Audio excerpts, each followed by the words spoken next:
Two scuba divers are exploring a remote tropical dive site.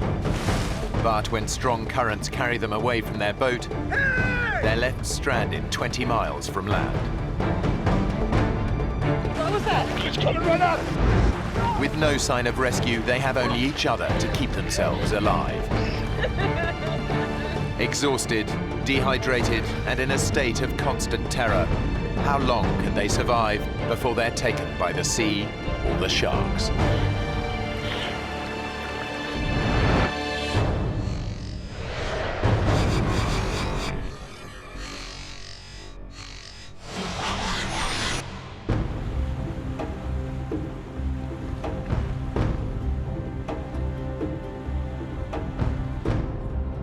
I didn't know what to expect going to the Solomon Islands for the first time. I remember getting off the plane and thinking how awfully hot it was. 35-year-old Melissa Armstrong was a hotel manager in Toronto. But fed up with metropolitan life, she quit her job and traveled here in search of adventure. I wasn't feeling fulfilled. I was really wanting to make a change in my life. And I thought, okay, this will be an adventure.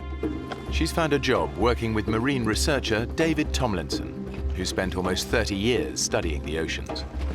I began diving in 1963 in the Bahamas. I'm very lucky to be able to study much of our oceans and see things that not a lot of people get a chance to see. Hey, Hi. how you doing? Good. Stephen, Peter, this is Melissa. Hey. So you all set to see Kavachi? Yeah. Yeah? All right, come on aboard. Kavachi is an oceanic volcano which David has been studying for years. After he filmed this eruption, the volcano disappeared beneath the waves.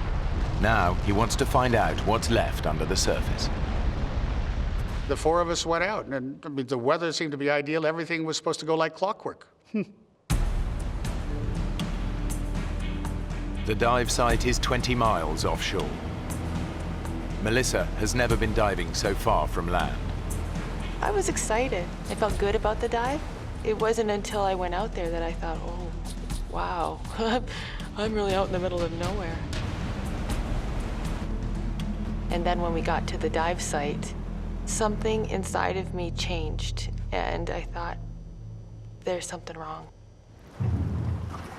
What's up? Nothing. Well, I guess maybe I'm just a little nervous. What about? I was a little embarrassed because I wanted to be like the guys, one of the guys, and I said, I'm afraid of sharks. No, you don't have to worry about sharks. They're much more afraid of us than we are of them. I doubt it. I'm serious. They hardly ever bother divers. Now, if you were up on the surface like a surfer, flapping around, then you look like shark bait. But when you're down below, there's nothing to worry about. Can you zip me up? If it was me, I wouldn't be worried about the sharks. I'd be worried about you diving right on top of a volcano. Well, that wasn't something I had ever even contemplated. So now I'm thinking sharks, volcano exploding, sharks and volcano. Don't listen to him. If it wasn't safe, we wouldn't be here. But David knows more than he's letting on. I had heard from the local fishermen that there was a couple big sharks out here, big hammerheads, that have been coming in and bothering some of the local fishermen. But at that stage, she didn't need to know that. David has dived with sharks before and is confident they won't get attacked while underwater. He's more worried about the weather. We're watching the weather very carefully because it's very exposed out there. And I noticed off in the distance a funny-looking cloud. It looked like an eyebrow, but it was nothing that deeply concerned me. David's confident they'll be in and out of the water long before the cloud reaches them. So what's your dive plan, mate? Well, we're gonna drop in around 30 meters, have a look around. The plan is to dive for around half an hour while the boat stays in position above them. The boatman went over exactly where we would be dropped off, exactly when and where we would be picked up. I didn't pay too much attention. I just let them do their thing. But the anxiety just kept growing and growing.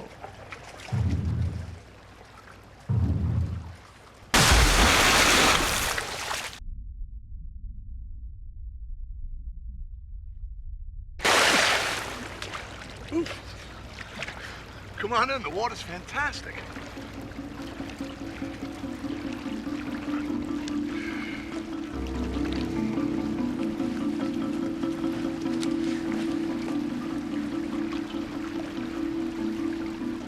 Then I got my gear on. I looked at the boatman and I said, Here I go. Say a prayer for me. and I thought, well, why did I say that?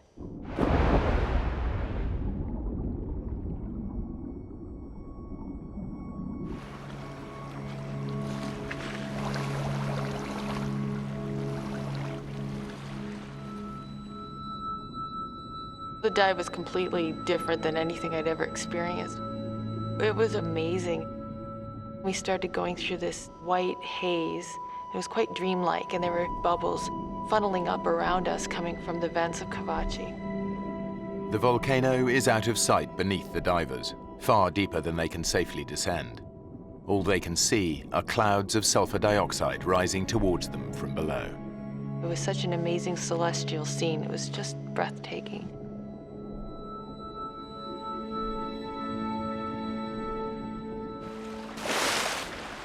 After 30 minutes, the divers surface. That was amazing, wasn't it? It was awesome. The weather has changed dramatically. The dark cloud David spotted earlier is now above them. God, it's really choppy now. Yeah.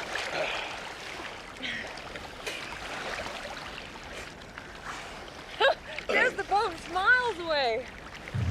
Yeah, the current must be really strong. Hey! Hey, guys! Hey! We're behind you! Hey! I remember thinking, oh, okay, that's no big deal. I was just looking forward to getting in the boat and putting a towel around myself. And then they didn't turn around. They got the engines on. I can't hear us over the engine. Turn them off! Cut the engines! Turn it off! Hey! I said, David, why aren't they turning around? And he couldn't answer that question. You're yelling, you're screaming at the top of your voice. Why isn't he looking? We're here. Can't you see us? The boatmen know the divers must be out of air by now. They expect to see them surface, but the dark sky has made the divers impossible to spot. While the engine is keeping the boat in position, they have no idea that a strong current is pulling the divers further away. Where are they going? They're not going anywhere. It's, They are. no, it's the current. It's pulling us away. Hey! Yes, you feel anger. You feel like, come on, turn around and have a look at us. Why aren't you looking at us? Hey! The current was pushing us away. We could see him. They couldn't see us. Running the engine to hold the boat in position is burning up fuel. If the boatmen don't leave soon, they risk being stranded. One of them makes a desperate attempt to locate the missing divers, but he has no idea just how far away they are now. With the fuel tank almost empty, the boatmen have no other choice but to return to the island to get help. Guys! Go! It happened quite quickly. We watched them disappear, as if the sea swallowed them up. I said, David, this is bad. This is really, really, really bad. David and Melissa are now stranded, alone in the ocean. The nearest land is more than 20 miles away. All they can do is pray for rescue. I still had faith that they would come back, ride over the waves like heroes and pluck us out of the water. But they didn't. We are absolutely alone, miles away from land. I knew we were in trouble. So do you think we could swim for it? No. It's too far. They're gonna be looking for us down current. I think we should just stay put. Huh? I said, let's not ruin the chance of them finding us, because the boat driver was the only one that knew we were in trouble, and he knew that if he'd come looking for us, he'd come down current. So we were going to stay down current. How do you know they're coming back? Well, if they went to get gas, it's an hour there. And it's an hour back, so. I think we'll be out of the water by 4 o'clock the latest. Yeah? David had come up with a timetable, so to speak, of when the boatman might return, which was about 4 o'clock. I thought, okay, we might be here a while. But then the uncertainty started seeping in.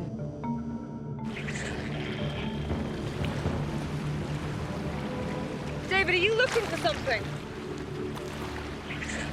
Just being aware, that's all. I really, really, really do not want to get eaten by sharks. Hey, you need to calm down.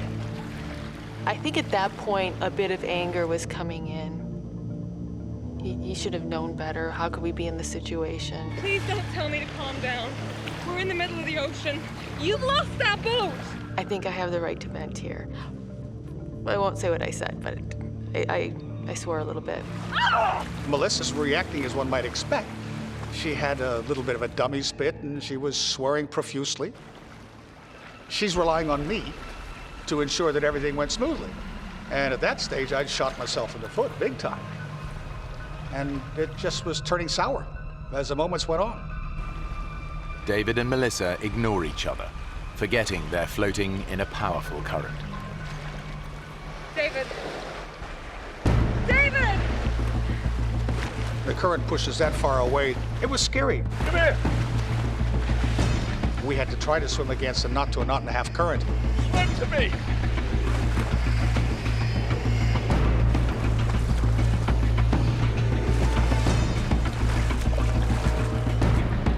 Just a couple seconds of being apart, I thought, oh my gosh, we just can't let that happen.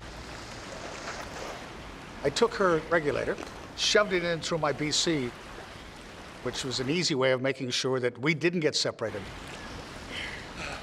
Because separation in a scenario like that can be deadly. Not that I'm not a control freak, but I had to help stay in control for us to survive. David said, let's just conserve our energy. That's the most important thing right now. So the plan was that I would wrap my legs around his waist and my arms around his neck. So his face was right here. But I didn't want to look at his face. I didn't want to be in that situation. I didn't want to be in the middle of the ocean. But what choice did I have? Hey! Hey! 20 miles away, the boatmen get back to the island and raise the alarm. Lost 2 divers out there. The locals know the seas around here well. They've all heard the stories of giant hammerhead sharks preying on fishermen. They know they may not have long, and search parties race out on the hunt for the missing divers. David and Melissa can only hope that help is on its way. But with each passing hour, they're getting more nervous. In the Solomons, there's a phenomenal amount of sea life there. My biggest fear at that stage, I believe, was sharks. I'd imagine them circling below us. This big mouth coming up and tearing into one of us.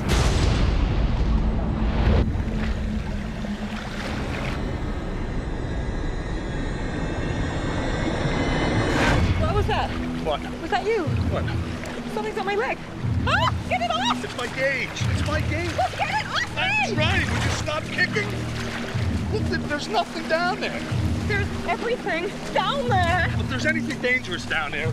Like sharks, you mean? Yeah. Just say it! Yeah, and you keep kicking and splashing, the sure as heck gonna come and check us out, right? All I could think about was sharks.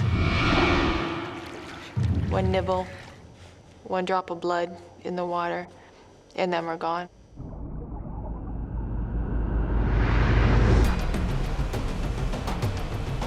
The search parties have finally reached Kavachi, but they have no idea that David and Melissa have already drifted miles away in the current.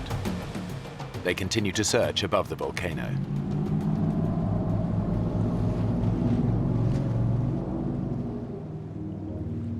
David was convinced they'd be found by 4 o'clock. Now it's almost 5. They're still 20 miles from land, and there's no sign of rescue.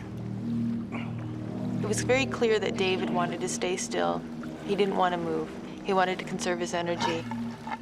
I remember turning around and just looking all around me and just seeing all this water. And then looking at the land again and thinking, there's no other option. I really think we should try and swim. David looked in my eyes and he knew at that point that there's no arguing. We're gonna start swimming. Okay. Take it nice and easy, okay? No splashing. I'm gonna keep my head underwater and keep looking, okay? Nice and easy. Okay. I remember him saying, let's just get very slowly, peacefully on the surface, just moseying through. There's no reason to bring attention to ourselves, and don't kick too hard because we'll just get exhausted. With 30 years diving experience, David knows that splashing about on the surface creates its own risks. I didn't want to become part of the food chain because having watched the oceans and observed what happens there my whole life, there was a pretty strong likelihood that some sharks would come up and have a good look at us. You're on edge, totally. It was not a good feeling, not at all. While David keeps watch below the surface, Melissa scans above for any sign of danger. You see these pointed gray waves, and then all of a sudden you think you see fins. Look, what? And so your mind plays tricks with you. What? Nothing. Sorry. It was a constant battle to not let my imagination go. But the dangers beneath the waves are not just in Melissa's mind.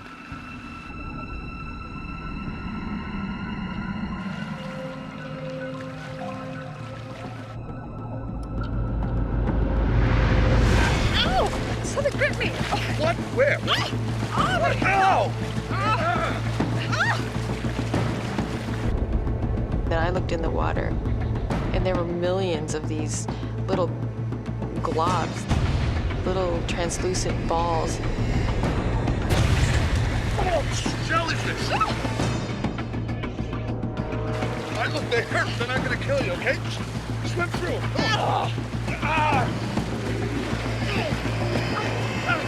We were swimming through countless amounts of them.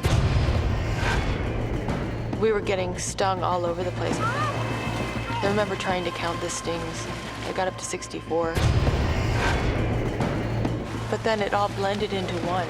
It was just the zapping pain that was shooting through my entire body. Oh, my lip is killing me. My hands are on fire! That's okay. I'll go down in about an hour. Are you okay to go on? Yeah. Yeah?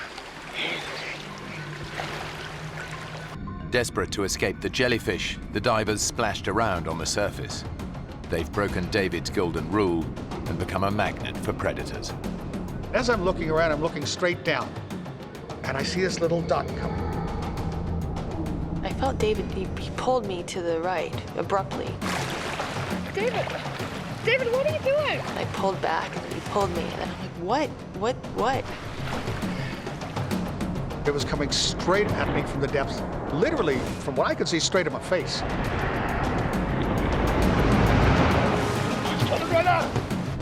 It was this huge, ugly barracuda, probably 5.5 feet. They can be very aggressive, and they have been known to attack people before. David knows the great barracuda has a ferocious bite.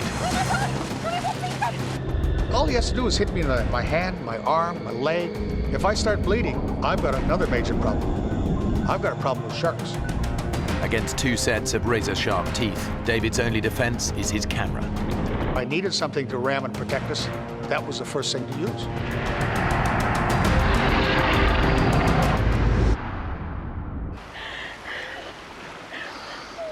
It circled around us, and then it went off. He couldn't believe it didn't do anything else. It's gone. But I kept looking for it because I just didn't want to be caught by surprise by one of those.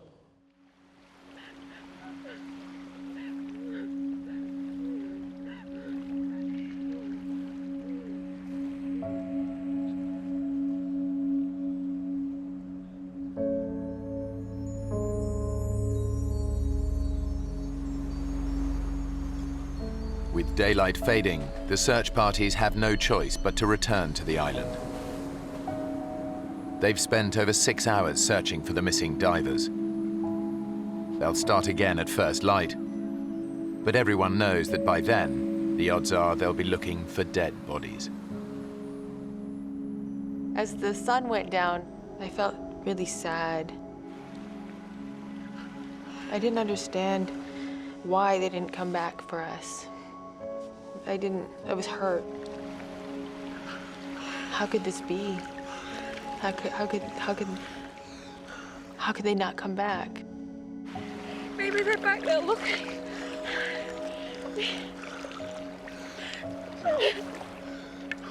We should just keep swimming. Oh, come on, we're covering good ground. Outwardly, you're bold and brave, and you're sort of smiling, and inside, you're packing it. Sun was starting to set, and that was the part I was dreading. With night coming, that was a total different scenario because a lot of animals come up to the surface and feed at nighttime. I found myself thinking we were there to get eaten.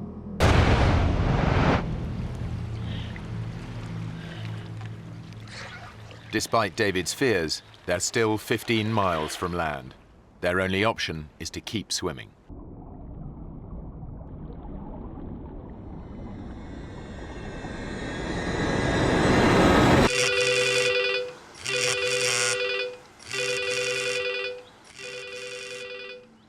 Over 1,000 miles away, David's older brother Owen is at home with his family. It was about 6:30 at night. I just sat down to dinner, and I got a phone call. Owen Tomlinson. And it was David's secretary from Cairns saying, Owen, I've got some bad news for you. David is missing at sea. What happened? And I was informed that he went diving and never came up. We just lost our younger sister with cancer about 4 or 5 months previous. My first thought was my 90-year-old mother, whether she could handle the shock of possibly having lost another of her children. So that was very traumatic in that regard. Okay, I'll get there as soon as I can. Thanks for the call. As David's brother, of course, the family bond is strong that your first reaction is, what can I do to fix it? Hello. Yeah, I'd like a flight to the Solomon Islands. The first flight available was 3:30 in the morning, 8 hours and a bit off. And I felt inept, I guess, as impotent, whatever word is applicable, that I couldn't do anything that time span. Thank you, bye. And David was wherever he was, out at sea somewhere.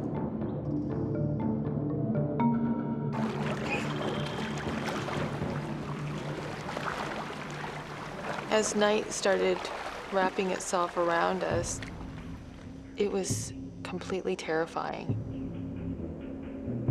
Thinking, oh my God, we're gonna be here at night. We're gonna have to deal with what we just dealt with, only in blackness. What? Stop. What Stop is it? swimming. Look, in the water. All of a sudden, I find that every time we move our arm or our leg, the water's glowing. Wow! The mysterious light is caused by microscopic plankton in the water. Any sudden movement makes them glow. Stop. Stop. But it's beautiful. Yeah. We move, we get seen, huh? That really stopped us from swimming because I said, Melissa, we can't keep swimming now because we're gonna, it's lighting up around us. Something's gonna see us. But when the divers stop swimming, their body temperature plummets. I was just shaking so hard. I was so cold. You've got nothing to stand on. There's nothing to sit down on. I just wanted to be out of the water. I wanted something to float by so I could climb on top of it so that I wouldn't have this pressure on my body because it was so consuming and uncomfortable. I was trying to recharge her batteries, allowing her to stretch out and just try to use a minimum amount of energy, but enough to keep herself warm. We're really getting rather tired. We can't sleep. We don't dare sleep because if we fall asleep, we could drown.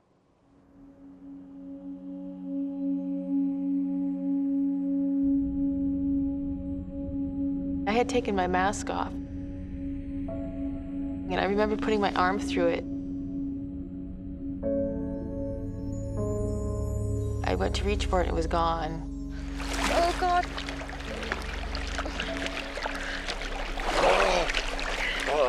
Can you see it?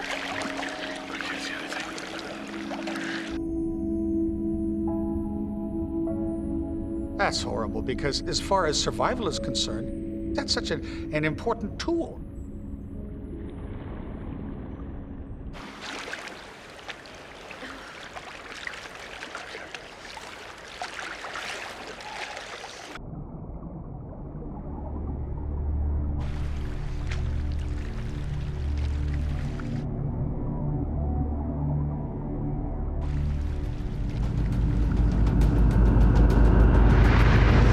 David, what was that? What? Something just touched my leg. So was that you? Was that your fin, David? Well, that wasn't me.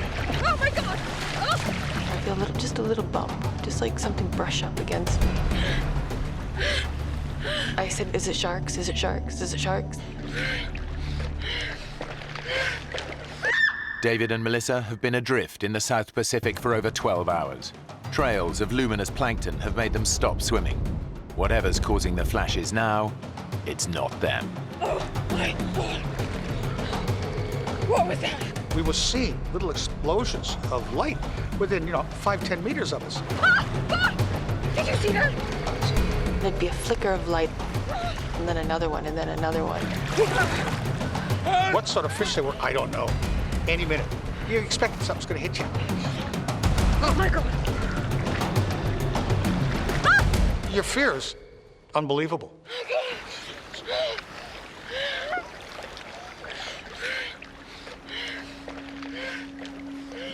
The night was the most stressful time I've ever had in my life. It's as far as your emotional lows are concerned, that'd have to rank up there with them, because I've never been so hopeless. Every minute that we're out there, you become less convinced that we're gonna get out of it.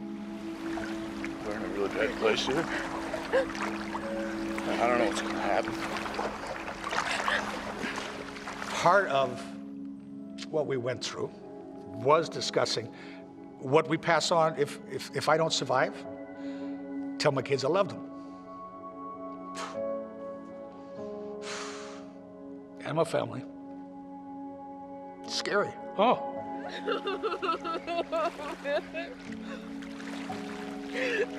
It was really important for me that if he were to survive, I wanted him to tell my mom and dad that they were good parents.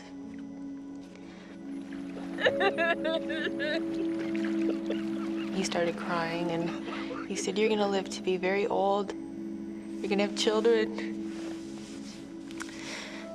And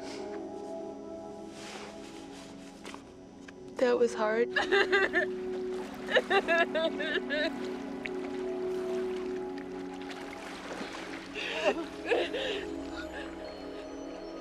I had fought against the idea of death. And then this transition happened where you're talking about it. You're accepting it.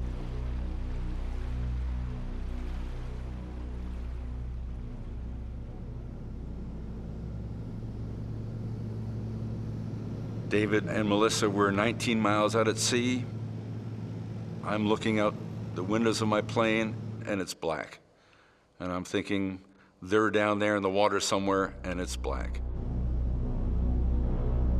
You really feel very useless because there's nothing you can do. A lot runs through your mind, it really does. I kept thinking that this is kind of like a bad dream and everything will, you'll wake up and everything will be just the way it was. Obviously, I hope he's alive and he's floating somewhere. If not, what do I do? How do I bring a body back?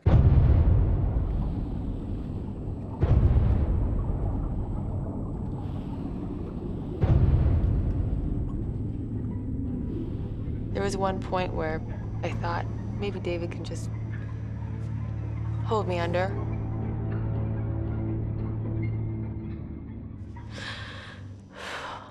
And I couldn't allow myself to die that way. I couldn't do that to my family. I couldn't dishonor them. I couldn't do it. I just said, David, I don't care. I don't care if I die. I gotta die trying. I'm not gonna lay here anymore. Gotta swim. We gotta swim.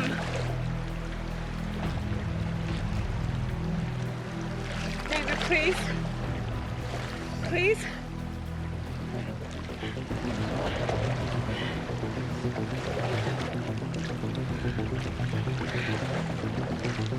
And he said, okay, all right, let's go for it.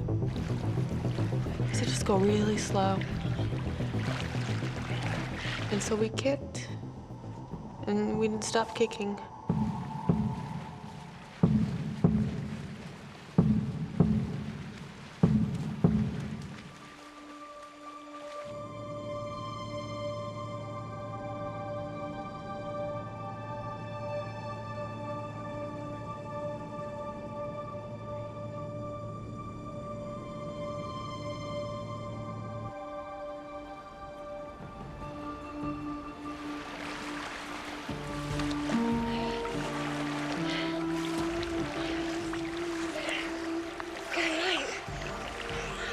After living through that darkness and then seeing the light, it just changed. It just gave me something I didn't have. It was glorious just seeing that sun. It was one of the finest sunrises I've ever seen in my life. It's just to watch the light come up was great. And then I could actually see for the first time the land. I could see that it was actually tangible. Oh, get closer. It is closer. My eyes were completely glued to the land. That's all I could think about. Melissa may be feeling more positive, but David is 20 years older than her. While he allowed her to rest during the night, he's been awake since 6 a.m. yesterday. As we went on, I was getting really tired.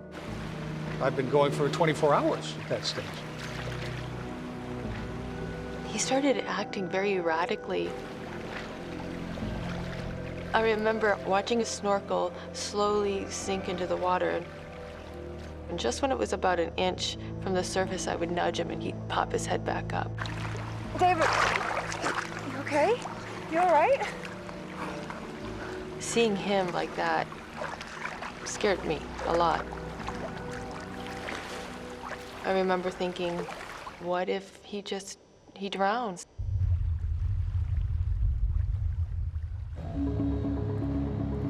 David's brother, Owen, has finally reached the Solomon Islands. Even though there's no official search and rescue, there is a helicopter service, but it's a private company. When we got the helicopter chartering service, they weren't really sitting around waiting for me. They were doing other things. And I'm standing in the counter saying, come on, you know, I want to get this up and going.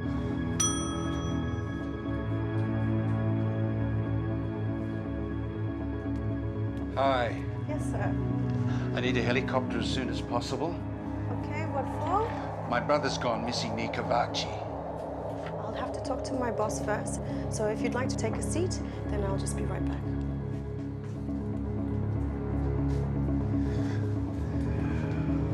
I was hoping they would be out at first light, but it was probably closer to 8 in the morning. It was a bit upsetting because we wanted to find the two of them as quickly as possible.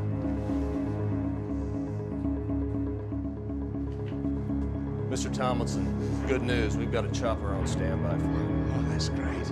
And I said, well, get them out there, get them going. But unfortunately, we're a commercial operation, so I'm gonna have some form of payment up front so we can get you in the air.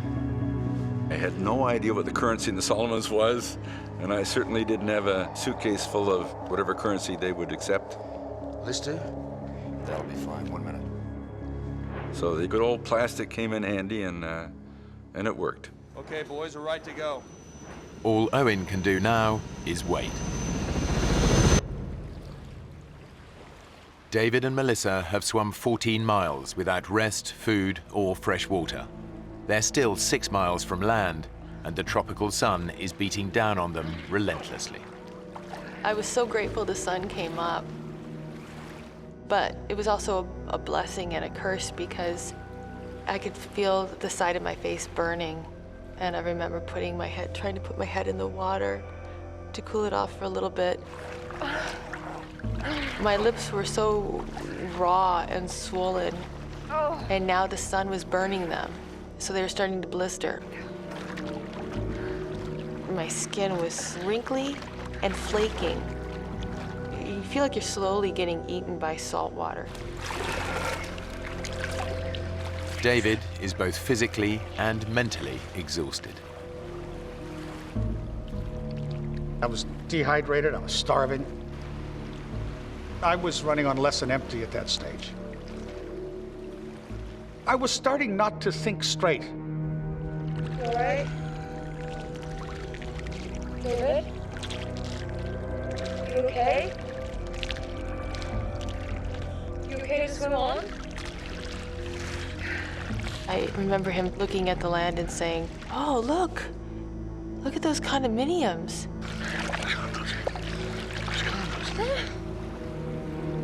And I said, "There's no condominiums."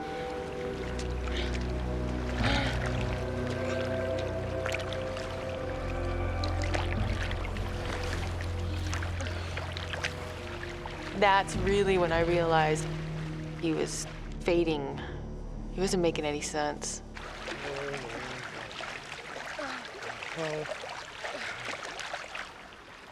I was getting closer to almost total exhaustion. And all of a sudden, we finally heard it. It's a helicopter! That wakes you up fast. It's the helicopter chartered by David's brother. Rescue is finally in sight. Oh, it was the most beautiful thing I've ever seen in my life. It was amazing, and here it comes, and we waved and did all the right things. But we're wearing suits that are black and blue. We don't stick out. We need something reflective. Over here! Find something reflective. Hey! We've made it through this hellish night. The sharks didn't get us. Yay, here's the helicopter, and they're here to save us, and everything's gonna be okay. And they got closer and closer, and we're trying to signal, and then they turned.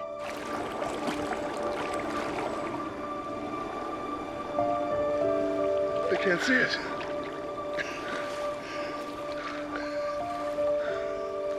And then they went off. And that was disheartening, to say the least.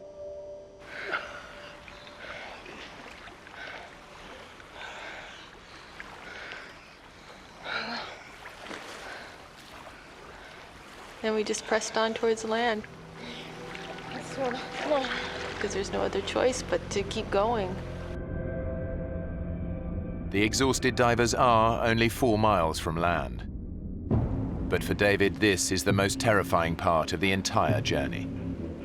I didn't totally mention to Melissa at that stage that I believe the greatest fear we're going to have is that last bit, right in close to the shore, because it's an area I wanted to fish, because there's so much sea life there, including your upper major predators.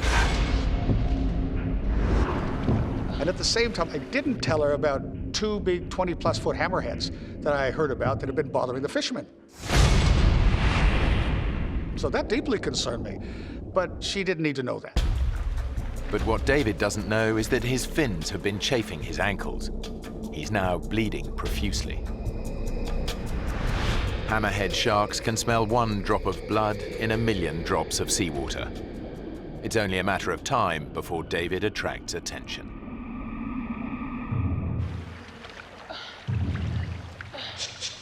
I remember thinking, what's that piece of plastic sticking out of the water?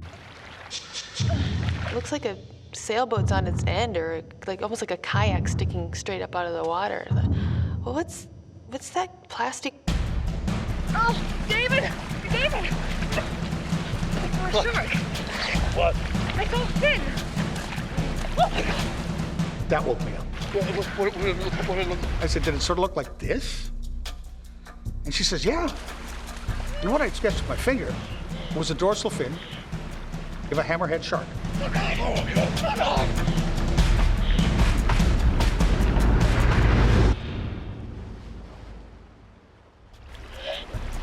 Just offshore, they've spotted a hammerhead shark.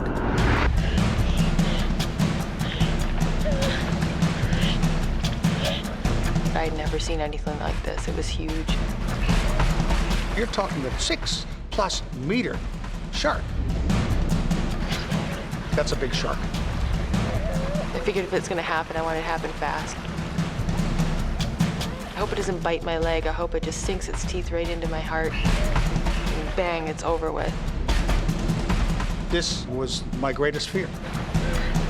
You're just hoping that that shark isn't hungry. With all the bad things that have happened, a little bit of good luck would be nice right now.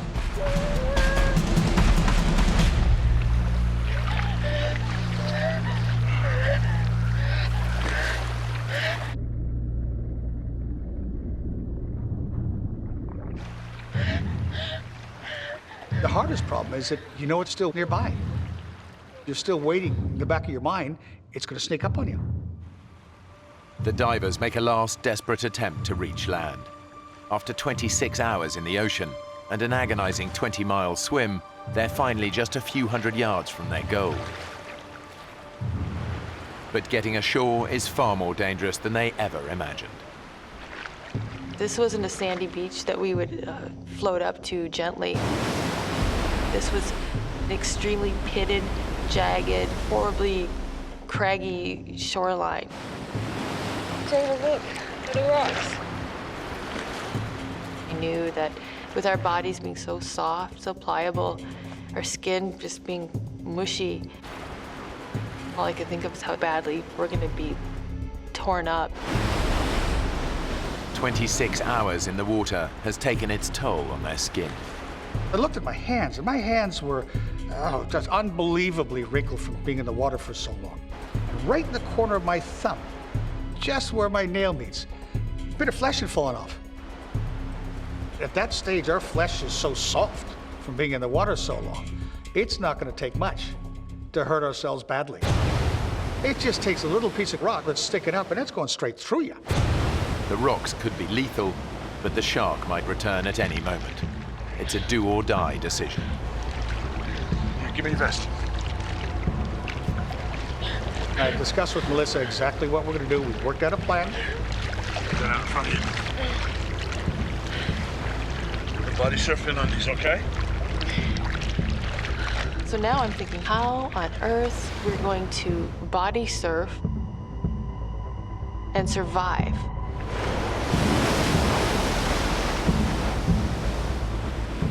But what choice did we have? It was completely terrifying.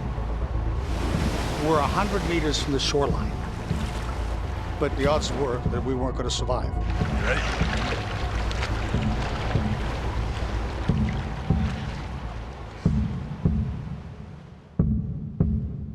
And I just happened to turn left, and I don't know why I turned left and looked. And then I heard him say, "I'll be damned. There's a boat."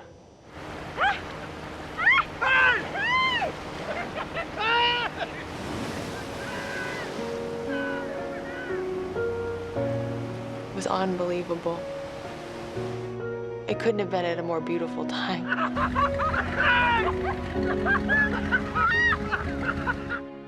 It was an unbelievable feeling. Absolutely unbelievable feeling.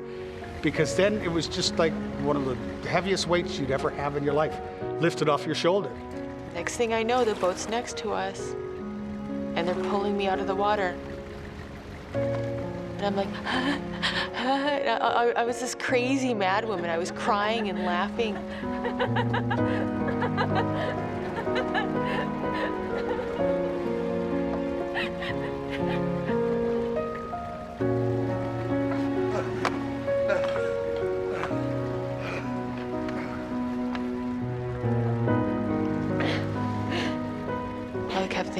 was just lost at sea. I was just lost at sea for 26 hours. The sharks didn't eat us. We didn't die. I'm alive. David and Melissa swam 20 miles before they were finally rescued and returned to dry land. There was my brother Owen. Greatest sight in the world. I didn't know whether to hug him or belt him over the head. I really didn't. God, David, what have you done now? But he's a bit sunburned, so I didn't want to give him too big a slap. I gave him a hug instead. Hi, I'm Owen. I said, you do this again, boy, and you're on your own. I'm not flying halfway around the world to save your ass. Oh, I'm sorry, kid. And it was just great to see him. It's ever since then, every morning you wake up, it's wonderful to start a day, standing on dry land. David still lives in the Solomon Islands and dives regularly. But Melissa returned home and hasn't done an open water dive since. The two of them remain good friends.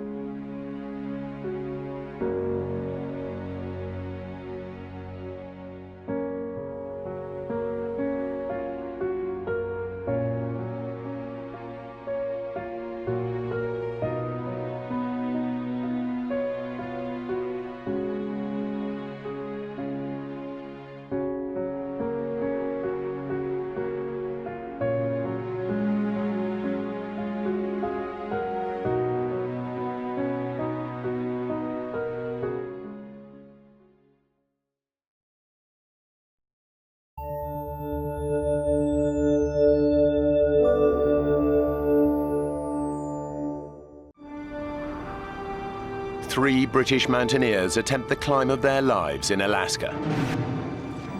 But within sight of the summit, the weather stops them in their tracks. Stay!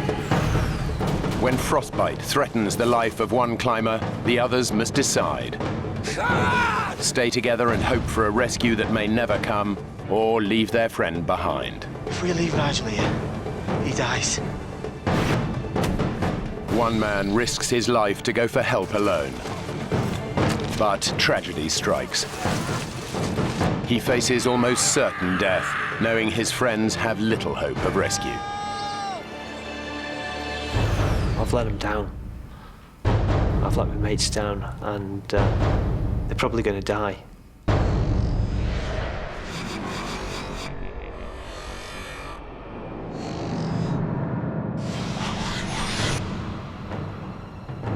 Mount McKinley is the highest mountain in North America. It stands in the Arctic Circle. It's one of the toughest climbs in the world. The team has set their sights on the 20,000-foot peak. They've been climbing for an energy-sapping 2.5 weeks and should be one day from the summit.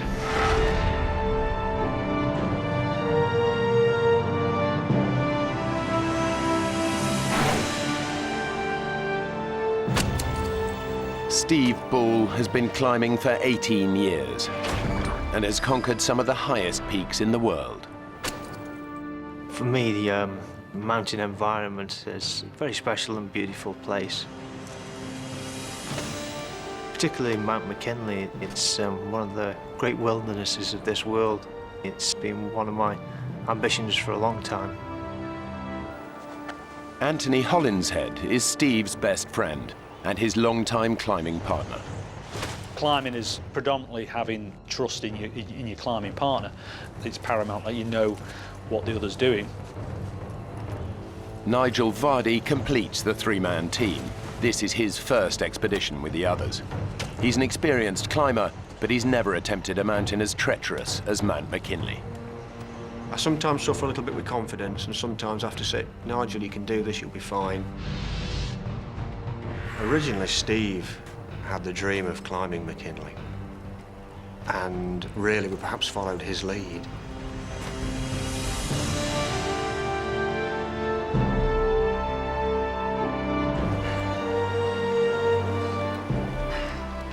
It would be the first big expedition that Nigel had done, so I think he was a little unsure of what was in front of him. With Nigel coming into the team, it's obviously changes the team dynamics slightly, I suppose. Stephen and I were used to making decisions. Right, you ready? There's an awful lot of pressure to work together well, because you are reliant on each other. Absolutely reliant. There is nobody else there. Come on, let's get going.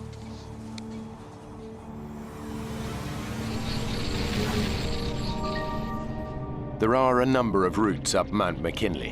One of the most popular is the West Buttress. But Steve, Anthony and Nigel have decided to tackle the much tougher West Rib route.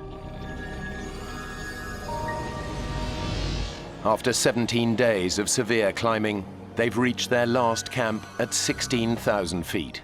They aim to go for the summit tomorrow. The night before the summit bed, we're in the tent. We're all pretty high. I think we're ready for it tomorrow. Now, ladies and gentlemen, dehydrated meat or fish, or how about our lovely powdered vegetarian option? He is a real comedy character to know, is Anthony. Full of life, always got a good laugh. Hey, nice bit of colour you picked up today. You'll be in swimming trunks tomorrow. Did you not put your sunblock on today? Steve's quite the opposite. Steve's a very serious character. Should be like a religion to you, Nigel. You know what the sun can do to your skin up here? Right. Fast up, fast down, OK? So let's strip all the unnecessary gear and pack a kit. What we agreed? Frillies in tutus. The conditions can be extremely hostile at this altitude. The team must be sure of the weather before they decide on making the challenging climb for the summit. Base to Denson. Weather's looking fairly good for the next 24 hours. Copy that, base. Good night. Good enough? We better get some beauty sleep then, eh? To infinity and beyond.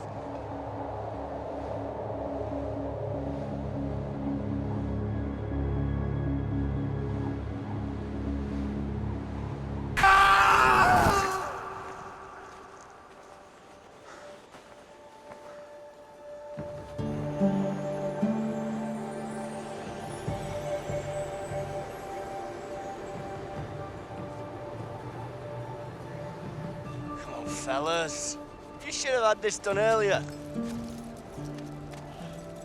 It's a run for the summit, stick the flag on, get the photographs, and back down again. To get to the summit and back before nightfall, they need to travel light. They leave the tent and most of their equipment behind.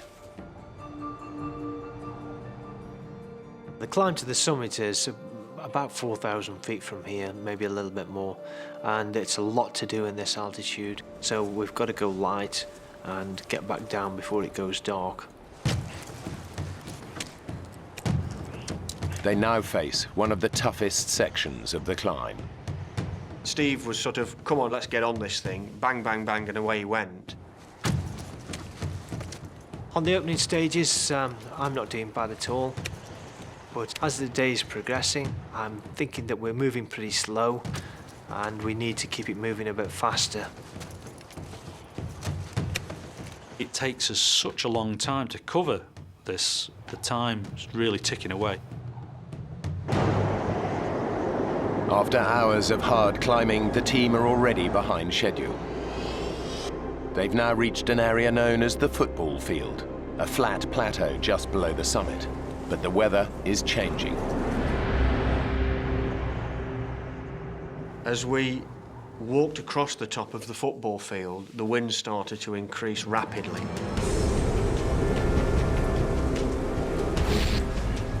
The temperatures dropped to around minus 50 degrees centigrade, with the wind howling over the summit ridge at about 70 miles an hour. I don't know what that takes you down to. But it's cold, believe me. Every step is just draining. You're almost crawling, really, just to sort of get your face out of the wind. It can be like being hit with hailstones, frozen peas, if you've got exposed flesh. Weather conditions on Mount McKinley are some of the most unpredictable in the world and can cause death by flash freezing in seconds. We'd all got 17 days hard climbing behind us, which means you don't carry a lot of excess fat, which is what you need in a situation like this. These conditions are very tough for all of them, but for one, the conditions are proving too much. What I didn't realise was how cold Steve was getting. Steve was getting bitterly cold. I can feel myself going down.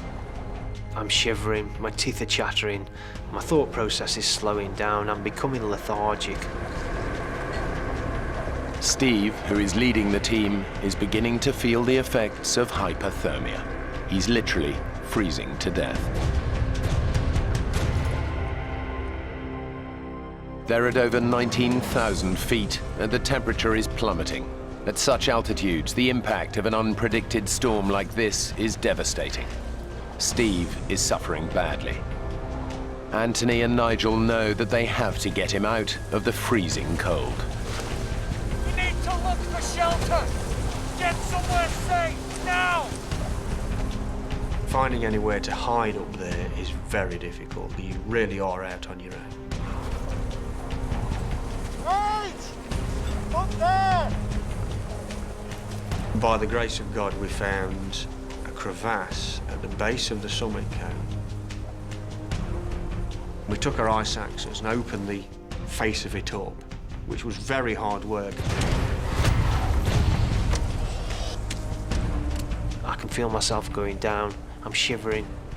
Hypothermia is going to come soon if I don't get out of this wind.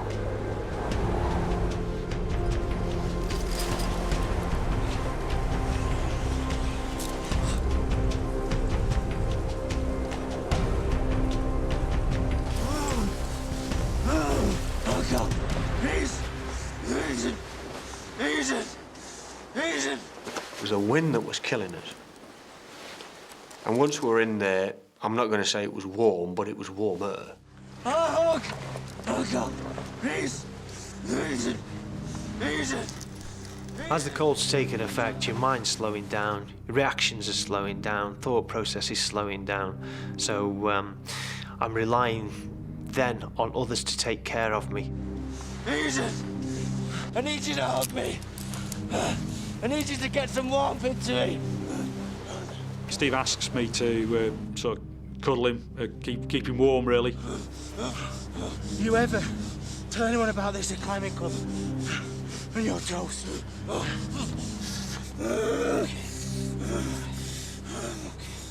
Anthony was talking to Steve quite a lot, and I think that probably came from the fact that they were great friends anyway. They'd known each other a long, long time, and Anthony just wasn't going to let him go. I'm thirsty. Thirsty. Give us a drink. Nice drink. Let's see what we've got here.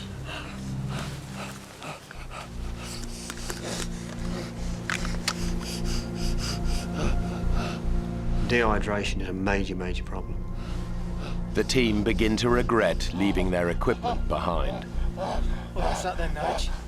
We should have carried a stove to reheat and to get some warm food inside us and possibly a better drink inside us.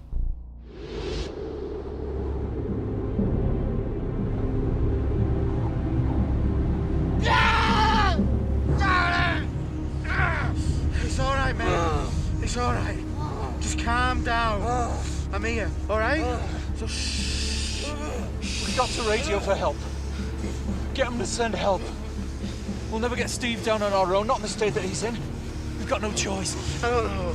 He's still shivering and moving. That's a really good sign. Nigel and Anthony know that Steve would want to carry on, but they now must decide if they should call off the climb and send out a mayday call. It's a very difficult decision to actually decide that we've got to make this mayday call because we don't know how Steve's going to react. We need to call now rather than waiting till it's too late. Just hope there's enough charge in the battery to get through. Try to keep it warm, but it's so cold. Is it okay? We'll get a better signal outside.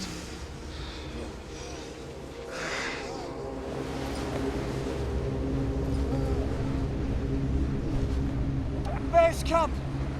This is Expedition Denson. Do you copy? This is Expedition Denson requesting urgent assistance. Over.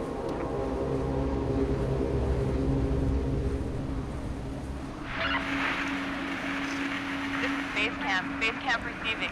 If you're trying to reach us, we can hear your button being pressed, but no voice transmission. Repeat, your buttons, but not your voice. I felt very happy to hear somebody else's voice, that there was somebody there. But they were really struggling to hear us. We need you to respond by click. 1 click for yes, 2 for no. And so they started off, are you this expedition? 1 click for yes, 2 clicks for no. Are you Expedition Zambezi? We just went down until they got a click for yes. Are you Expedition Denson? And at that point, they've got who you are, what route you're climbing, next of kin, equipment, all this information they can use. The storm is too bad to rescue you tonight. We need you to call again in the morning.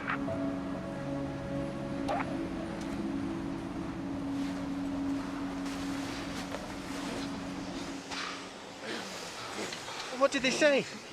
I'm to call. Reconfirm our position in the morning.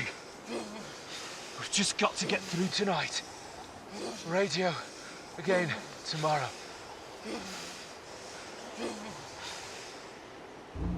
Steve? Nige! Steve, stop moving! Steve! Steve! Steve is becoming dangerously hypothermic. And now Nigel is also losing his battle against the cold. I don't realise I'm going hypothermic. And my own mind is shutting down. Anthony must try to keep his 2 friends alive in temperatures of minus 30 degrees at almost 20,000 feet.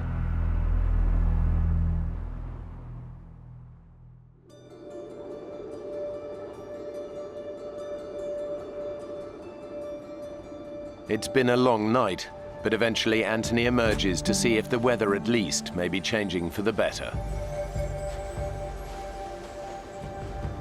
With daybreak comes another surprise. Morning. You seem disgustingly fit for a man who was a shivering wreck last night. Obviously these big manly arms of mine are stuffed. Overnight, Anthony managed to slow the process of hypothermia by holding Steve's body close to his own, providing much-needed insulation against the cold. It was a vast improvement from the previous night. Steve actually was in a good condition. Come on, let's go and check where we are. What about Nige? Oh, we can get him later. Look, just like you and I, let's go and have a look at this mountain that we've been talking about for so long. Okay. At this point, I'm still hoping to make it to the summit, for all 3 of us to get there.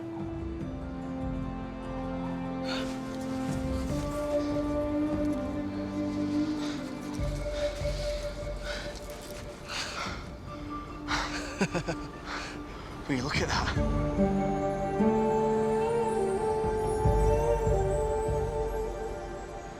It's there for the taking. Come on, let's go for it. Steve, last night you were pretty bad, you know. Nigel thought, we both thought that he should radio a distress call. What the hell did you do that for? And what did they say? Nigel went outside to make the call. He said the radio didn't seem to be working. One last push and we're there. So let's get back, radio base, and tell them that we're all fine now. Look, I'm sorry, mate, but you were a real mess. It's fine.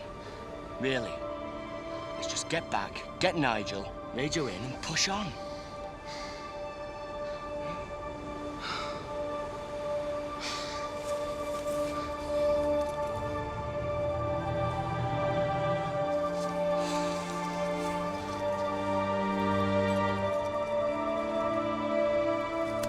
Nigel still needs to radio in to confirm their position and let base camp know that their emergency is over. I took the radio and I put it on the edge of the crevasse top while I hauled myself up and my rucksack. And I knocked it with my elbow. And just watched this little black dot go flying down the slope. And I thought, you prat.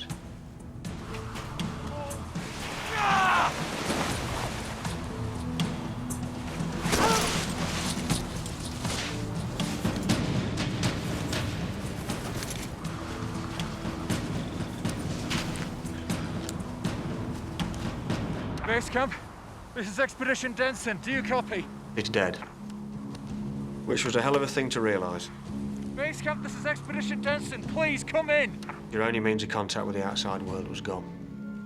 And it's the one thing that could save you, is being able to talk to people.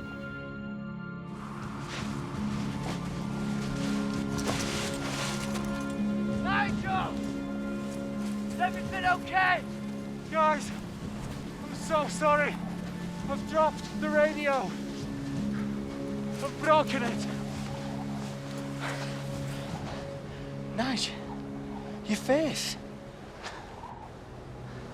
I'd missed this completely. I'd not realised it was happening. And he looked at me and I could feel his hand come up and pull. I got balaclavas here and it just pulls them over. And I can't feel this cold. I can feel numbness, but I can't feel any further.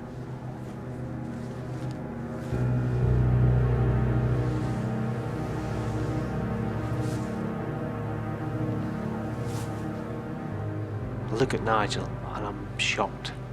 He's in a terrible state.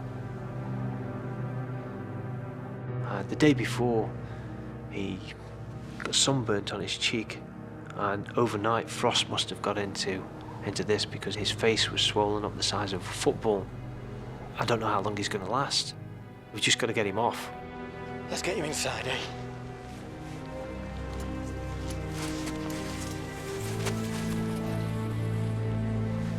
Look, Steve, I'm so sorry. Maybe the two of you can push on. I know how important getting to the top is for the both of you. Look, let's not worry about that now, okay? Steve and Anthony took it fantastically well, actually, and I felt immensely guilty. Still do. We've got to get down. Get him to a hospital and quickly.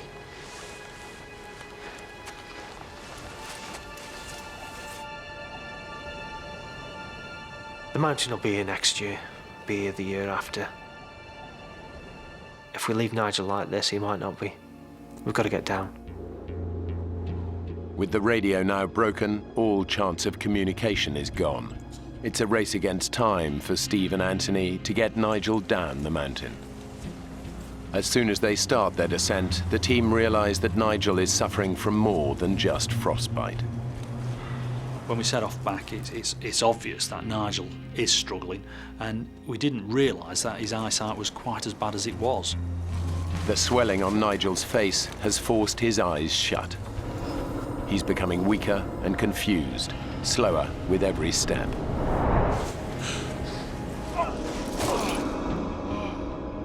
It's a feeling of being out of control. Nigel! Keep moving! He was falling over and tripping over. It was painful to see. Steve was starting to cool down as again, and that was becoming a concern for Steve. I am worried about both Steve and Nigel at this stage. Stand left out. Bring round me. Go on, fellas! Keep the pace! Come on! Bring round me. Come on! Come on! The temperature has now dropped to around -30 degrees. Nigel is slowing the team down, and Steve knows that it won't be long before he again succumbs to the cold. We've got to get down. We've got to get somebody down now and organise a rescue.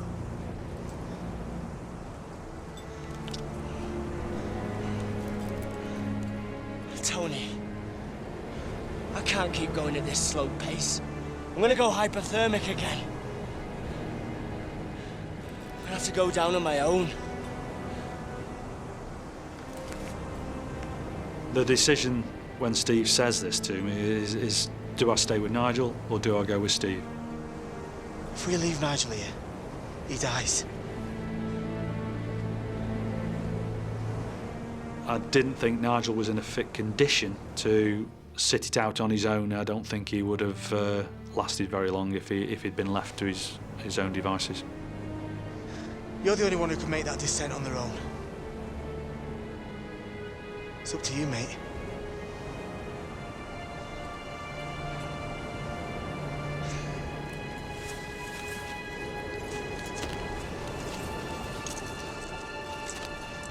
Are you sure?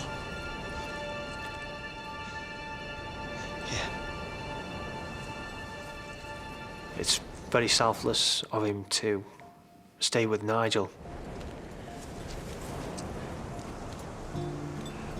You be all right? Will you?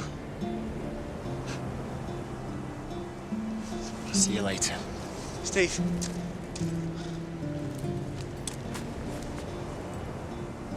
What's your step?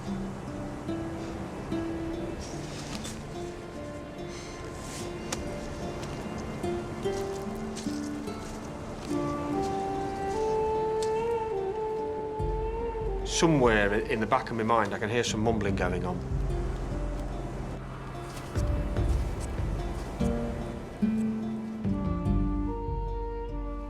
And Steve walks away. And I'm looking at him, squinting, thinking, Steve, where are you going? And he's gone.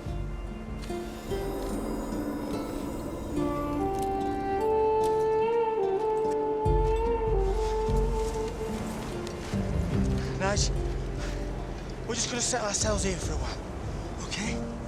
Yeah? I'm trying to keep it from the forefront of my mind, but it's obvious that there is a chance that Nigel could die. It's a weird experience seeing Steve go off on his own. It's a massive responsibility for me to get down, and I feel the weight of that responsibility. It's on my shoulders to make sure that these pair live.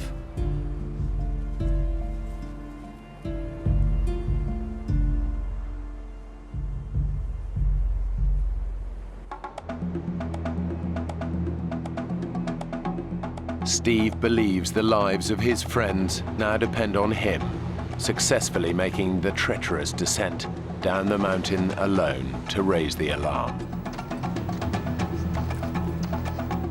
He's decided to descend by the more popular West Buttress route, where he hopes he's more likely to meet other climbers. But it's not the route the team used for their ascent, so Steve has no experience of it. The pressure's on to get down really fast now, but I can't pick out where the route's going. I'm worried at this moment that I'm not going to be able to get down quick enough for Nigel. I know that sometime Anthony will make a decision that he's got to get down if no one's come up to rescue him. And I'm worried that if he leaves that decision too long, he too is going to die up there. I need to get down as fast as I can. Steve knows he has to find the most direct way down, no matter what the risks. I'm going to go for the ice chute. I think it's the fastest option, and I can clearly see where I'm going.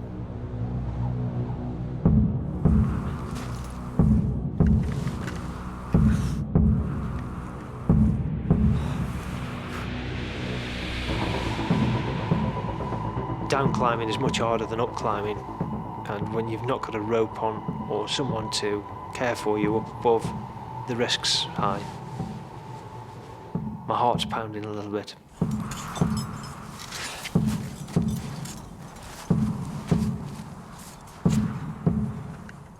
Everything seems firm, everything's holding. Okay, big breath, come on, let's go. Good. Solid. Okay. Another placement. It's good. Solid. Good. Solid. Good. Solid.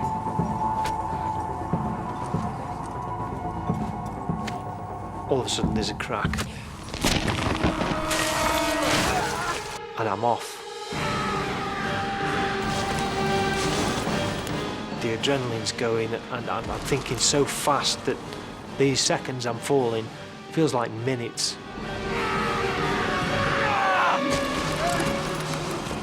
There's absolutely no way I can plant this ice axe to stop my fall. It would just rip my arm out of the socket. I need to stop.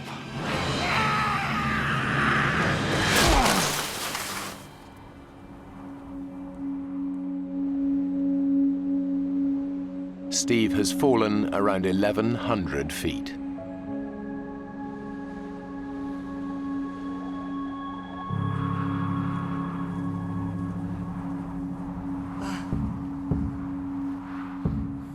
Oh, I can't believe I'm still alive. The fall should have killed me.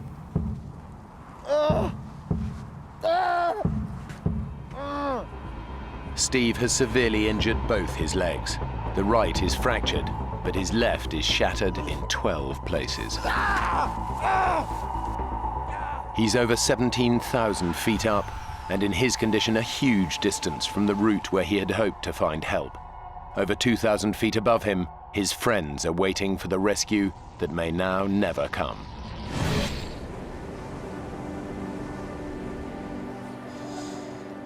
We still can't eat or drink anything, and this is almost 36 hours after we'd set off. So, you know, it's a long time to go without taking anything on board. There is little we can do to stay warm without using our energies up. Not knowing quite what the next step is going to be. And we're telling kiddies jokes, which aren't very funny. How do you keep a dog from smelling? Hold his nose.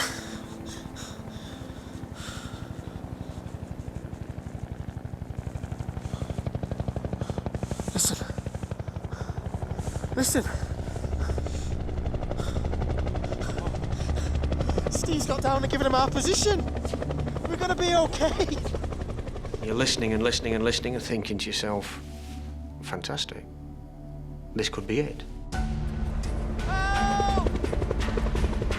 Help! I can hear helicopters. I can hear the chopper blades coming round and round the mountain. Help! Thinking to myself, are they looking for us? There's a rescue party coming up the mountain now, or we're going to be safe.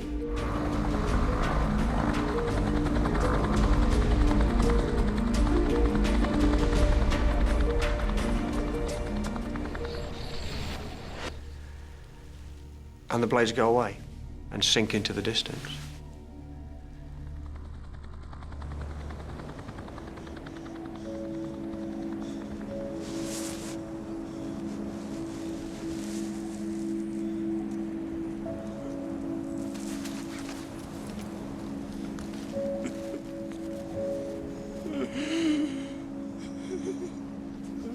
At this kind of altitude, a helicopter rescue is virtually impossible. Whatever they can hear, it's unlikely that it's deliverance.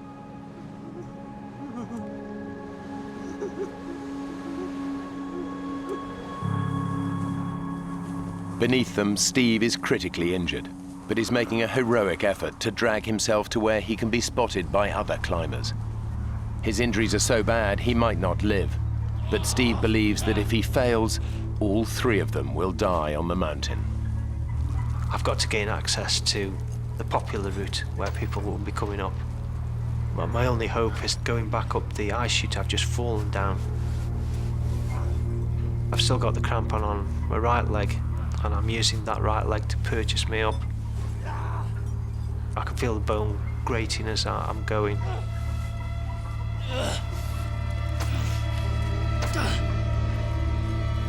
I get so far up, and my crampon slips, and I'm sliding back down again. On the way down, I bang my left leg.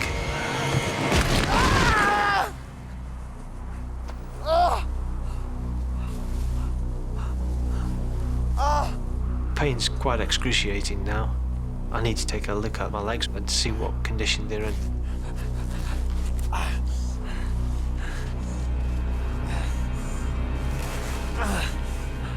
roll up my trousers.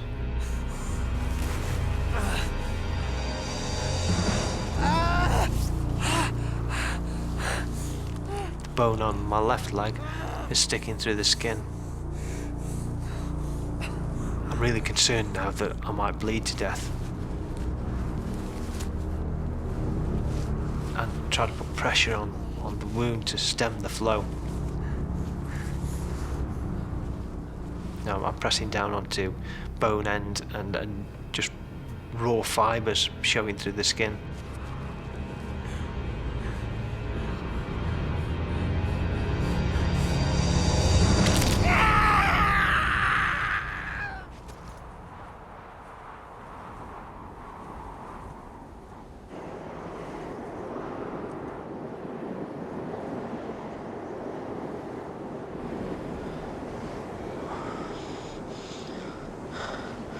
Knock, knock. Who's there? Lettuce. Lettuce who? Lettuce and it's freezing. Sorry. That's bad. I feel very helpless. I really do. And to have somebody there with you is fantastic. He's being like a nursemaid and being a very, very good one. Frostbite has started to affect Nigel's hands and feet. They're deteriorating fast.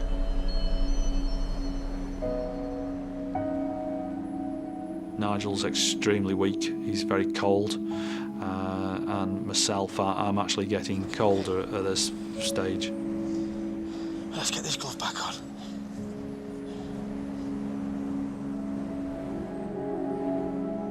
As time ticks on now, I am becoming a bit disconcerted about being out another night with Nigel in a very weak condition. Come on now. Won't be long. Could be on the way any minute.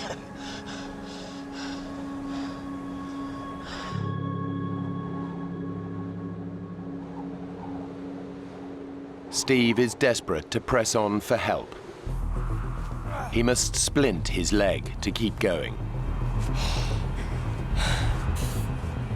I tie my ice axe around my leg to try and support it.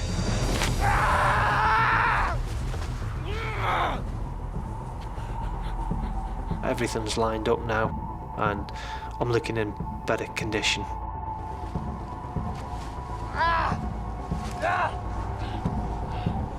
Now comes a big test. What am I going to do? If I don't put my weight on the leg, I'll never know, I'll never get off. Gotta give it a go.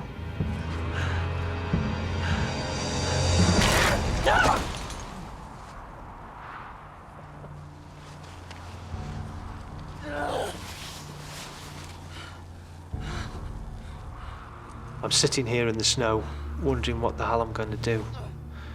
I can't stand up and walk. I've tried crawling.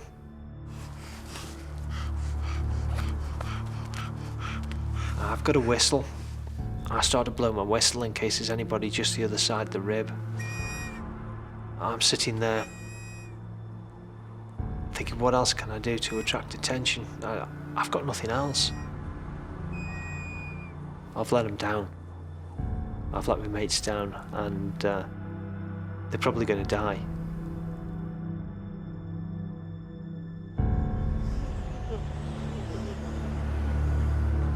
They have now been exposed on a barren mountainside for hours. And even though the Arctic nights are very short, as the sun gets lower, it just gets colder and colder.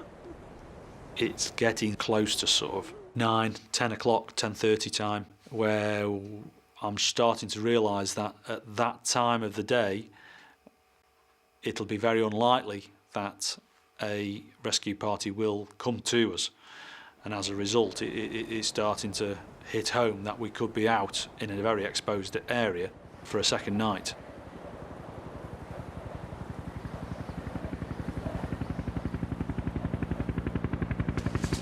Nigel? Nigel?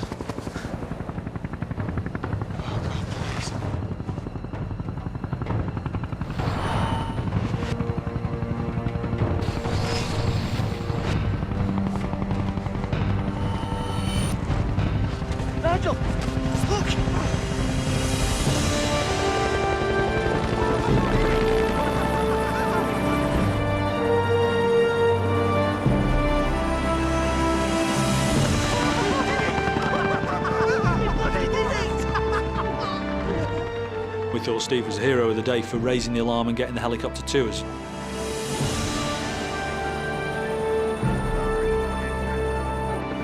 At 19,500 feet, this is still the highest helicopter rescue on record in North America. And it was only attempted because of Nigel's Mayday call the previous night.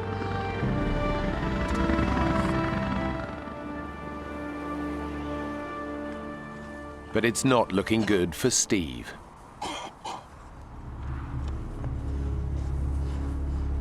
Night is beginning to fall, and in these temperatures, Steve knows he'll be lucky to survive the hours ahead.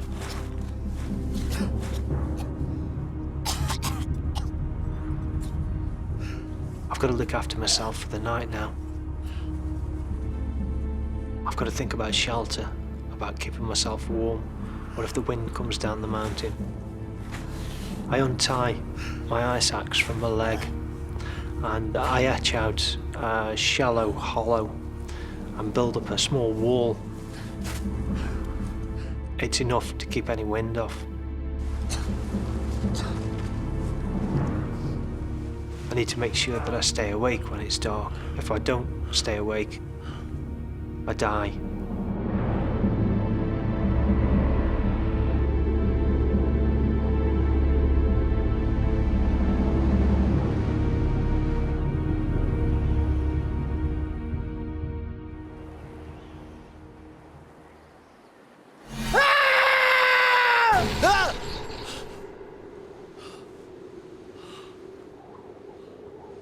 This is it. The sun's gone down.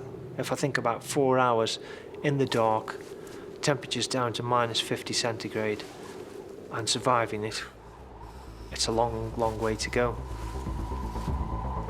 Steve's body is succumbing to the cold. He tries desperately to stay alive. I'm thinking about my family back home in England. That's keeping me going. I want to see my family. I want to go home to them. I've got to stay awake.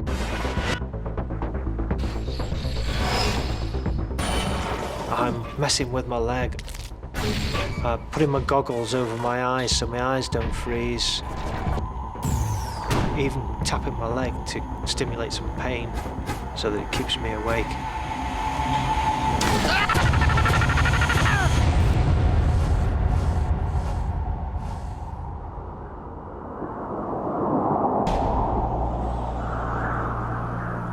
Climber Steve Ball has had an horrific fall on Mount McKinley.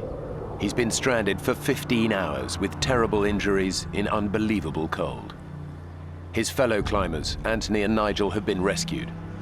All he can do now is hope someone finds him before he dies. Steve! His friends have no idea that Steve is still lost on the mountain. Somebody came into my room in the hospital to ask me what Steve was wearing. It's only then I actually realised that Steve wasn't in a place of safety. He'd been there for up to 12 hours out, exposed on the mountainside, and nobody knew where he was.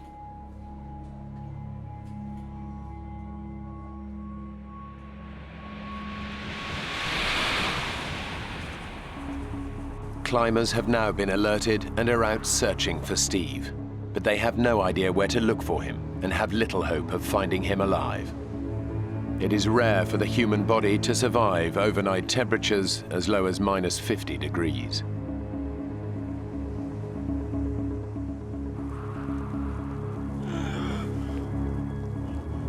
I can't feel my feet anymore.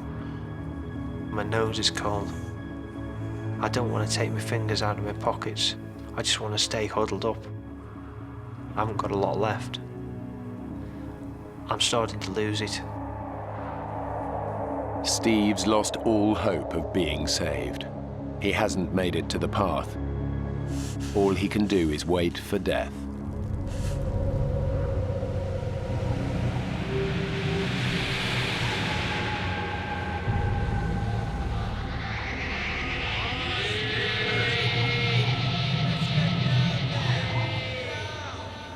I'm hearing voices. and I don't know who it is. I think I'm dreaming. But it's not a dream. These voices are real.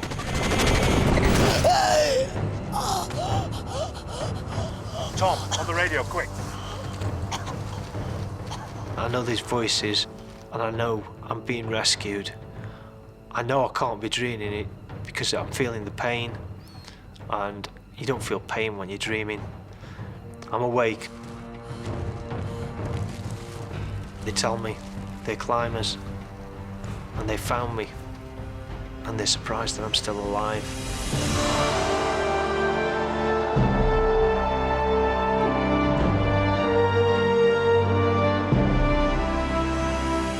I'm cold, but I'm alive, and I'm going to stay alive.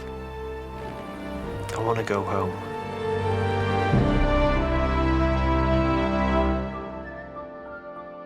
After 2 weeks in Alaska in intensive care, Steve was allowed to travel back to the UK. He spent a further 6 months in hospital and another 2 years in rehabilitation. My frostbite injuries resulted in amputations of all the fingers and thumb on my right hand, my left hand mid-palm, the left leg has gone below the knee, and my right foot has gone mid-foot, and of course a little bit of nose. Anthony and Nigel both suffered from severe frostbite. Anthony lost 2 fingers. Nigel lost all his fingers and all of his toes, as well as needing skin grafts to reconstruct his cheek and nose.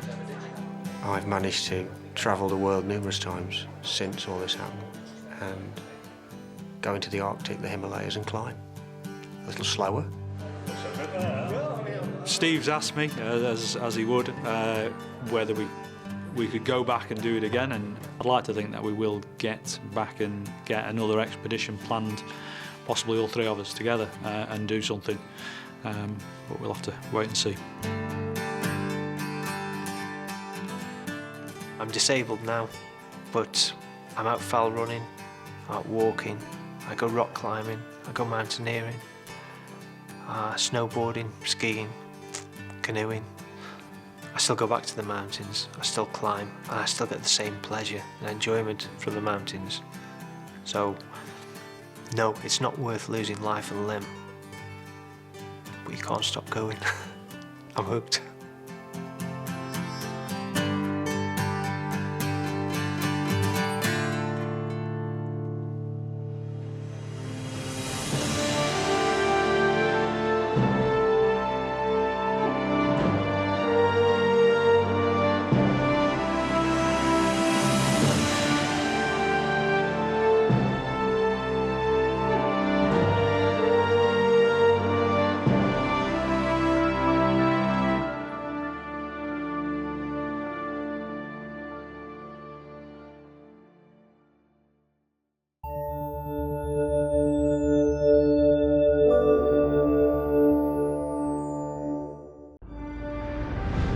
When 2 former college lovers set off on a trip of a lifetime, they have no idea they'll end up fighting for their lives. Dave! Lost in the rainforest without food or water. Snake. They're easy prey to predators. There's something out there. With no hope of rescue, I think we should just slash our wrists. they decide to take their own lives. We were gonna die out there, and having control over when we die is all that we had.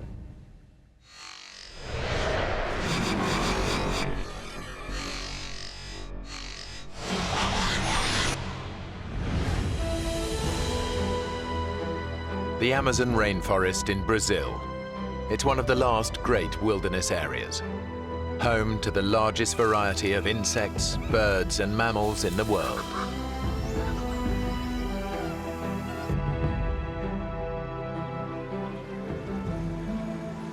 For Dave Boyer and Crystal Ramsey, it's the trip of a lifetime. Can you believe it? We're actually here. in the Amazon. Hey, you know when I make a promise, I keep it. It's the realization of a dream they shared 2 years ago when they were a couple. Crystal and I dated for about 3 years and really were the closest you could possibly be. One day we were talking about our passions and I asked her the question, if you could go any one place in the world, where would that be? And the Amazon was #1 for both of us. Dave and Crystal aren't together anymore, but they are still close friends. There was no one I would have rather gone with than him. Dave knows that Crystal has had a long-standing struggle with depression.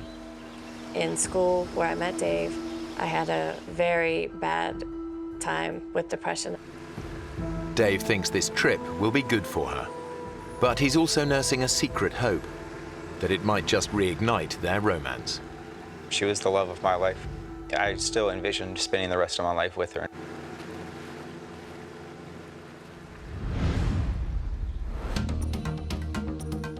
They've traveled almost 200 miles south from the Brazilian city of Manaus to one of the Amazon's remotest backwaters. They plan to spend 2 months exploring the region. Their base, a small lodge in the heart of the rainforest. Around it is a network of clearly marked forest trails. Dave and Crystal spend their first 2 days checking out the shorter ones. Then they decide they're ready to take on the longest. It's known as the White Trail, and it stretches 3 miles deep into virgin rainforest.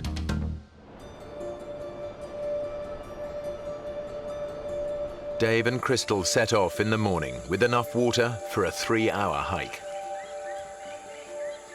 We left just before 10 o'clock and expected to be back in time for a late lunch. They've spent 2 years reading up on the rainforest, but nothing prepares them for the real thing. As soon as we went in, we started to see more than we had ever seen before, such as bats and different kind of bugs than we had ever seen, and it was a fantastic morning. I was really excited. Dave, look. We had tunnel vision. We were focused on one thing, and that was exploring and seeing the rainforest. We were oblivious to any dangers that were involved. They are so absorbed by the sights and sounds of the forest, they don't notice that they've stepped off the marked trail. Our awareness was elsewhere. It was on the trees, on the animals, on the sounds. They are now following paths made by animals. As we got further along, the jungle seemed to creep in on each side. We now had to walk in a single file line.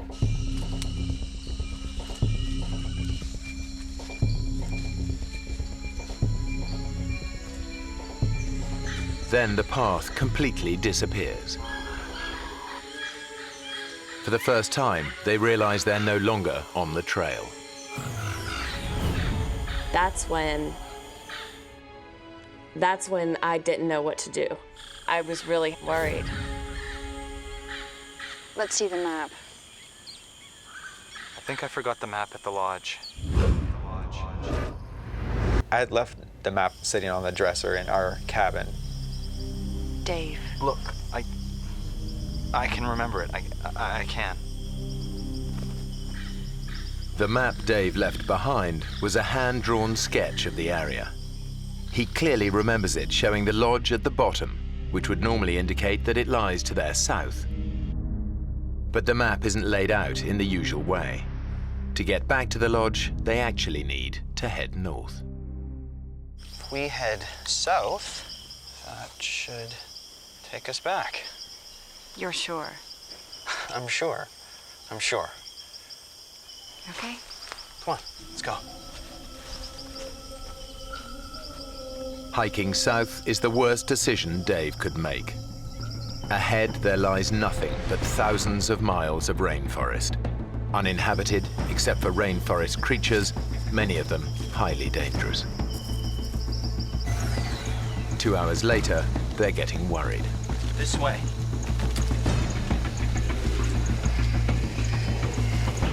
We had been walking far longer than we should have been. We should have been back by then. There's not much daylight left. It will soon be nightfall. I'm not going to stay out in the forest. I can't let this happen. We have to find our way back before it gets dark. I knew that once it got dark, we weren't going to be able to continue.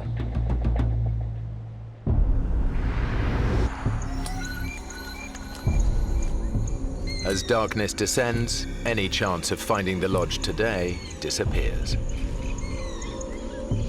That's really the first time we started to have some panic. What time is it? It's almost 6.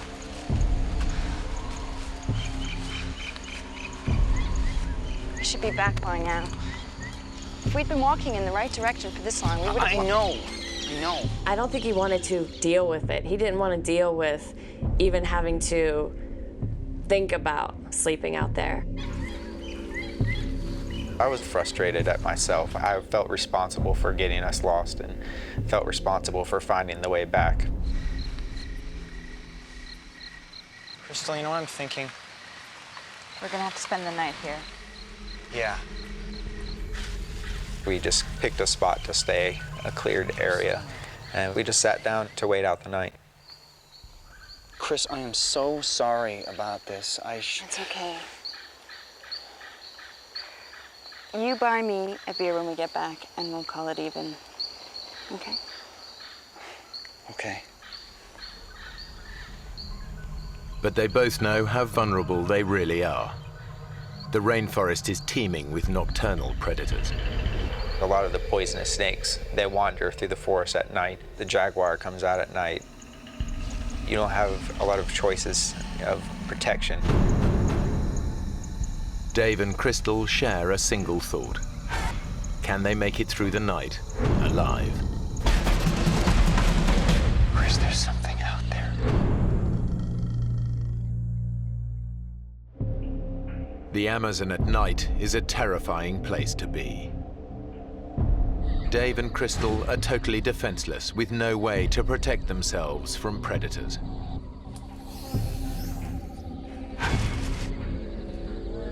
"49 bottles of beer on the wall." We weren't going to try to sleep at all. We were going to stay up, and that way if something stumbled upon us, we would be ready.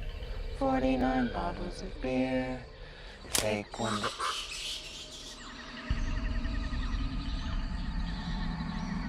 Jeez, did you hear that?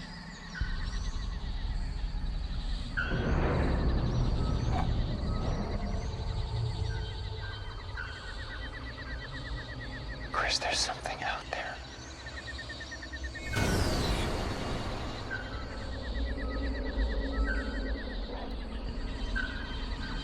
Do you think it could be a jaguar? The Amazonian jaguar stalks its prey under the cover of darkness. It can kill with a single crushing bite to the head.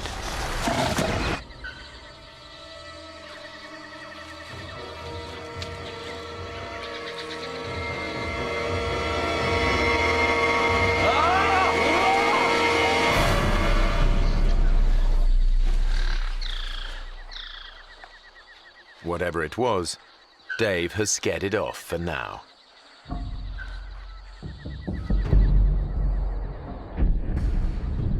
They spend a sleepless night, alert to every tiny sound.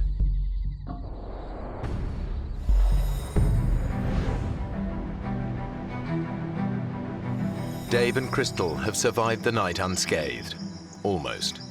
I'm covered in mosquito bites. Be grateful that's all that bit you.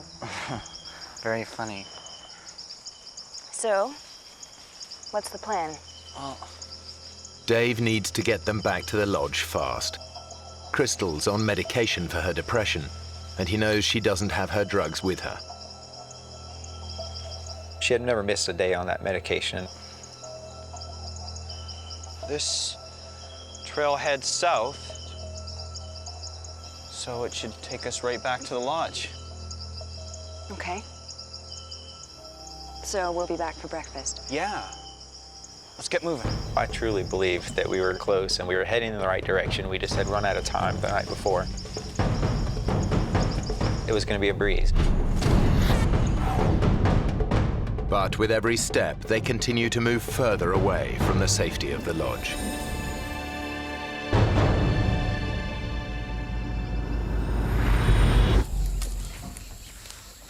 Four hours later, the temperature in the forest has soared. The heat and the way they're pushing themselves mean that Dave and Crystal are sweating out almost 4 pints of fluid an hour. We were starting to get depressed about our situation. We were starting to get frustrated. The temperature was rising really fast. It was getting up to 95 degrees. We were sweating profusely. Let's take a break.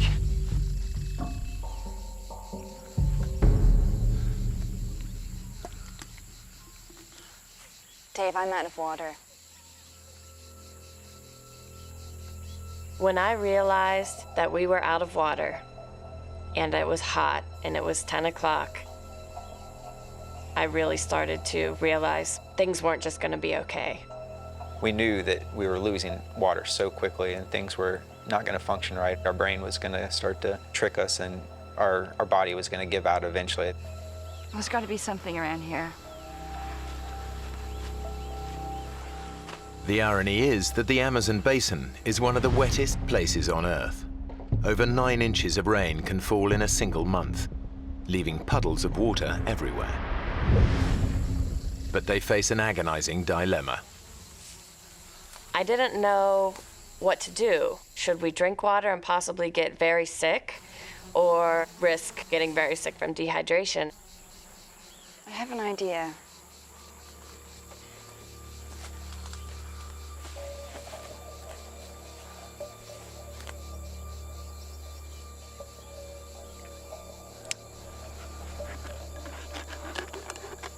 Give me that. My plan was to use my sports bra as a filter. Okay, now I want you to pour that through the top here. Crystal's bra could actually filter out a number of nasty parasites. But it won't get rid of smaller microorganisms that could make them dangerously ill. Okay. Bottoms up.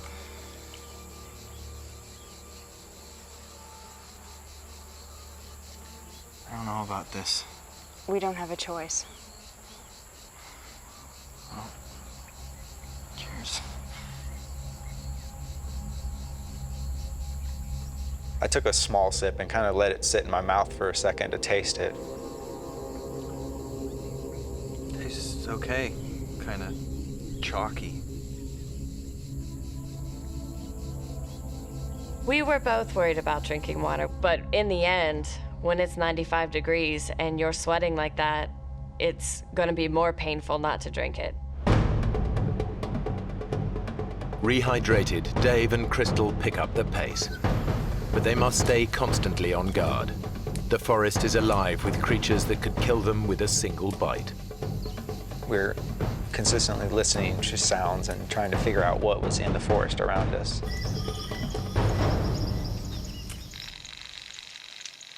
I didn't want to touch a branch that we didn't know what was on that branch. We wanted to watch our steps.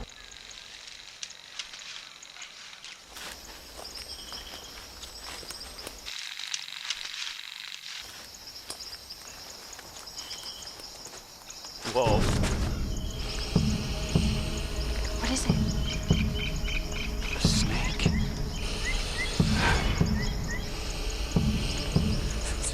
It's going the other way. They're lucky. A few more steps and they could have trodden on the snake. The Amazon basin is home to some of the most poisonous snakes in the world. One bite could mean a slow and agonizing death.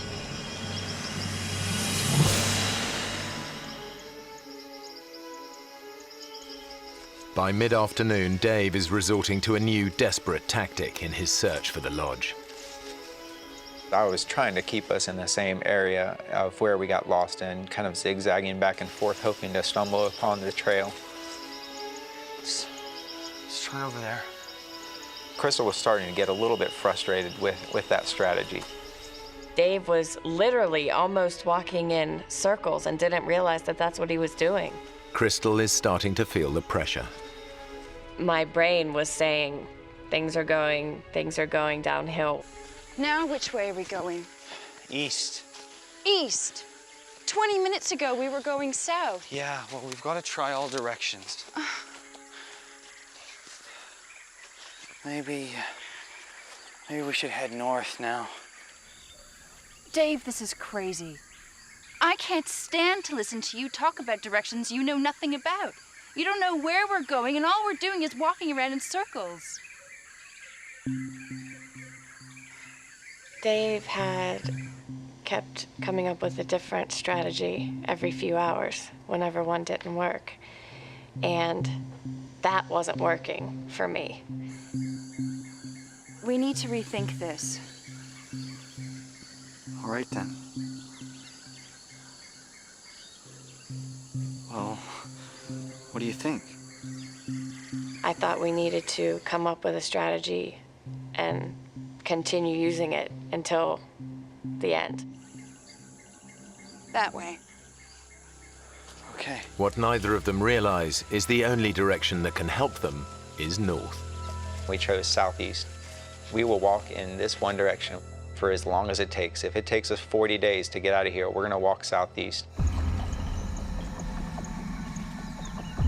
Hours later, and the jungle is just getting denser. We were getting down. We were getting scared and worried.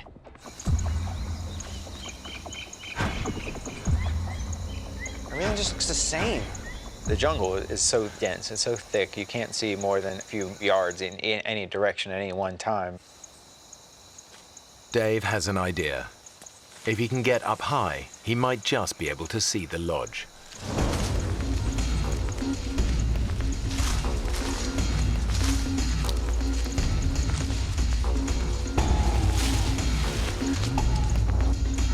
The knots in the vine were ripping at my hands and it was hurting me. My arms were tired, I was exhausted.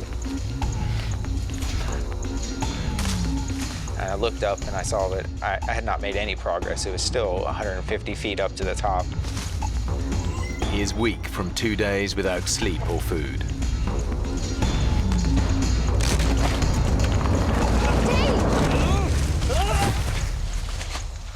Are you okay? Did you see anything? Yeah. Rainforest. Why is no one looking for us? In fact, people are looking for them. But the search is focused around the White Trail. And that's now a very distant and dense 7 miles away.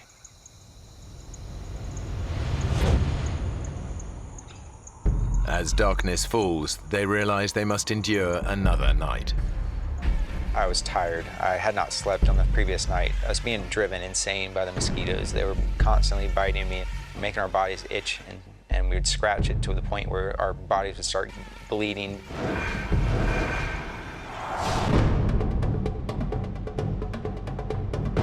The next day, they're still heading in the wrong direction, getting even further away from the area where rescuers are searching for them. And now they start to notice an ominous change in the behavior of the wildlife. If we were anywhere near civilization, these monkeys would be running away from us. They would be fearful of us, that we would hunt them. But these maybe had never seen a human before in their life and were just curious.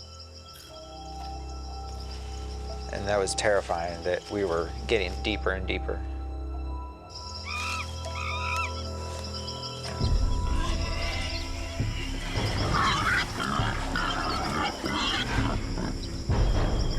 What is it? I don't know.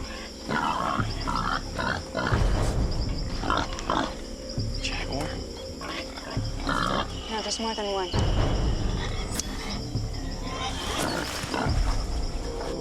They've stumbled on a pack of wild Amazonian pigs. Dave knows how ferocious they can be. The locals have said that they're really the most dangerous thing to encounter in the forest, other than a snake. They're aggressive. If wild boars got a hold of you, it'd probably knock you to the ground quickly, and then you would have several animals on top of you biting and really just eating and going to work. The way to avoid any confrontation is to let them know that you are different, that you are not something that's in their normal habitat.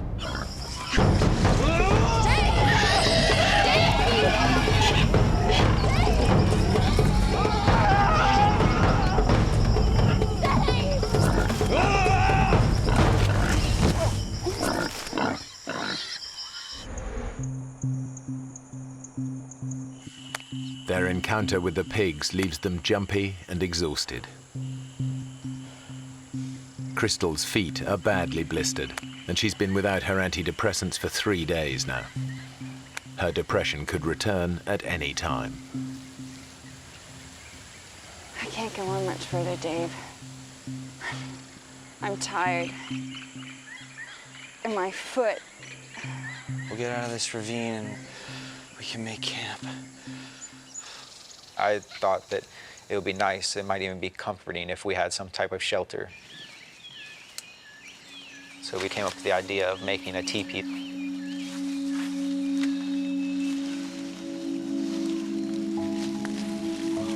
Excellent. Yeah. It was drawing us closer together. She told me that if I was as I was while we were lost, if we had always had that relationship in that past year, that we would still be together, that she saw all the things that she had fallen in love with in the first place. It looks good. We were trying to get our minds off of what we were going through, and we got even closer. My feelings had not changed since the day I met her. I was still in love with her. I still wanted her to be in my life and with me forever.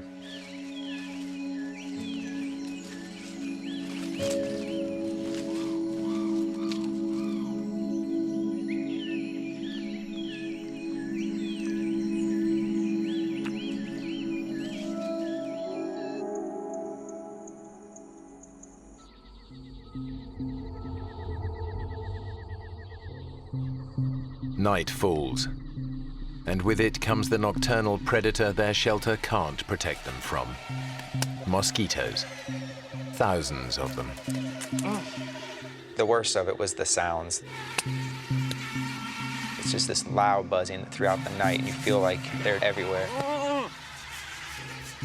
They would give me mosquito bites on my eyelids if I had my eyes closed, or on my forehead that were just driving me insane.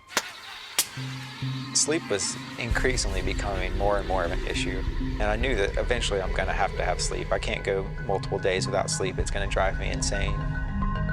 In a bid to escape the mosquito onslaught, they come up with a bizarre plan.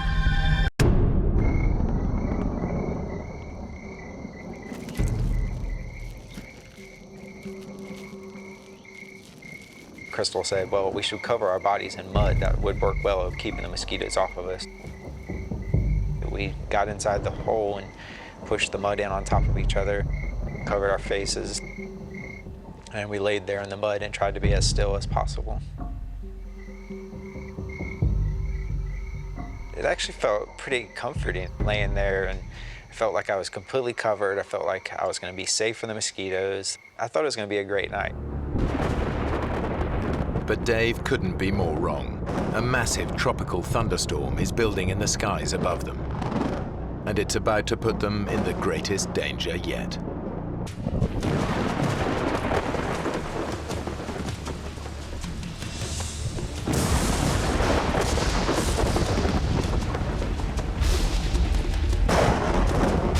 Within a few minutes, we were forced out of our hole. We would have drowned there. They've never experienced anything like it.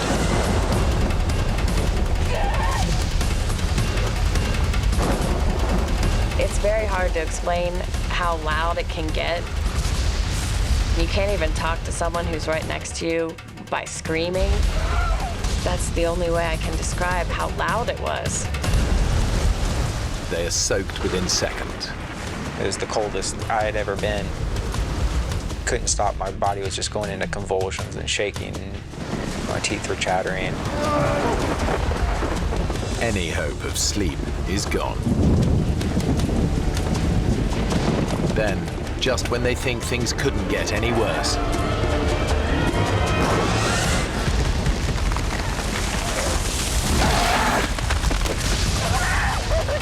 lightning brings down a huge tree dangerously close to them.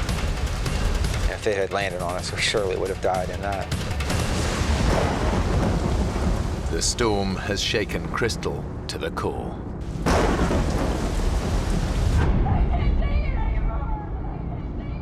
There's never been a worse night in my life than that night.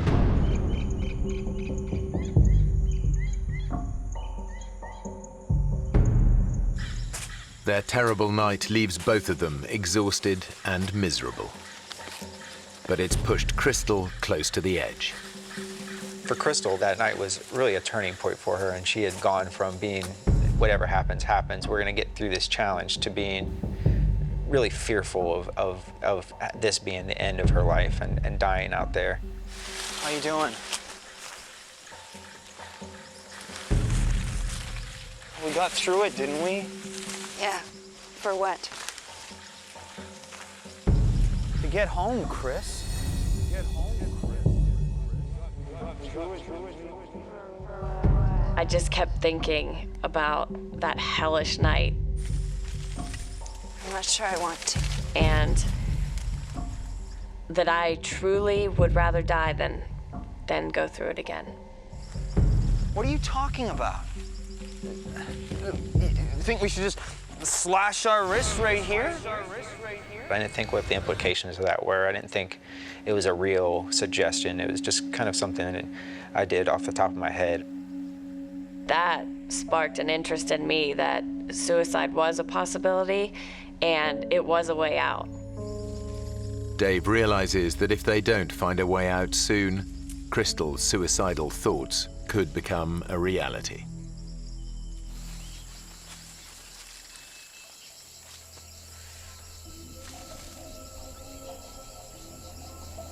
Chris. Her brain was going through some nasty stuff, and she was feeling the effects of that physically and emotionally. I knew that as the days go on and her withdrawal from her medication gets worse and worse, that it's going to become very difficult to keep her going and to keep that survival instinct inside her. I was so overwhelmed and so frustrated and so confused that I felt crazy. I felt like I was gonna lose it. Dave, where's the knife? It's here. I want to see it. Chris, you're really freaking me out with this. I want to see it.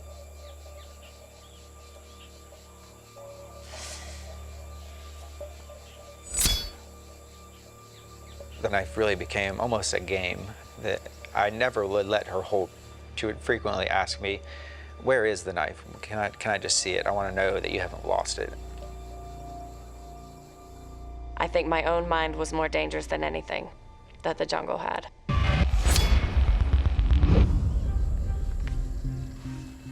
All I had was a companion, and she was what kept me going. I needed her as much as she needed me to make it through this, and I could not drag her the entire time. And that made me quite pessimistic for the outcome.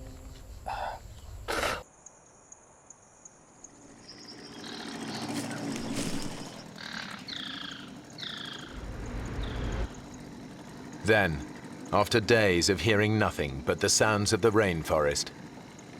Do you hear that? What? Come on. Come on! Sounds like a boat! Come on!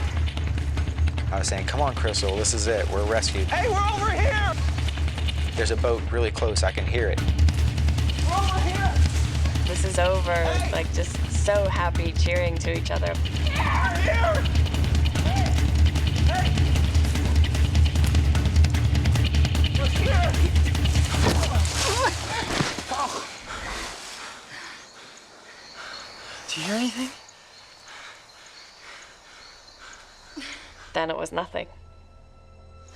After 3 nights without sleep, Dave's senses are starting to play tricks on him. The sound in the jungle can't be trusted.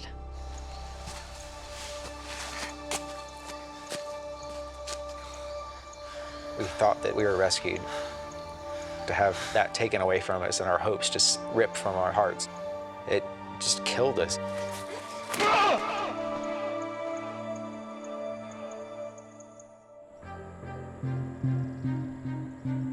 24 hours later, Dave and Crystal's situation is bleaker than ever. They are still hopelessly lost. And as their 5th night approaches, it's Dave who's struggling.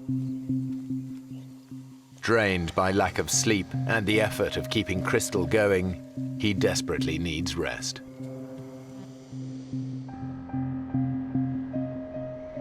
Dave was exhausted.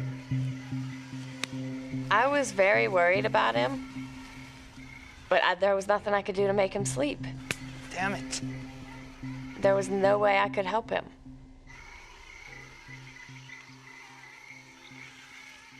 As Crystal sleeps, Dave is once again tormented by mosquitoes.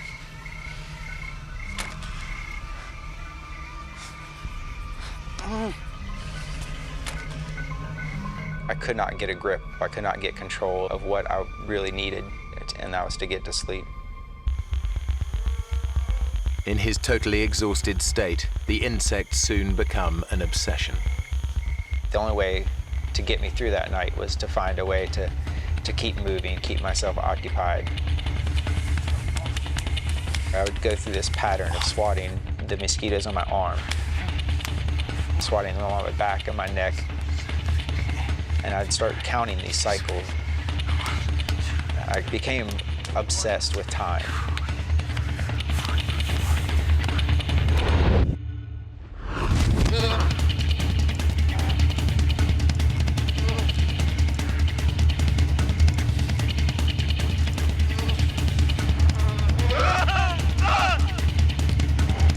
Sleep deprivation is taking its toll. Dave is beginning to lose his grip on reality.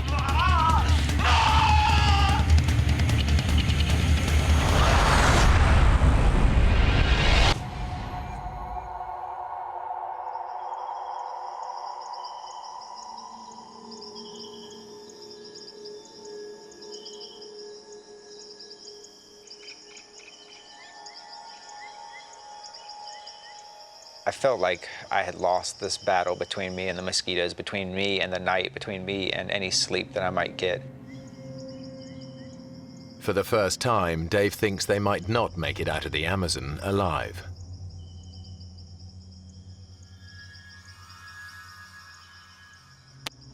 A horsefly came and bit me. I reached down and picked up the horsefly.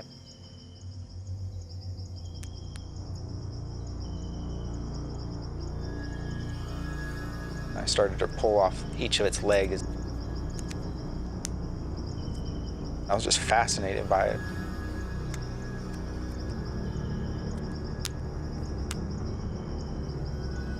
And it kind of led me to look over at Crystal and imagine our bodies laying there dead, and all the things that would come, take our bodies apart, eat from our flesh and drink from our blood.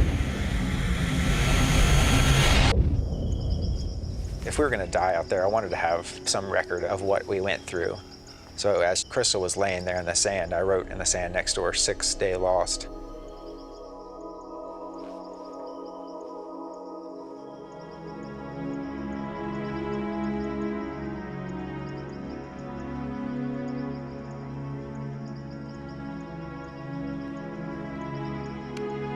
I wanted to document it as well as I could, so I'd snap that picture, hoping that one day somebody would find our bones and our camera and see that we had been there on the 6th day.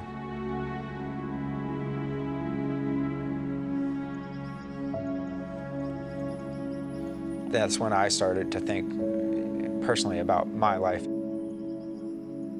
I did not have a close relationship with my family. I had never told my mother that I loved her. I had never told my family how much they meant to me. It was killing me, and I wasn't going to have that opportunity if I died out there.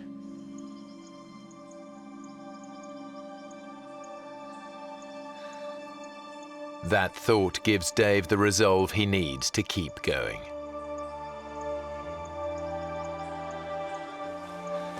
Come on. Wake up, it's time. I don't want to leave. I don't want to move. I don't either, but we have to. My feet were deteriorating unbelievably. And the pain was unbearable. It felt like 10 wasps were biting me at the same time. If we stay here, we die. It's as simple as that. Crystal finds the strength to give it one more try.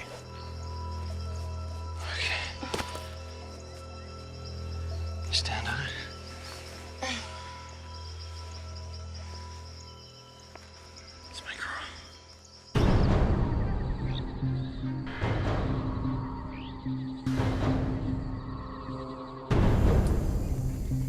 They push on. Now the terrain gets harder. Come on, Chris. And as Crystal's feet become unbearably painful, her depression begins to get the better of her.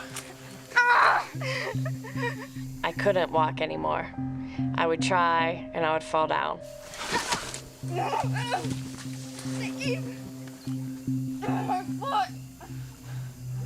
I felt like that was telling me it was time to just end it myself. I don't want to go. Crystal's depression is back. Now she can see only one way out of the nightmare. You can! Come on! I decided this is it. I can't keep going.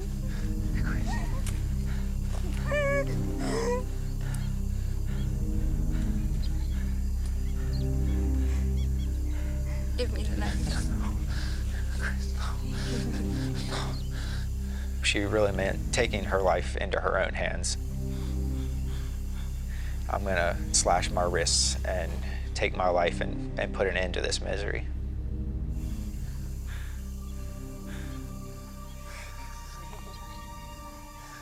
This was the woman I was in love with. This was the person I wanted to spend the rest of my life with. I had no thoughts of ever abandoning her. I'll make you a deal, okay? I'll make you a deal. I told her, you don't want to go through another night, I know that, and if it gets to be tonight and we have not made our way out, I will give you the knife. You gotta give me everything you got today. Crystal accepts Dave's deal. Everything you got today. If they aren't out of the forest by dusk, they will both kill themselves. We'll do it together. I put a specific time frame on the rest of our life. We were either going to get out and live the rest of our life really happily, or that was going to be the end. Crystal can now see an end to her ordeal. Sit down. Sit down here. On here. Come on. She was like, what time is it?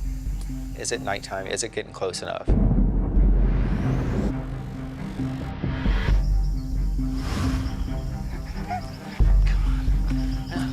Come on!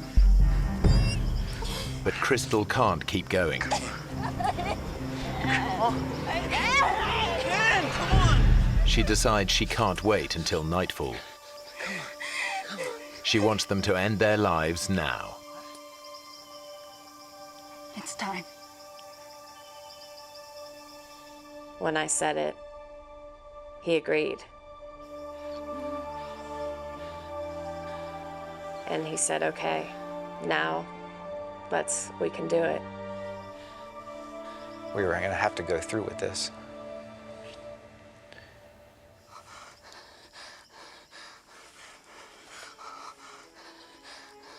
Dave's resigned to dying, but there's a bizarre thought he can't get out of his head. I wanted to wash the mud that was on my arms. I wanted to wash my face and have a clean body, a clean approach. If I was going to face a judgment, I needed to do it with a clean spirit as well as a clean body.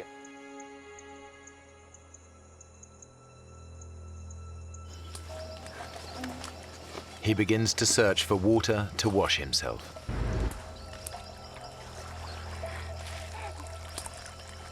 As we fought through some of the underbrush, when we got down there, there wasn't a creek, there wasn't a puddle. There was a flooded forest. Everywhere that we could see, there was water. It's a glimmer of hope, just enough to keep them going. This water's gotta lead somewhere. In the Amazon, rivers are like roads. If this water leads to a river, they might just spot a boat. They put aside thoughts of suicide. I got this surge of energy and some anger that made me want to fight through the water even more.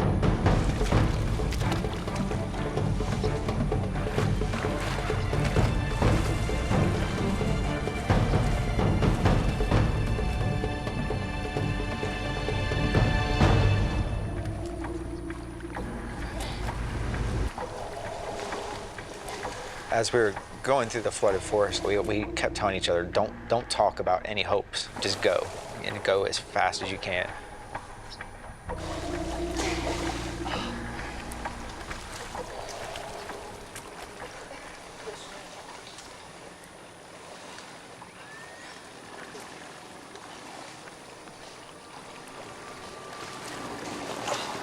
Dave, look! I thought to myself, I've got to be hallucinating. I said, David, am I really seeing that? You know, is that really real? And he said it was. Hey! Hey! Hey! Hey! He didn't wave back at us. It seemed like he was miles away. We immediately just started screaming, help, help, help, help me, please.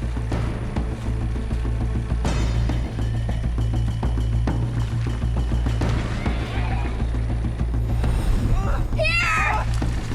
We're here! Help! And he didn't respond. Help!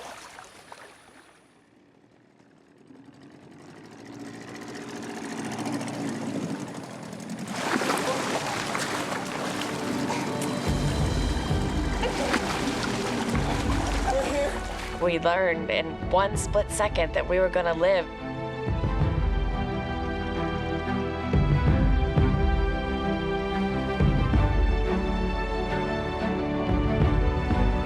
I was screaming and crying and just definitely the best moment I've ever had in my life.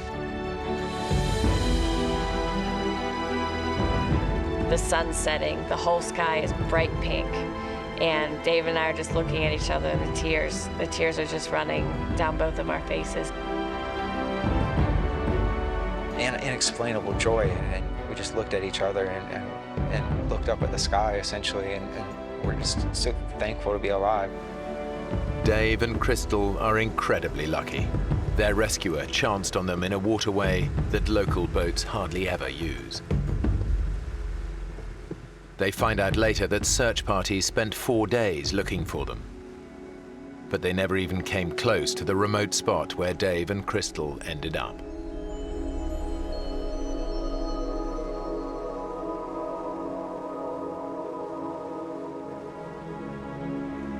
When we got out, we talked about, you know, all the times that we had in the jungle and how we talked about getting married, but when we were finally saved and getting better, we realized that that isn't the thing that we're going to do at this time. In the forest, we kind of had said, if we get out of this, we're going to live the rest of our lives together. And when the reality of being out was there, she did not feel that way. That was not what she wanted. And that was a bit of a disappointment to me. And that continued to be a disappointment for quite some time.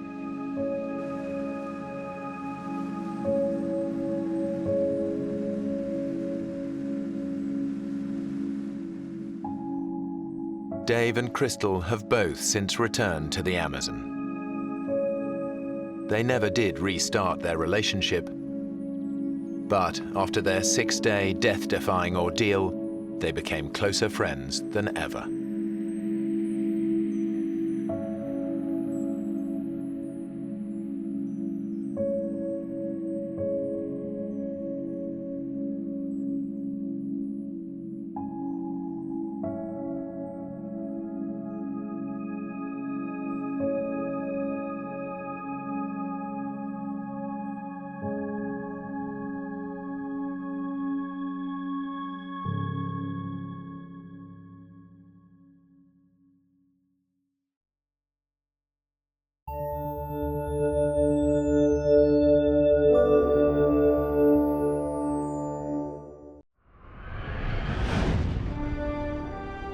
In the heart of the Alaskan wilderness, a father and son set out on the trip of a lifetime. Then, disaster strikes. Watch out, Flint! Hold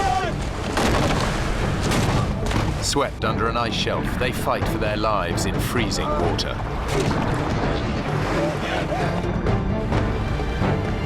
Dad, you're gonna swim! They've lost everything and are at the mercy of prowling predators.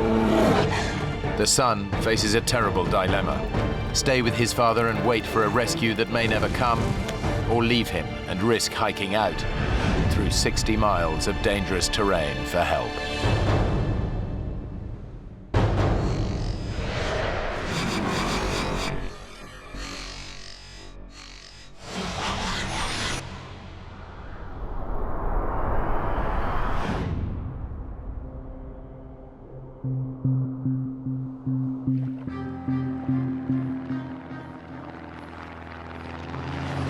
A specially chartered plane has dropped Blake Stanfield and his father Neil in a remote Alaskan wilderness 60 miles from the nearest settlement. How's the raft coming? We're almost there. Good. Get the coffee on. Neil runs a building management firm, and Blake is a doctor. They'd taken leave to spend some time together. My father and I started backpacking when I was a young boy. Always ended up loving that. He taught me to appreciate the outdoors. Isn't it beautiful, Dad? Well, a long way from Oklahoma City. Blake and I are good friends. We talk every day and share our experiences. He's always been a good kid. Blake's organized the rafting trip as a gift to his dad to celebrate a very special occasion. For my father's 65th birthday, I had planned this rafting trip to the gates of the Arctic as a present to him. Although Neil's been looking forward to this, he knows it's going to be tough. Hey, Dad. Yeah? Can I over here? Sure. He'd really wanted Blake to book them on an organized group trip, but Blake had other ideas. Blake is very independently minded and decided that, oh no, we don't want to do that.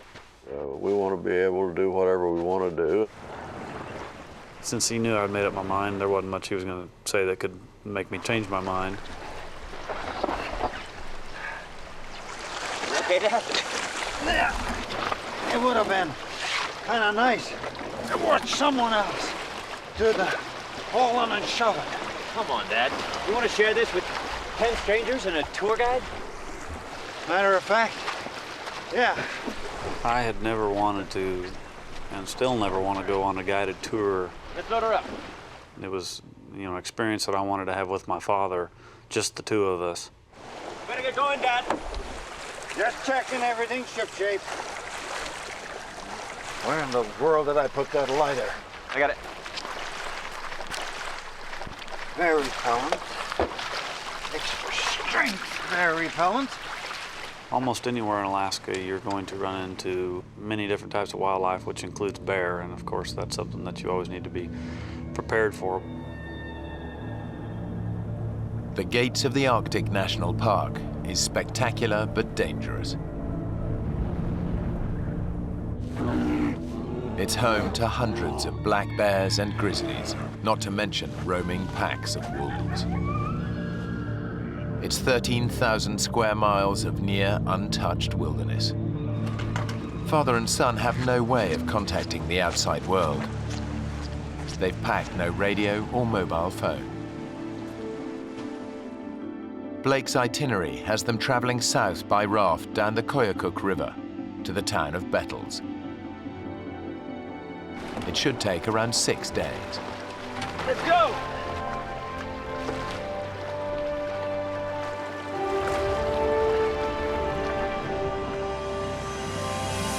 It was about a 90-mile float that we had planned, just camping and doing little short day hikes. We were just gonna have fun. That's beautiful, isn't it? Thanks, son. A wonderful, wonderful birthday present. Well, most of our conversation was just how amazed we were with the beauty that we were surrounded by and how remote it was and how quiet it was. Blake and Neil have deliberately avoided the crowds by arriving in early June.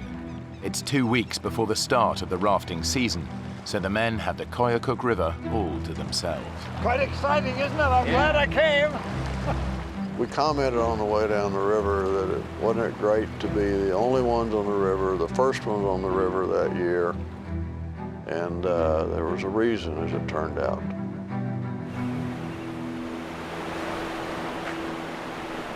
They've been rafting for just a couple of hours when they notice that the river is changing. Blake, ice. Oh yeah, thought it would all be melted by now. Yeah, me too. For 6 months of the year, the rivers are choked with ice. During the summer, it all melts. But this early in the season, some patches have yet to thaw. The longer we floated, the more ice we actually started to encounter. It doesn't look like it's going to let up. Do you think we ought to stop this thing? The current's picking up speed, and Blake struggles to control the raft. I kept trying to look around the corner, hoping to find, which way we were going to be going. And that's when I realized that actually we didn't have a choice where we were going. The men are at the mercy of the current. We're going to have to pull in and stop this. I'm trying, Dad. I can't slow it down, though.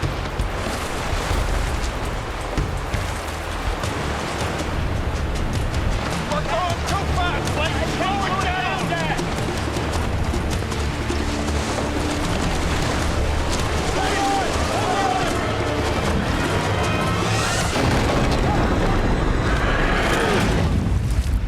It was sheer panic at the time, and it happened so quickly there wasn't much time at all to think. The next thing I actually remember was being pulled right underneath the ice.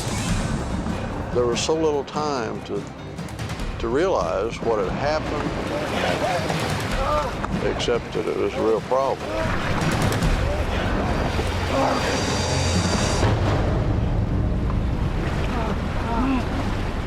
It wasn't long before we came up in essentially an air chamber underneath the ice. The air pocket saves their lives, but the ice shelf could stretch on for miles. I remember looking over at my father, yelling at him. Blake yelled. Dad, I'm sorry. Of course, it wasn't his fault. Give me a hand. Blake manages to grab Neil's hand, but the current's too strong. His dad is swept away beneath the ice.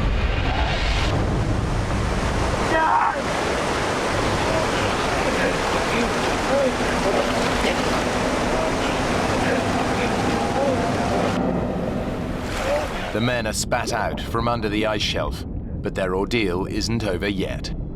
We were being carried rapidly toward the second ice shelf. I saw it coming. I reached up and grabbed it to try to prevent from going under it. Of course, the river was such that I was carried underneath. The roof of this ice shelf is even lower than the last. And the second ice shelf had no room to breathe. I really thought I had taken my last breath. My father and I both ended up with a lot of abrasions to the top of our heads because we kept trying to come up to the air that we were hoping was there. I've never thought of a worse way of dying than drowning, and was certainly thinking that that is how I was going to die. After being under that water for what seemed like an eternity, I just remember popping out, taking in a nice big breath of air.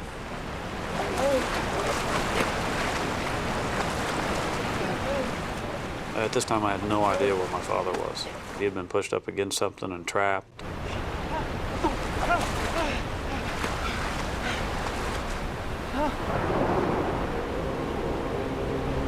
Dad!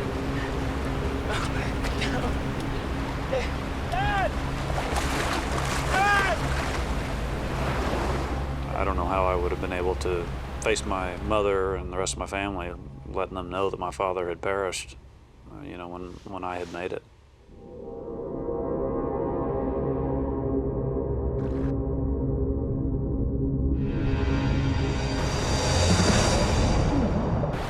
And the next thing I remember seeing was his head above the water.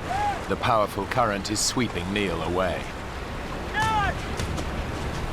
It didn't appear like he was making any attempt to get out of the river, and for all I knew, he was injured and couldn't. Neil's disorientated, but somehow he catches hold of a rock and hauls himself out. Blake knows that his dad has got to get to shore fast before he's paralyzed by cold and shock. And Blake, in the meantime, is yelling at me, and I can't hear him above the roar of the river.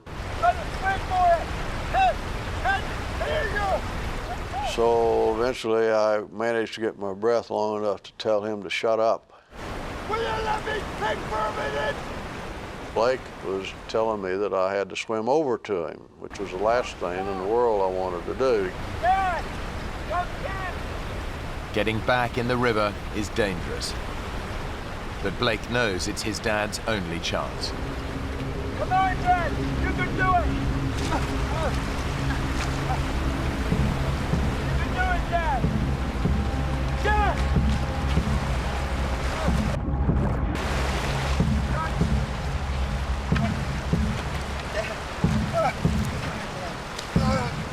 Oh my God, you're freezing. Dad, come here.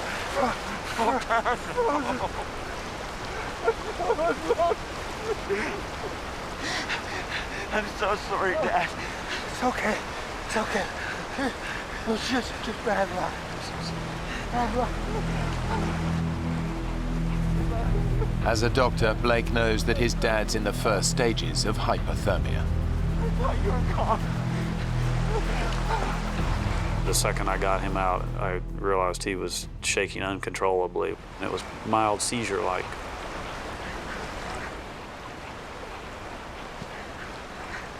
We gotta warm you up, Dad. We gotta warm you up. Blake's desperate.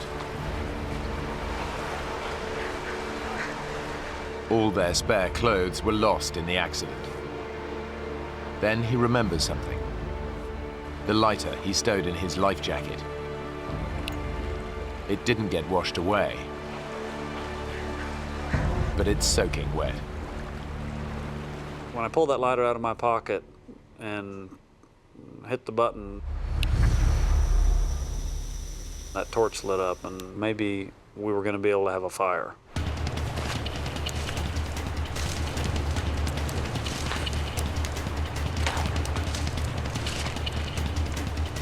I knew that we had to get a fire started. We had to get him out of those cold, wet clothes. We gotta get you dry. It's okay, Dad. You're gonna be okay. All right? Neil's wet clothes are making his temperature fall even faster. It's okay. Basically, while this fire got started, I hugged him and tried to give him some of the warmth that I had. Eventually got him to where he wasn't shaking anymore.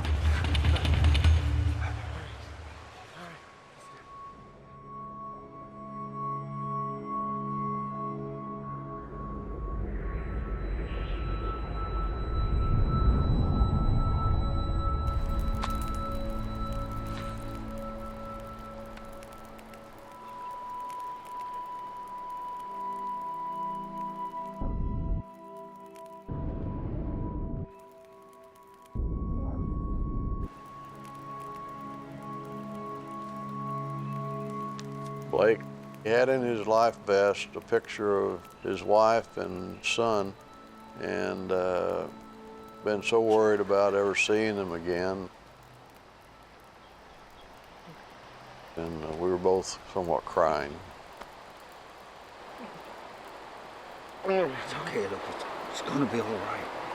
I'll be back home. But Blake knows their prospects are bleak. They're stranded in a remote wilderness and nobody expects them back for at least a week. Their raft is lost, along with all their food and gear.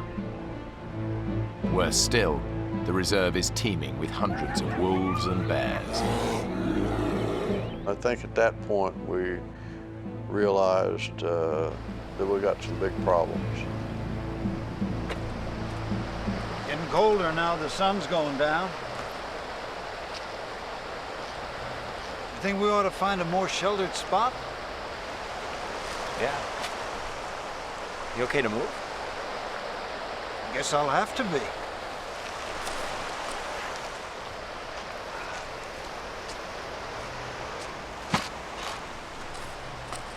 What are you doing?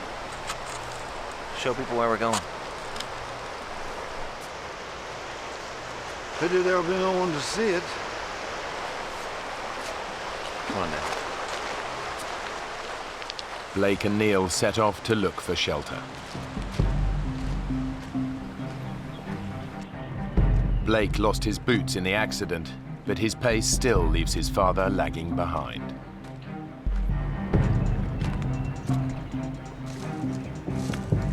I think that I wanted to move a lot faster than my father was able to move at the time.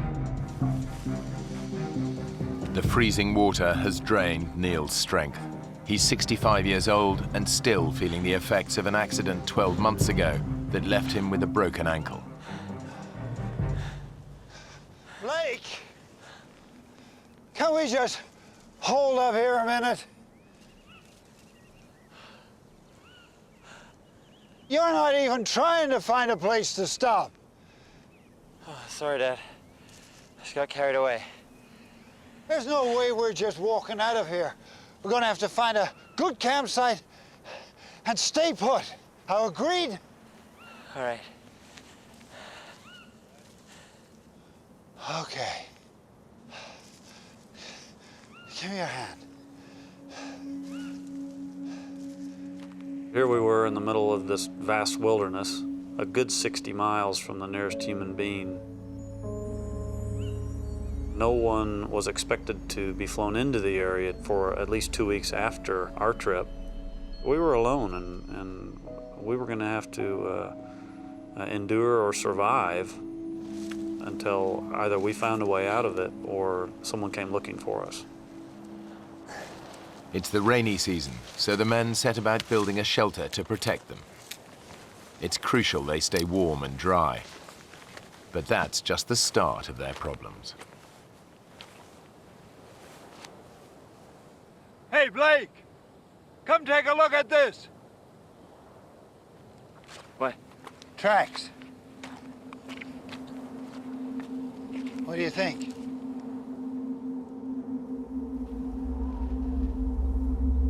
Black bear? Uh-uh. More like a grizzly to me. There's dozens of them around here. Well, maybe they were just passing through.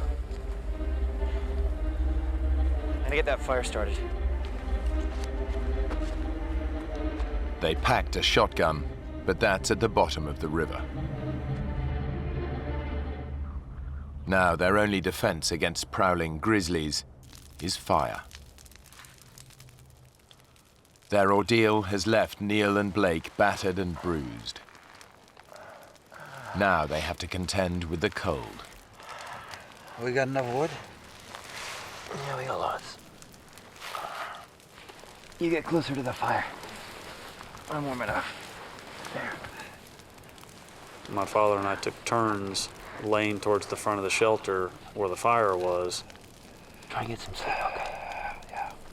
And then whoever was laying in back would bear hug the person in front. Sleeping won't be easy. It's summer and the sun barely dips below the horizon. But during the few hours of darkness, the temperature can still get close to freezing. I shivered myself to sleep, because I'm sure my clothes were still damp. But Blake can't sleep. He knows it'll be at least a week before anyone realizes they're missing. If they stay put, their chances of survival are slim. The only alternative is a grueling 60-mile hike to the nearest town. It was a long way to the nearest person. It was extremely rough terrain. We only had one set of shoes between the two of us. There were plenty of bears in the area. It was hard to take in the severity of the predicament that we were in.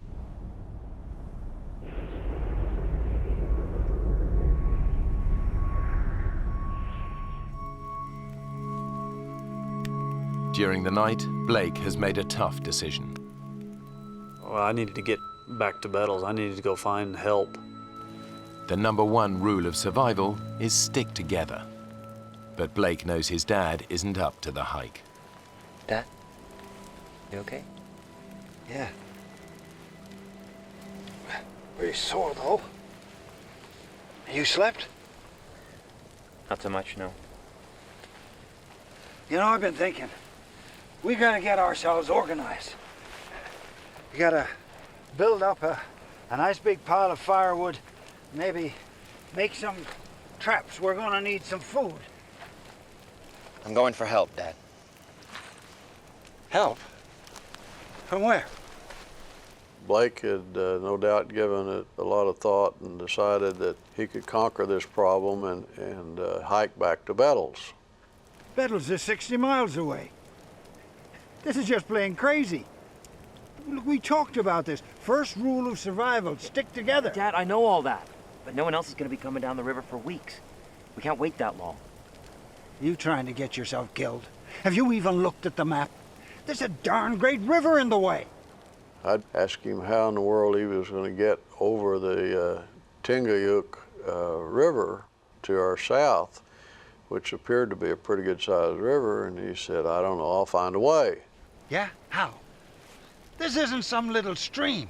This is an Alaskan river in full flow. Now, do you have any idea how powerful that is? Yes, Dad, I was in one yesterday, remember? We're on our own, Dad. No one's coming. I'm telling you not to go. Leaving him alone was a hard decision, but I think he knew I was stubborn because I inherited that from him. You're really going, aren't you? Yes, sir, I am. I'm really going. Because if I don't, we're gonna die here, Dad. You're gonna need the knife. And the lighter. Now, what about the bears? You saw all those tracks. Well, you got the fire. That should keep them away. I meant you, son. What about the bears? I love you, Dad.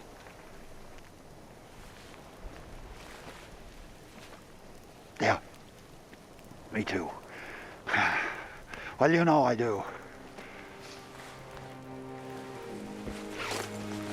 I'm gonna come back, Dad.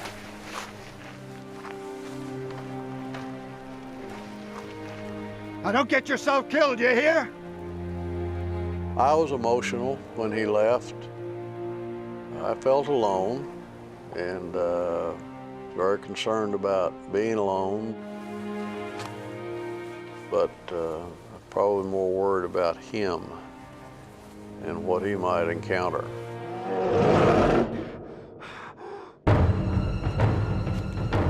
Ahead of Blake is a 60-mile hike south to the nearest town. In such a vast expanse, he can't afford to get lost. One wrong turn could spell disaster. Now Blake's made a gut-wrenching decision to leave his dad alone and hike out for help. He's heading south for the town of Bethel, 60 miles away. The biggest obstacle in his path is the Tingayuk River. But first, he has to find it. Because of the scale of this map, it was a little bit difficult telling exactly where we were. I didn't have any great landmarks.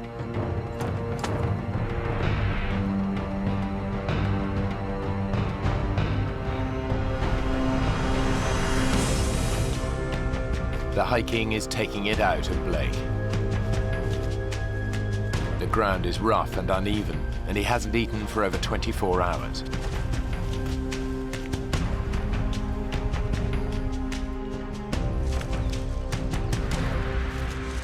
But he's still making good progress. Just a few hours after leaving his father, he hits the river.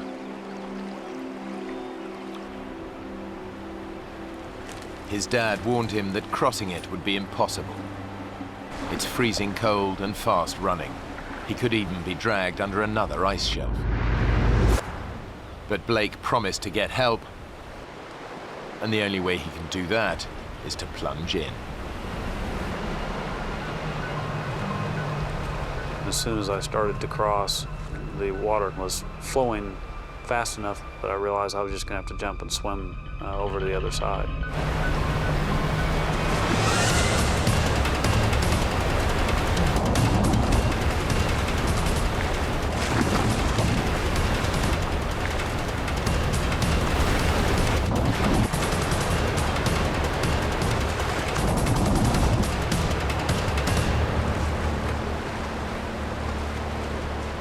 Blake has proved his dad wrong. With the river behind him, it should be a straightforward hike to Bettles.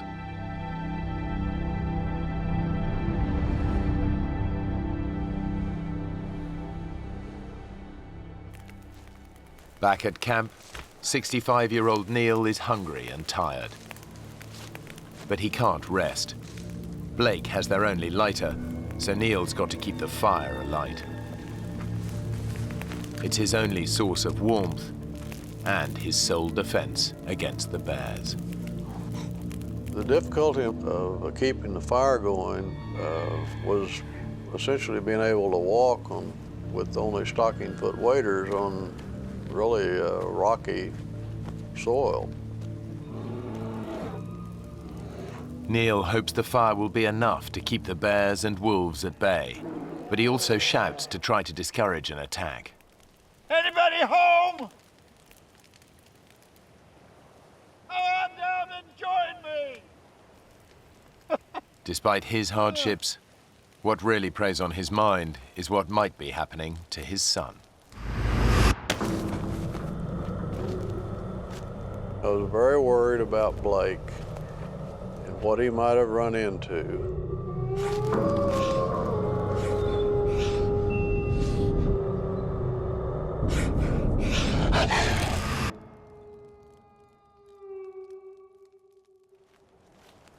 Like his dad, Blake is trying to frighten predators away by singing aloud.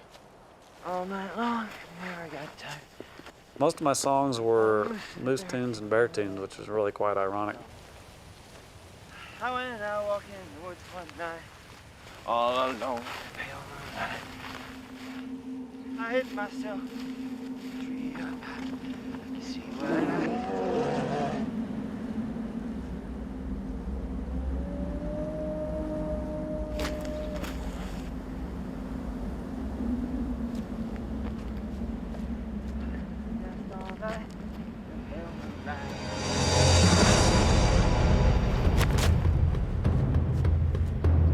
Suddenly, Blake comes face to face with a grizzly bear. A grizzly can tear your head off with one bite,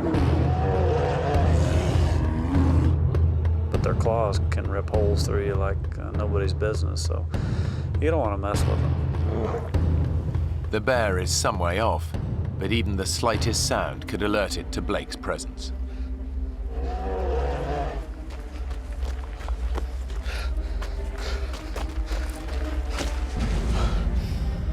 I certainly sent the adrenaline through my body when I saw him. Blake daren't make a sound. The bear's too close. It was scary seeing him out there. He wasn't far enough away for my liking. The bear hasn't spotted him, but grizzlies have a sense of smell 100 times more powerful than a human and can pick up the scent of prey from more than 2 miles away. But Blake's in luck. He's downwind of the bear, and his scent is carried in the opposite direction. But the wind could change. He risks making a run for it.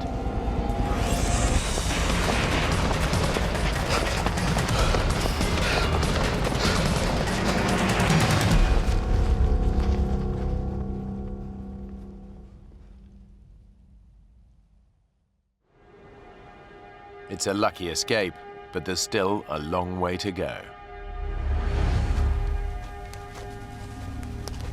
Blake's making good ground. By his estimation, Bettles is just a day and a half's hike away.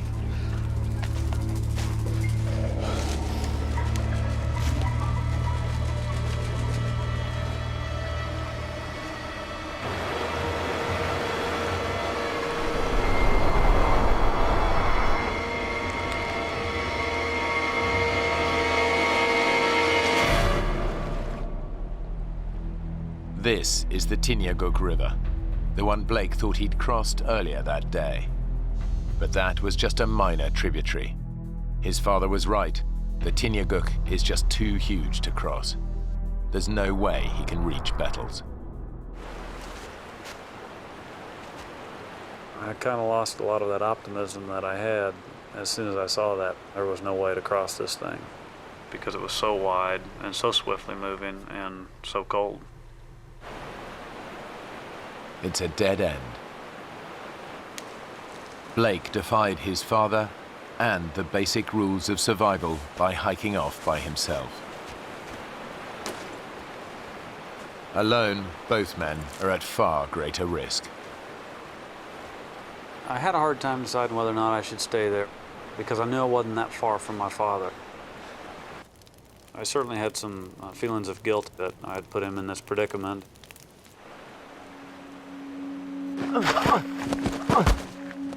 Now the mental and physical strain of the last 2 days finally catches up with him. I realized I needed to rest. That was something my body was asking for at the time because it had been a long, long sludge.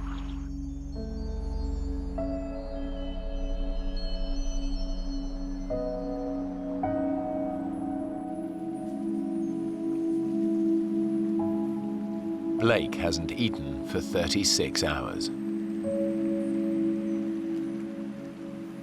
The only thing that I really saw were some spiders, and there were a few that I swatted and ate, just because I thought maybe I'll start to see more of these and have some nutrition.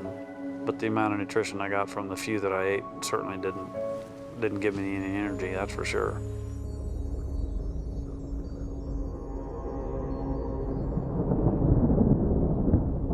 I was awakened by some raindrops that were hitting me on the face. I was worried about my father because, he would have gotten just as wet. He didn't have a lighter to restart a fire had his gone out. In the rainy season, downpours can be intense. If the fire goes out, Neil risks bear attack and hypothermia. The possibility of rain was a real problem. It would put out a fire, and there wasn't any way to keep a fire going. And that's what I had to try to do. The rain clouds blow over. Now Neil faces his first night alone in a wilderness bristling with predators.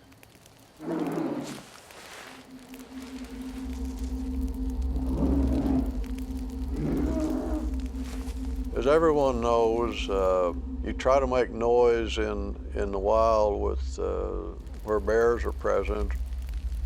I said a lot of stupid things in order to make noise, and one of them was, "I'm the king of this valley. Everyone who lives here at my pleasure."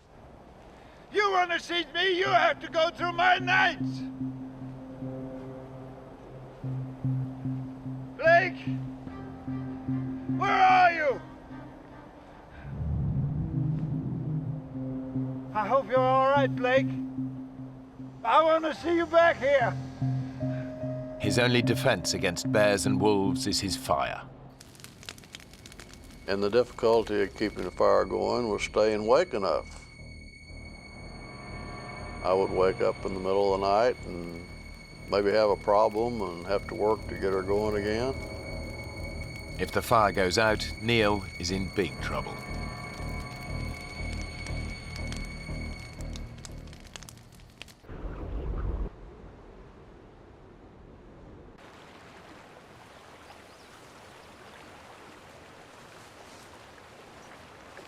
After a fitful night's sleep, Blake confronts the bleak reality of his situation.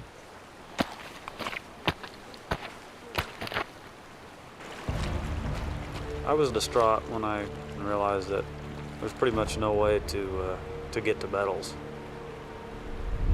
I was a long way from what I'd hoped to be my final destination. But he has one slim hope. I kept thinking about the fact that these bush pilots fly up and down these rivers, so they might be flying directly overhead.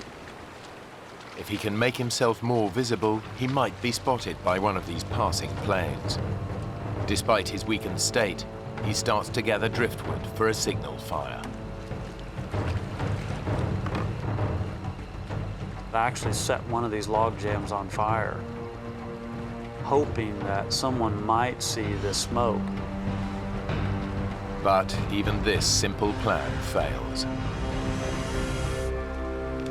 Every time I looked up into the sky, the smoke wasn't very white and smoky like you always see in the TV shows. You know, it wasn't that noticeable.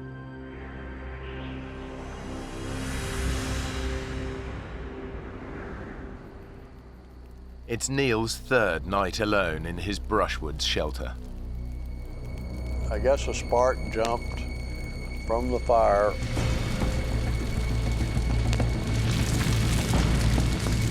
All of a sudden, there was a fire going on right above my head, and I'm talking like 18 inches above my head. So I had to get out of there fast.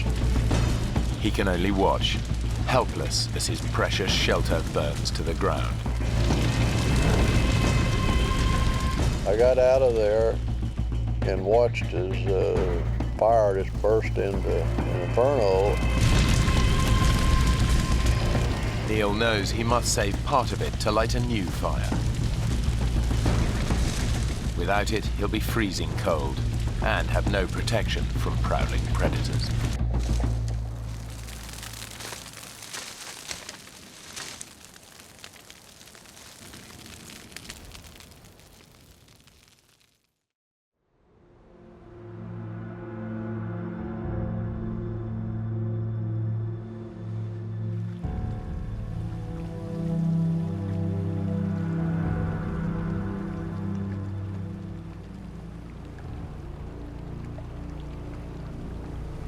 During the night, meltwater has flooded the river.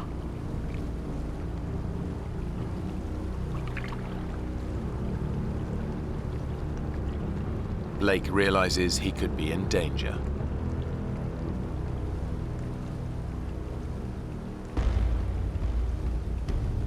When I realized that the river was rising that quickly, I moved up into the forest because I was worried that I was actually going to end up on a small island out there and be trapped by water on all sides.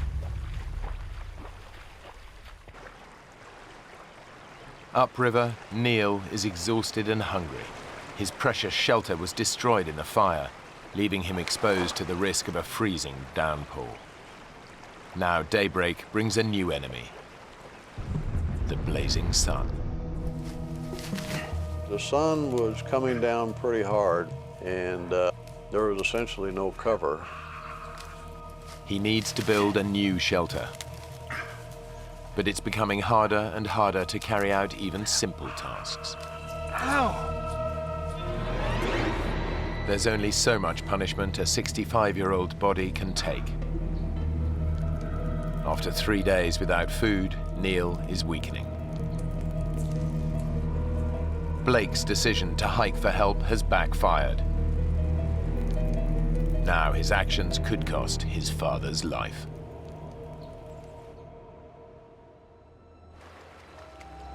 Now Blake is gambling that staying by a major river will increase his chances of being spotted by local pilots. But since nobody knows they're missing, his chances of being rescued are slim.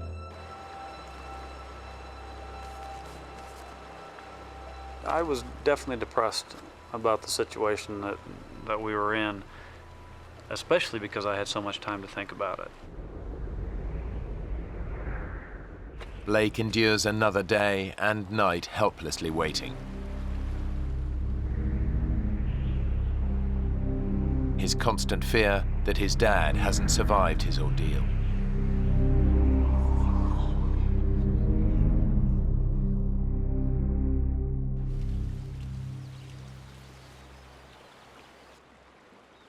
Blake's decision to hike out looks increasingly like a bad move. Around 6 or 7 in the evening on Tuesday, I was laying over by my fire when I heard the sound of an airplane.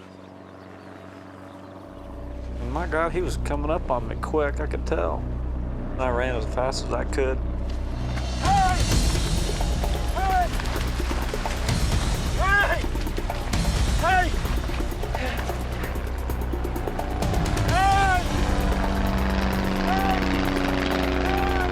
I realized that he spotted me. He'd spotted me.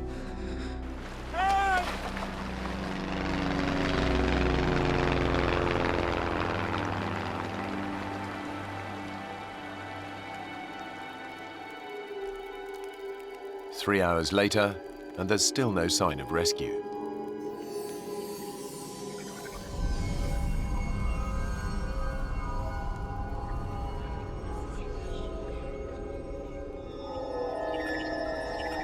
Boy, after a while, I started thinking, did I just hallucinate?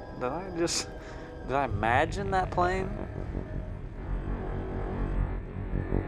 If help doesn't come soon, Blake knows they're as good as dead.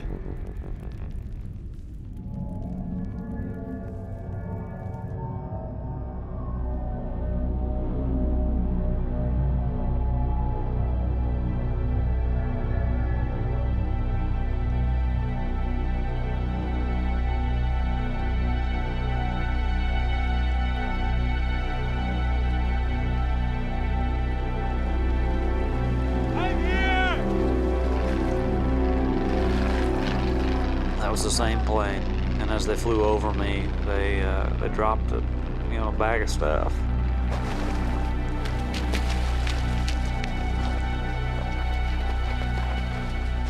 The bag contains supplies and a walkie-talkie.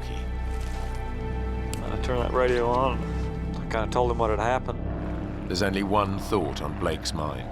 Please hurry! You gotta go find my dad! He's 15 miles upstream. There'll be a fire going. You see a fire. The pilot launches an aerial search for Neil. And Tango, where are you guys at? Okay, we're gonna head north. A plane reaches the right area within 10 minutes. Neil's camp should be easy to spot. But when the pilot reports back to Blake, the news is bad.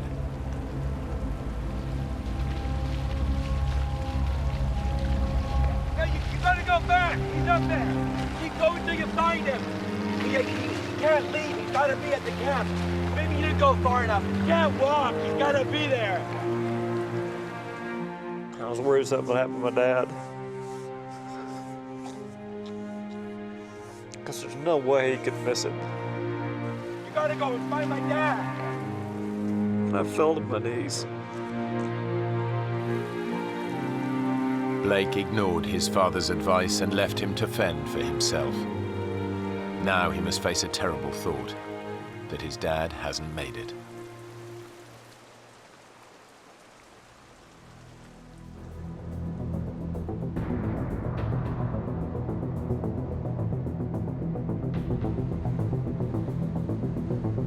The aerial search continues. But in such a vast wilderness, Neil's camp is proving hard to locate.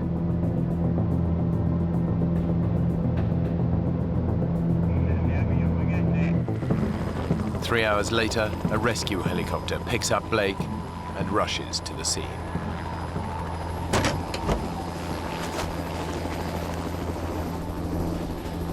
Neil! Neil, you okay?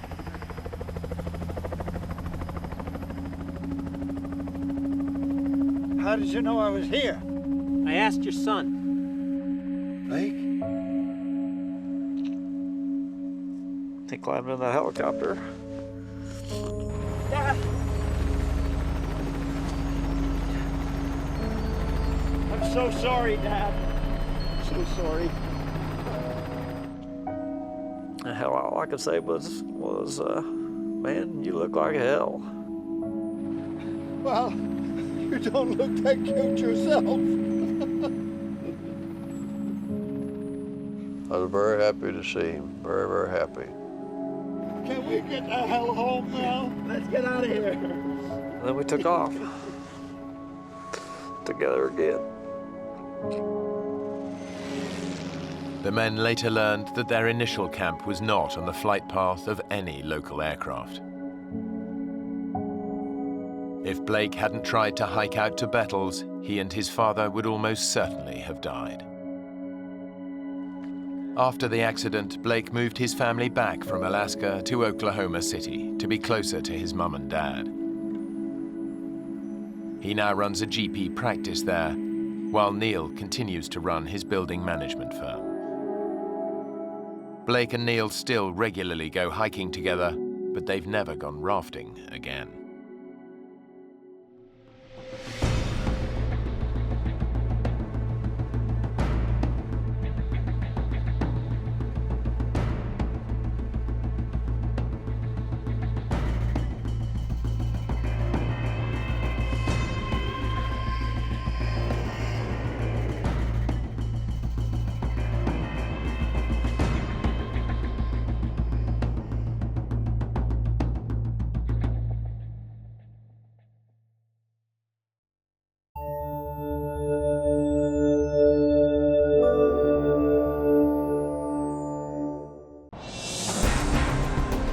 When a family of 4 join their closest friend to go fishing on the Zambezi River, the outing quickly turns into a desperate fight for survival.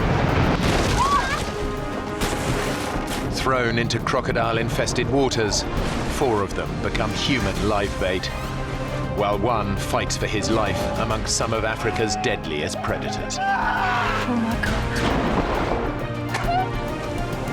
At any moment, one of us would be taken by a crocodile. I thought it was over, I really did.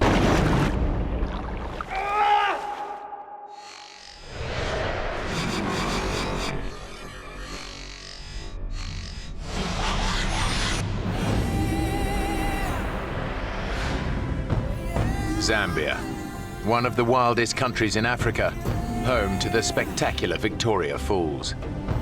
They are fed by the mighty Zambezi River, which divides Zambia from Zimbabwe.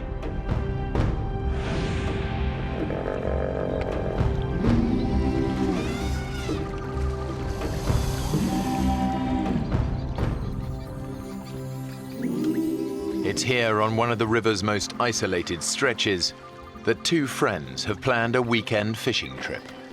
Arthur Taylor and Alistair Gallatley have known each other for over 25 years. Our kids have grown up together with Alistair. Basically, Alistair's part of the family. He's a very good guy in a crisis and a very good friend. We've known each other a while, eh? We've spent a lot of time together. We go fishing a lot. Where do you want the fish, mate? Usual place. As experienced safari guides, they've lived and worked alongside the Zambezi for most of their lives. Most important. Good enough. Think so? I can't wait to get on the water. Joining them are Arthur's English wife, Faye, and her parents, Clive and Brenda. They're retired teachers visiting from England. Change your mind yet? No, I think I'll just stay here and relax and read my book. Go on. They've both lived in Africa on and off over the years.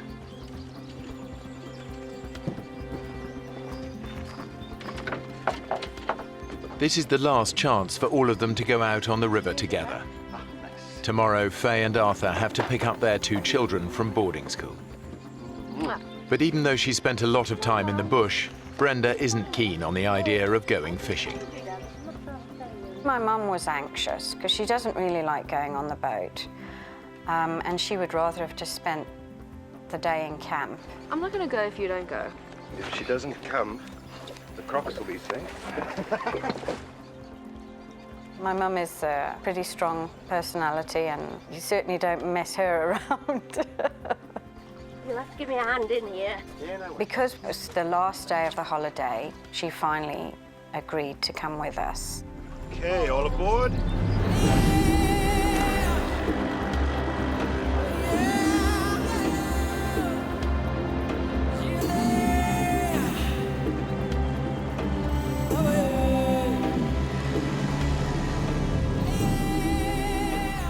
This is one of the river's most remote stretches. The Zambezi is just a fantastic river. It's amazing, and it is so diverse. The bird life is out of this world.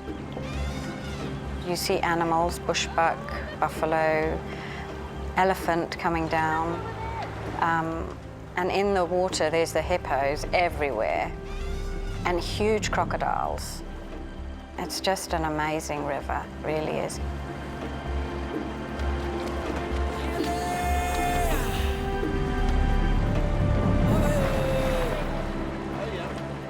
It was all very relaxed atmosphere. Very carefree, nobody had a worry in the world. You want to try catch some fish, Brenda? Oh no, I'm not good at that. Come on. Come on, it's easy.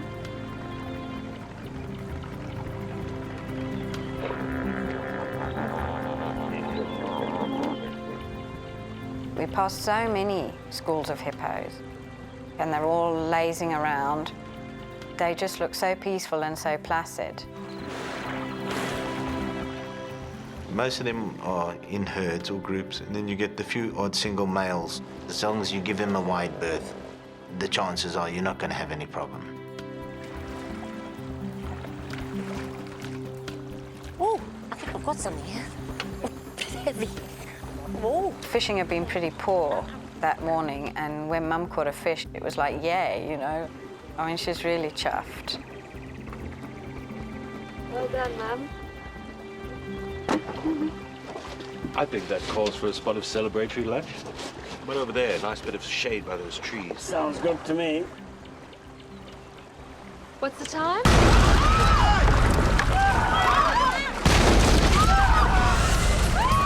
There was no warning.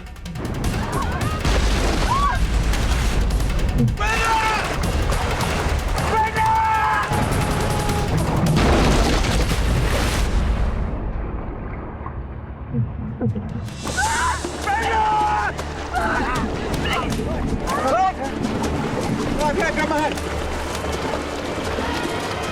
It's coming!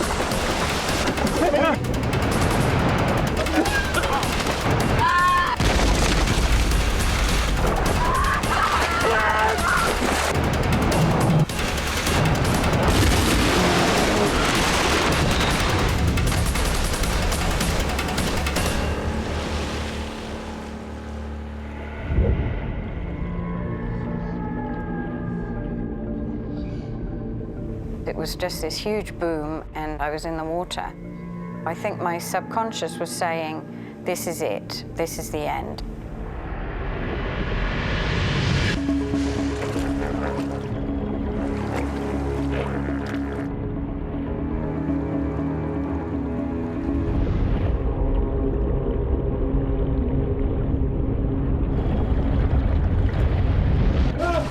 It was only when I actually was pulled back to the surface and gasping for air that suddenly then the reality of what had actually happened hit me. They've survived the hippo attack, but now they're in even greater peril. They've capsized in one of the most crocodile-infested rivers in the world.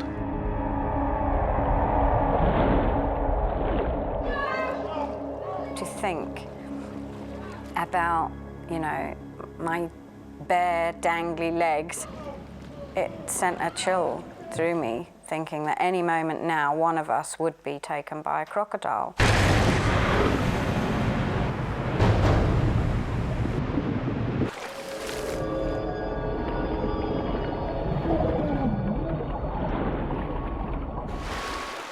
Clive Kelly has watched his wife Brenda sucked under the crocodile-infested river.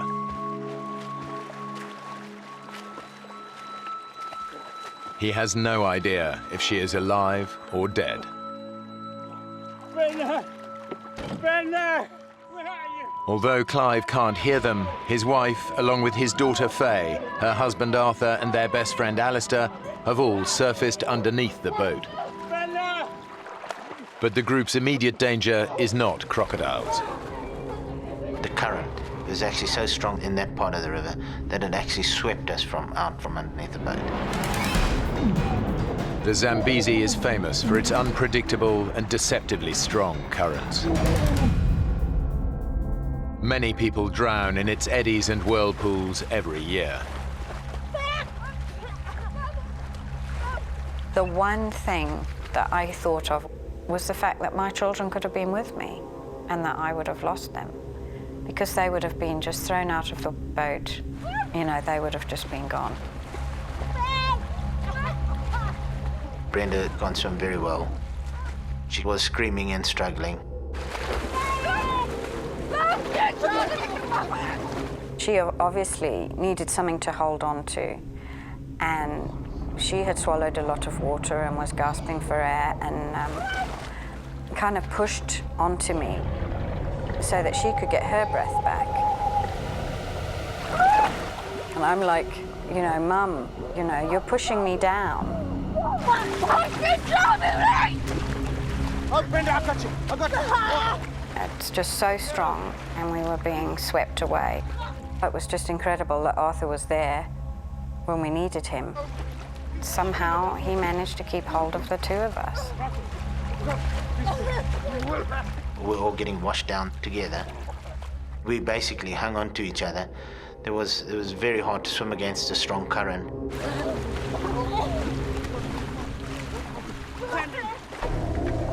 The boat has become snagged in the middle of the river. Just relax, Brenda, relax. Clive and Alistair are able to cling on to it while the current drags the others downstream. Clive and I, we couldn't do much. We sat on the front of the boat and we watched them. I had no idea where we were going. All I knew was that we were being swept away. The current was really, really strong and it was just sweeping us down.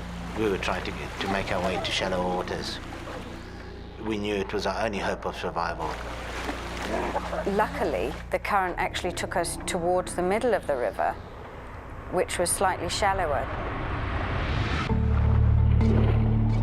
It's a sandbank. There was a submerged island.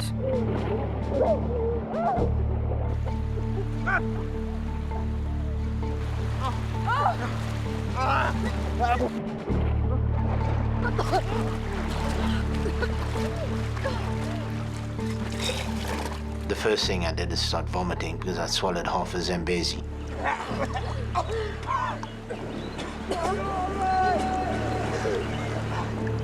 Alistair has seen his friends struggle against the current. He knows Clive would find it virtually impossible to make it to the sandbank. Clive can hardly swim, so it was difficult because he couldn't say, hey, swim over to the sandbank or do this or do that. We just had to sit down and settle down onto the boat. Arthur, Faye and Brenda aren't much better off. When we finally got to where we could stand, it was kind of a relief, but we knew that it was just a temporary relief. The river is full of crocodiles and very huge crocodiles that would have no fear of man. And I believe most of those crocodiles in that area just look at you as a food source. So definitely there's a big chance you will be eaten. From his position on the boat, Alistair assesses the situation. The group's chances of being rescued on this remote stretch of the river are slim. He knows that every year hundreds of people die of crocodile attacks on the Zambezi. As the only single man in the group, Arthur! he takes a calculated risk. I'm going to swim to that bank and get help! Don't risk it up!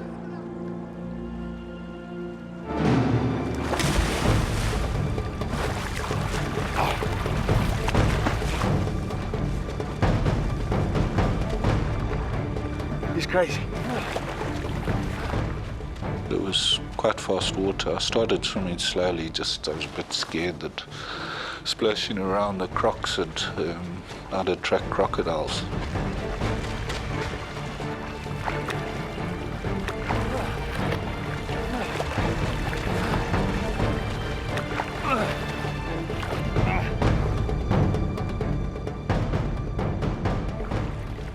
I was probably swept down 300-400 meters. I was pretty tired by then.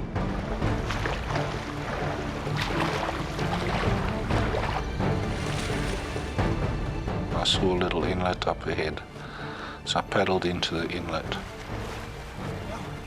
Out of sight from the others, Alistair finally reaches the safety of the riverbank.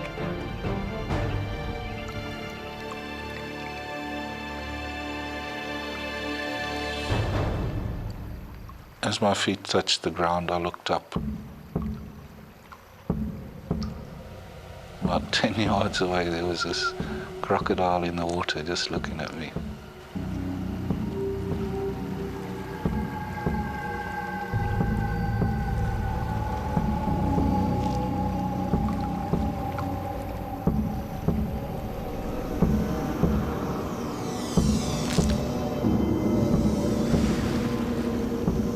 It was scary.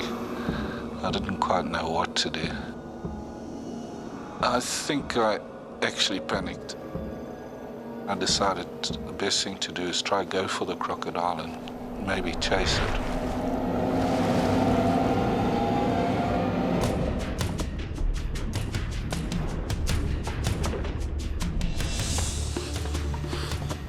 I went under the water just to try to see where the croc was. As I started to go towards the croc, it came for me.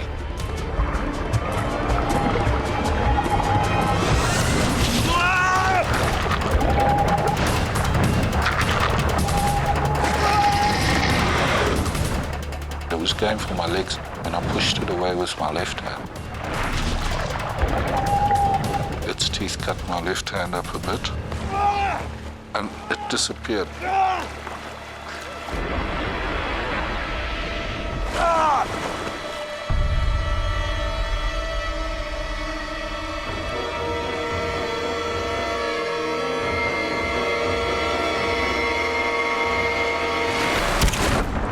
It just latched straight onto my arm.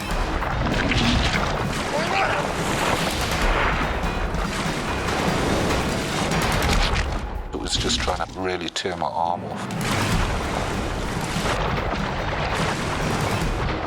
Alistair is trapped in a death roll, a spinning maneuver used by crocodiles to drown and dismember their prey. I was getting pretty weak. I thought it was over, I really did. I couldn't see any way of getting out of it. His right arm trapped in the crocodile's jaws, Alistair thinks of one last thing that might save him. I took my left arm and tried to get it inside the crocodile's jaw. They've got a flap in the back of the throat which keeps the water out when they're underwater. I tried to reach that. The second I did that, once I got my other fingers inside the mouth, it let go.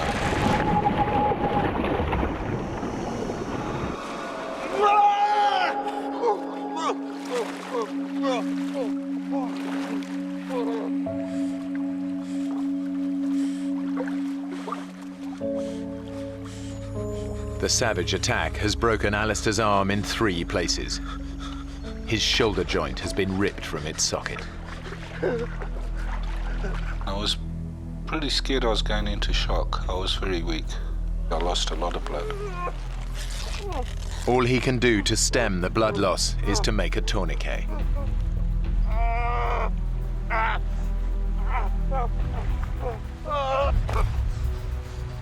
Arthur, Faye and Brenda lost sight of Alistair soon after he was swept downriver. They have no idea that he has been attacked by a crocodile. I distinctly heard him shouting, "Oh my God, oh my God." And we just thought he was exhausted and was just kind of relieved that he'd got to the other side.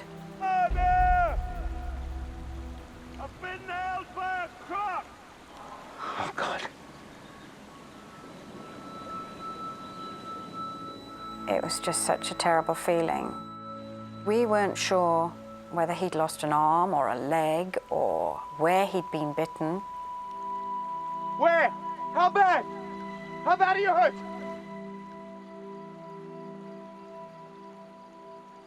We weren't sure if he was going to make it through even the next hour, let alone the next day. Alistair!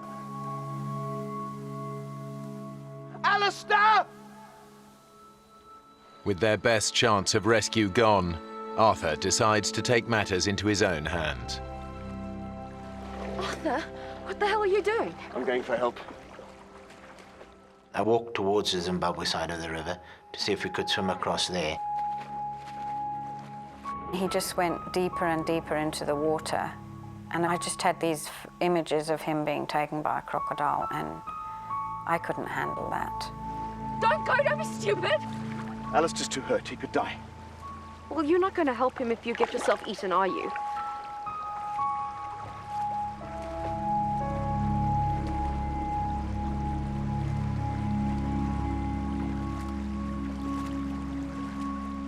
On the bank there were several crocodiles laying there, so I wasn't about to jump in over there, and so I decided to return. He realized that it was impossible. Every 10, 20 meters there's a crocodile lying on the bank of the river. It's just hopeless. The whole situation was just hopeless.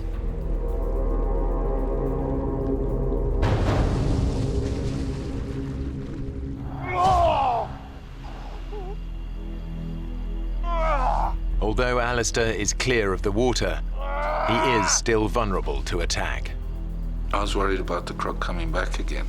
I wanted out of there as fast as I could.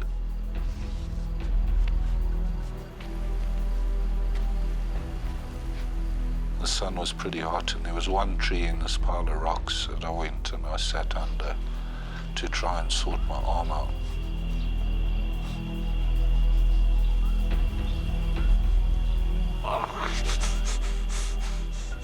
Alistair's natural painkillers are beginning to wear off. He's feeling the full force of his injuries. The slightest movement is agony.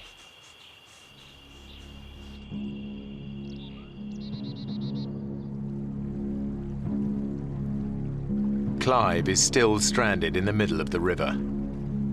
And now the boat is beginning to sink.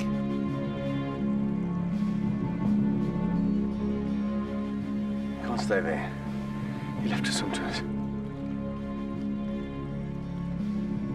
Dad! You're gonna have to come over to us! I know. My dad had no choice but to swim, because if the boat went down in the night, then he would just disappear. He wouldn't have stood a chance.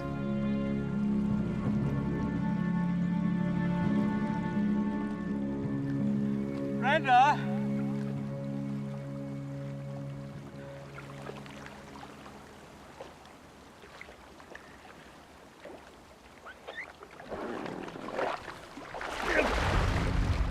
It was just such an awful experience to watch, and terrifying, not knowing at any moment when he was going to be taken by a crocodile. Come on! And Clive also has to struggle against the erratic currents of the Zambezi. Although he was swimming as much as he could towards us, That's it, Dad! he was just going further and further away. Oh, God.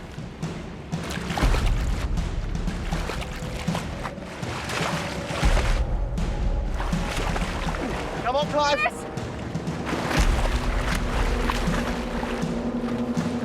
It seemed to take forever. Right. Keep at it.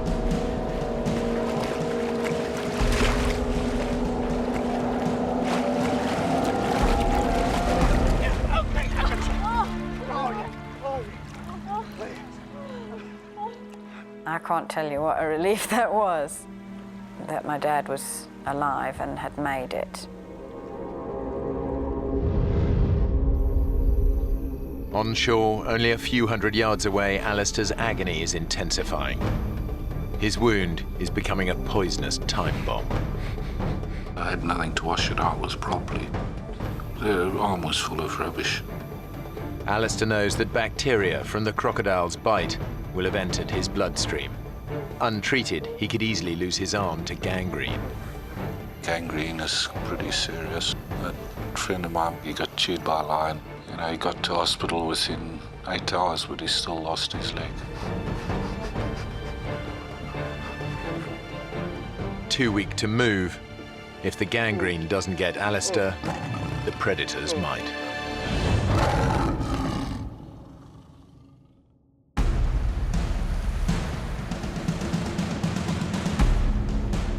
Stranded in the middle of the crocodile-infested Zambezi, the others know they've lost their only chance of rescue.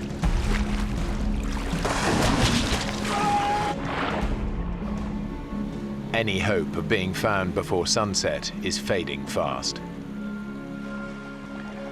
What's in your mind? No one's gonna come by. The area is so remote that the chances, I would say, are very, very slim. You're very lucky if help does come your way out there. Can't possibly survive in the river.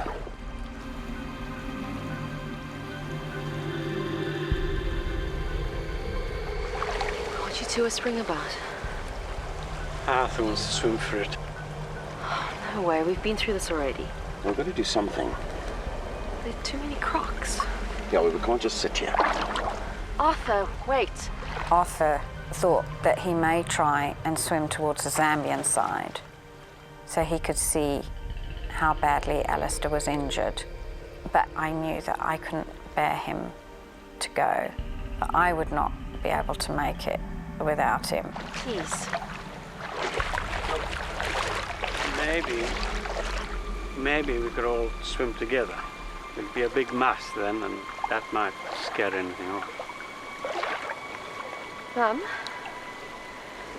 Mum, do you think you can? I'll try.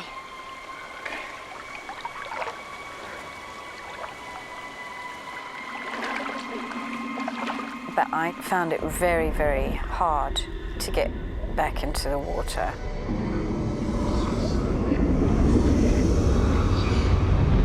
We were all so out of our element.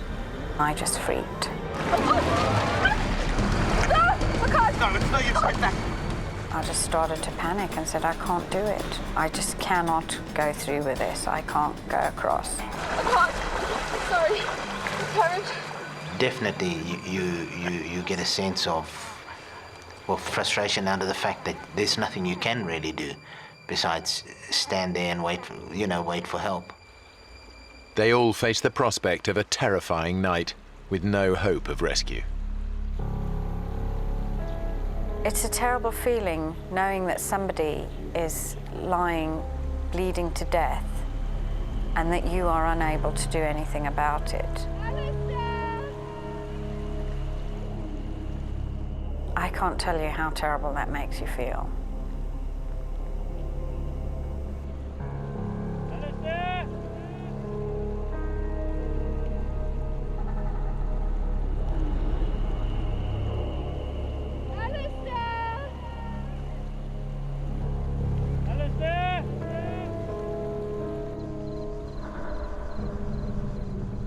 We shouted across at him until the sun started going down. And then the hyenas started calling. When the sun went down, we all decided not to call to Alistair. If he had called back to us, it would have just alerted any predator within range that Alistair was there.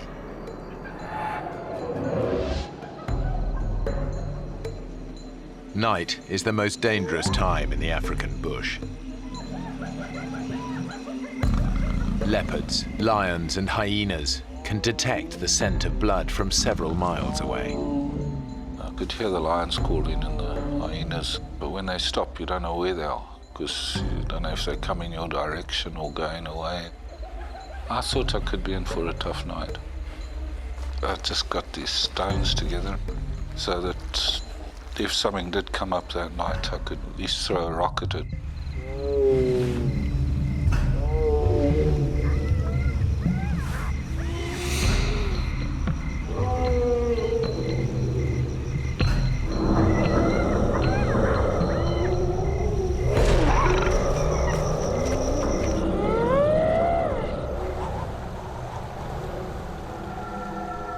When it got really dark, the wind picked up and it really got cold.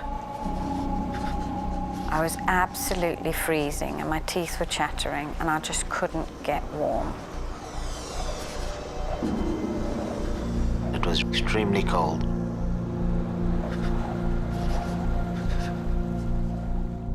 Definitely you are in extreme danger by standing in the river, because there is a very good chance that a crocodile will come and get you during the night. Let's get in a ring. We decided that we'll all huddle together. We're rolling already. Gotta try and keep a lookout on all sides. The more sets of eyes you got looking all around you, the more chance you have of seeing a crocodile coming from behind or from the left or from the front. So we're all looking in different directions, just in case the crocodile came from another side. We were straining to see into the water, and all the time you're thinking about crocodiles. Those huge snapping jaws, gaping mouths. It was just a terrifying thought. What's that? What?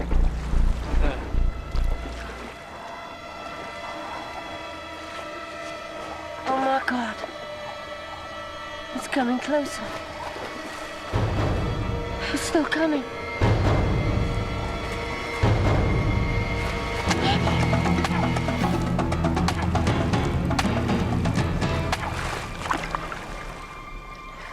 Oh. Bloody cross. In the tiny bit of light that there was, the vegetation that was coming down, branches, clumps of reeds, all of them looked like a potential crocodile. We were all very vulnerable. Yet the worst thing was not knowing what had happened to Alistair or if he was going to make it till the morning. The hyenas started coming closer. The lions moved closer. We were just worried that they would pick up the blood trail and by the morning, Alistair would be no more.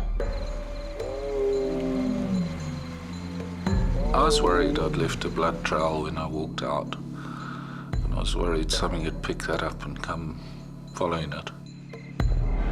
I was worried about the lion and hyena. There's a lot of them around the area. I heard grazing, and I looked up.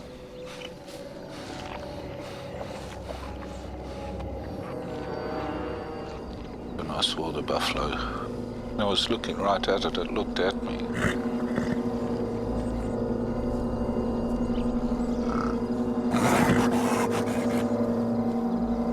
If you get into their danger zone, or they're wounded or sick, buffaloes is really pretty dangerous. Kill a lot of people every year.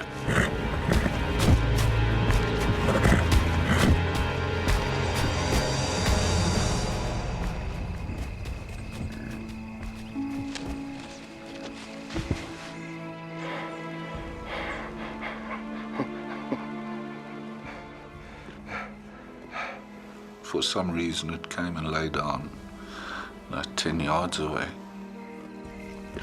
I just can't believe it happened. It's just so totally abnormal behavior. Normally they'd never do anything like that if there's a human being around. That thing lying there was just amazing. It was just like a little sentry lying there, big sentry.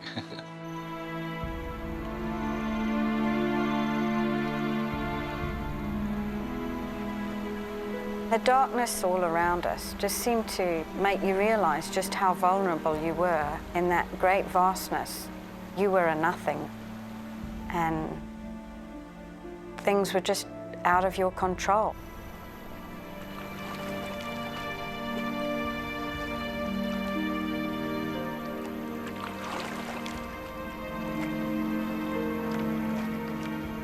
It passed everybody's mind that there's a good chance that we may not make it till the morning, especially in Faye's case. She was worried that she may never ever see her kids again.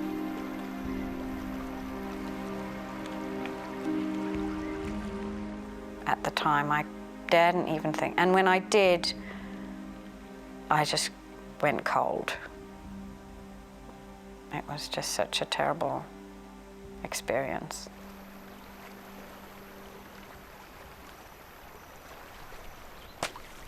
What's that? It was like a slapping sound.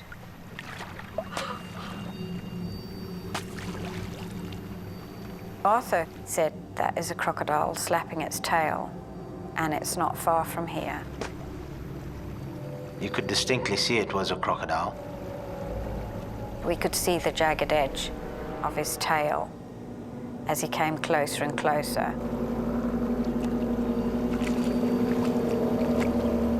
Suddenly everything is awake. Your ears, your eyes.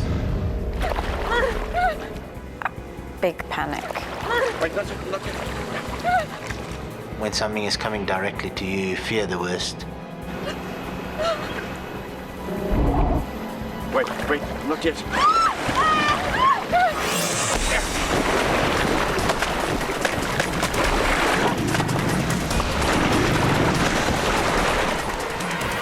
As we hit the water with the paddle, it veered off into the mainstream.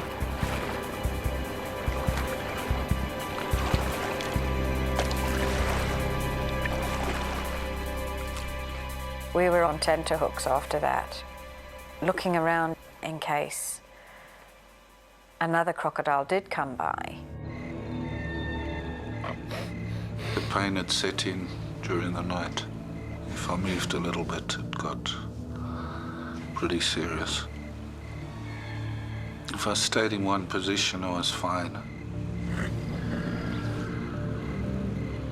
Alistair knows the worst thing he could do now is fall asleep. If he does, he could slip into unconsciousness, and with wounds this serious, his body could shut down and he could be dead by morning. But he's lost a lot of blood. He can't keep himself awake.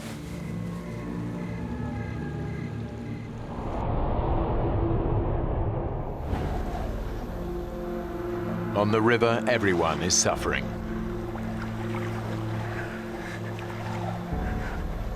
Standing for such a long period of time, we did get really tired.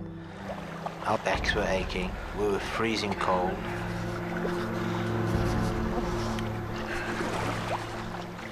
The water's warm. I want to sit down a while.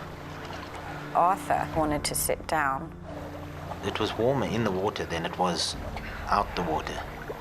The water was actually warmer. I said to him, you can't sit down because you're going to get wet and then you're going to get cold and then hypothermia.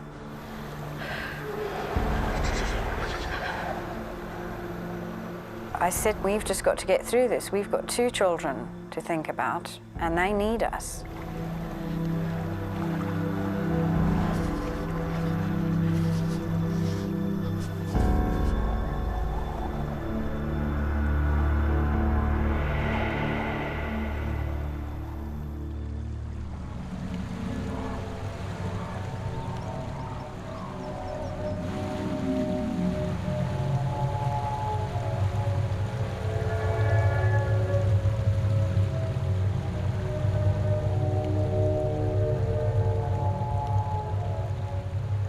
when the daylight finally came, it was just such a sense of relief because we had made it through the night.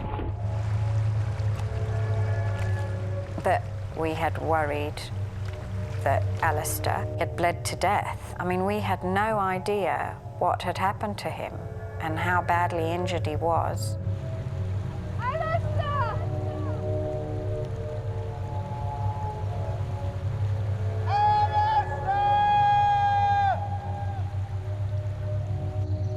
That was such a terrible feeling because you always think of the worst.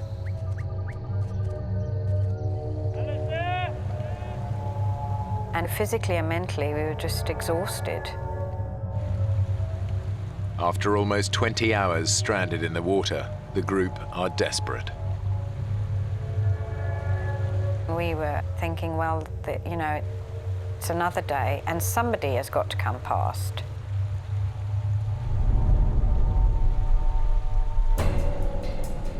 What's that? There. There. There. We saw some white dots on the horizon.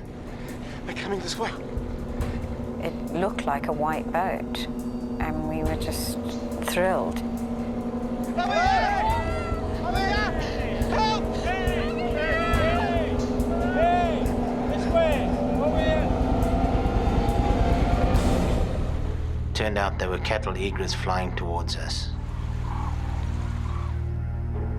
And our hopes were shattered. It was devastating. Damn it!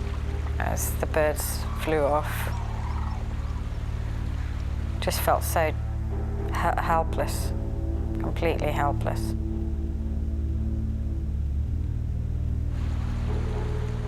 On the sandbank, the group are becoming desperate.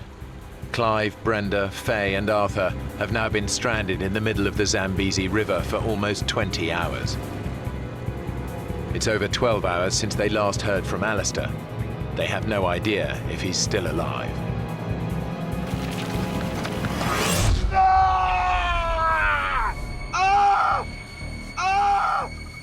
There was this pain, just like needles all over the place, especially on my arm.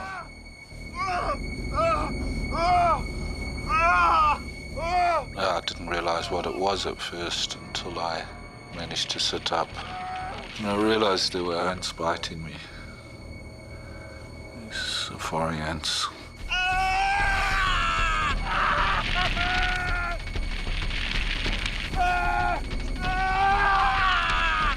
Safari ants are one of the most vicious insects in the world. They've been drawn to Alistair by the scent of his blood.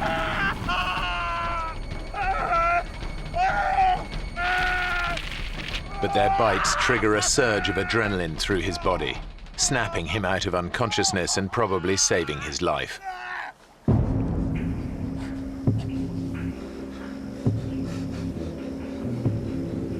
Alistair forces himself to move on.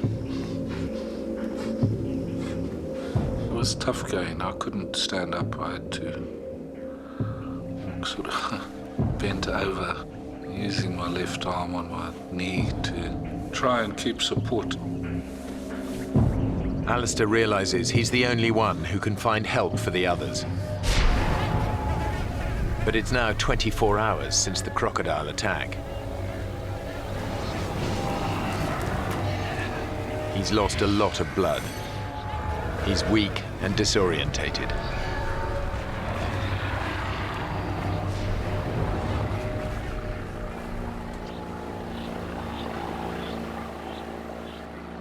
I heard a boat, and I was far from the river. Help! Help! I thought I'd never get down to the river in time.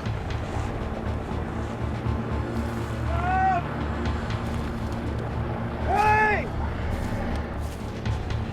Hey! Hey!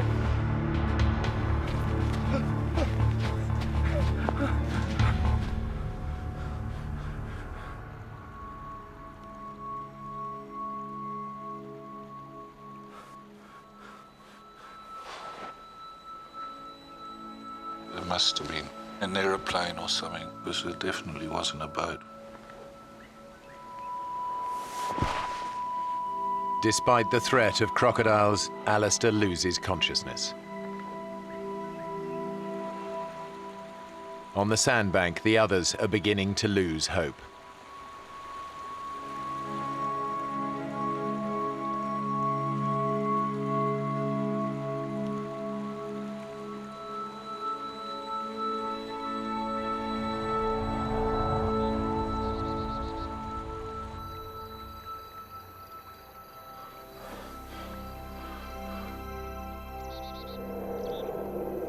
It turns out that Alistair did hear a boat.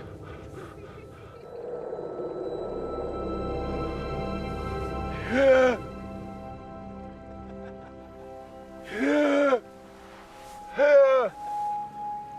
thought, surely they're going to come across.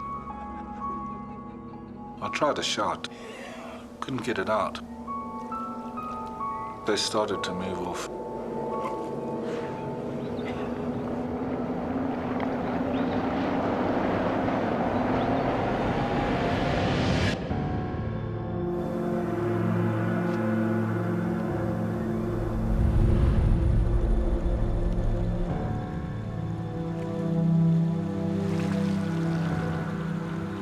On the river, his friends can do nothing but await their fate.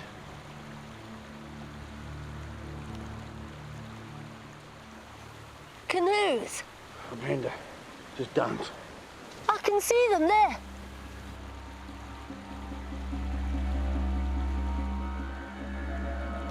There.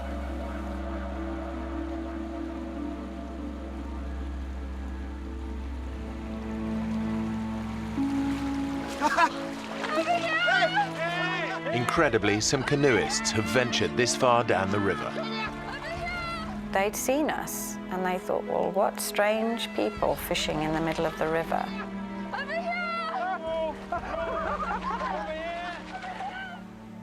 I can't tell you how that felt, really. I mean, it was just a sense of relief. We were going to be all right.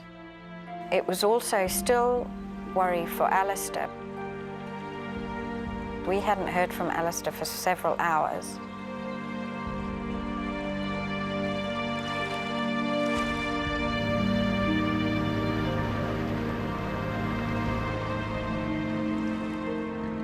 Eventually, the couple across the river spotted Alistair.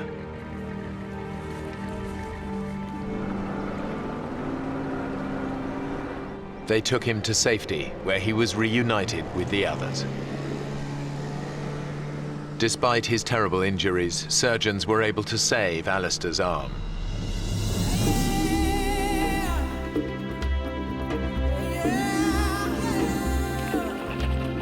He and Arthur still take regular fishing trips together on that same stretch of the Zambezi. Clive and Brenda still visit Africa regularly. Mr. and Mrs. Carey won't go fishing with us anymore, but... Faye spends most of her weekends in the bush, but she rarely goes out on the river. I always feel anxious when I get in a boat, even now, after all these years. It's just such a terrible experience. But we all survived, all 5 of us.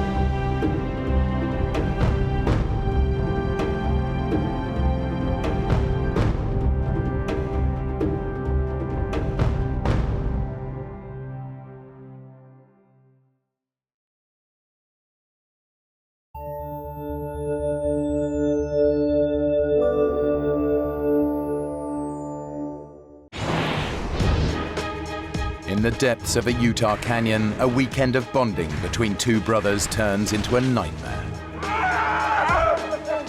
A simple mistake leaves one brother badly injured. It was the worst pain I'd ever felt in my life. Soaking, frozen, and miles from the canyon's exit, the other has no choice but to find a way out, alone in the dark. It just continued to get worse and worse and worse. But in such perilous terrain, can he even escape, let alone bring help before the sub-zero conditions kill his injured brother?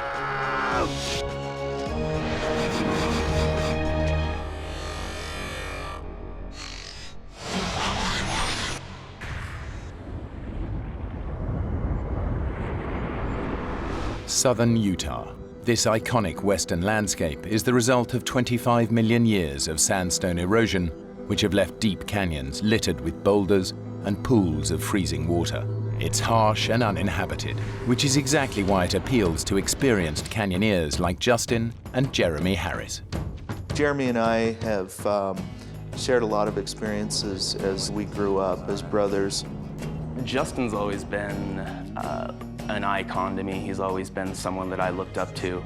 Canyoneering is a passion that the brothers have shared since they were 7 years old.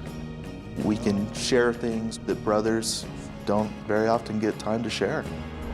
Today they're going to tackle a remote canyon over 50 miles from the nearest town. We were looking for something that would be a new adventure, something that was going to be a little bit more challenging. They camp for the night and wake up to a freezing winter morning. Hey, little brother, wake up. What time is it? It's time to go. It had been a while since we'd been out on a hike, and November was, you know, it was a little later than we wanted to go. It's freezing. We both had done quite a bit of winter hiking, so it wasn't something that was foreign to us, but it's definitely something that's going to complicate matters. You sure you're up for this today? I thought about that question, and I think, yeah, maybe part of me as his older brother thought that I needed to make the final say. Yeah, are you? Yeah, I'm up for it. We drove all this way, right? I made the decision that we were going to go for it that day. We started double-checking all of our equipment, making sure that we had all of the hardware that we needed, that the ropes were ready to go. Our route was going to head up towards the pinnacle and then drop down into Baptist Draw. Basically, at that point, you know, it was like a little bit of kind of elation that we'd made the decision that we were going to go forward with this.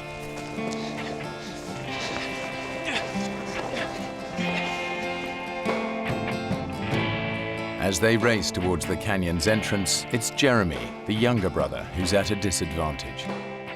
As a child, he suffered from a debilitating hip condition that led to a full hip replacement when he was only 21.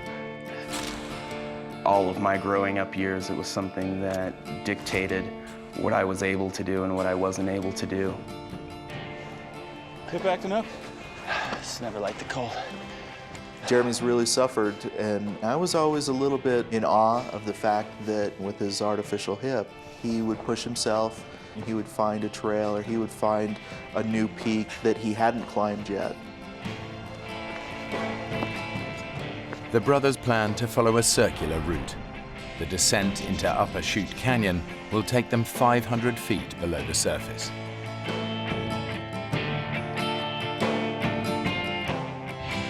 To get back out, they must look for the side canyon at Chute Junction. We were headed down ledges, and we were hopping from rock to rock and just kind of making our way. The trail notes say that the route should take about 8 hours. The brothers know they need to complete it well before dark. The dangerous terrain and possibility of flash floods make a slot canyon no place to spend a night. Are we waiting? What? Are we waiting or what? The water looks way too cold. There's a technique where you put your back against one side of the wall and your feet against the other side of the wall, and you kind of edge your way over the pools down below. As the canyon got a little bit more technical, it started taking us longer and longer to cover the ground that we needed to cover.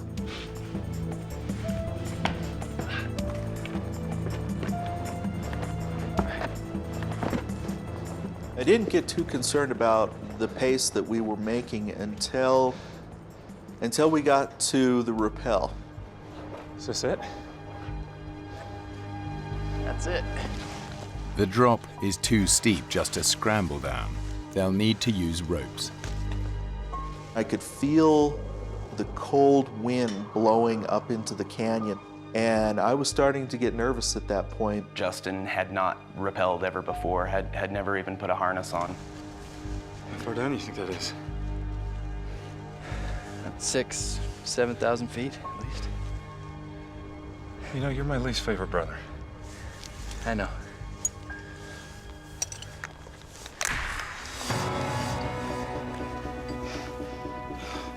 It was a good drop. It wasn't something that you would survive if you fell from. See?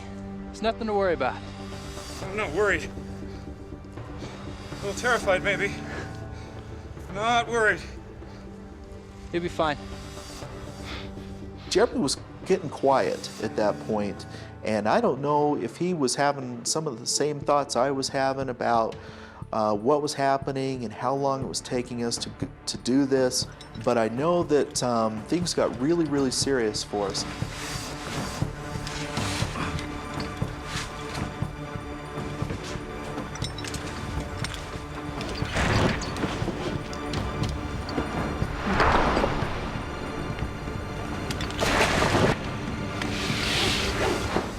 When my feet hit the bottom, it was like huge relief. I thought, hey, that really wasn't too bad.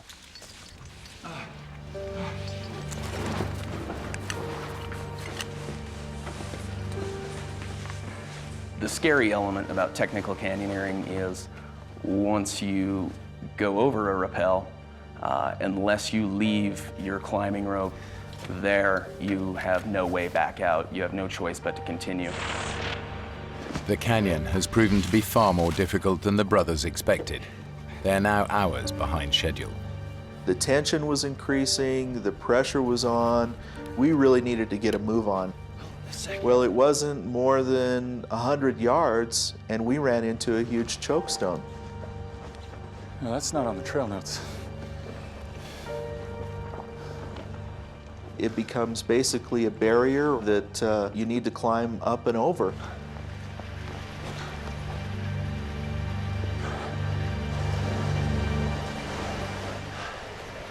Got some water. The last thing we wanted to do was fall down into one of these pools and get wet. This looks pretty good. I think I can take this. Well, let me get back up there. I was confident that we could down climb it and not have any problem.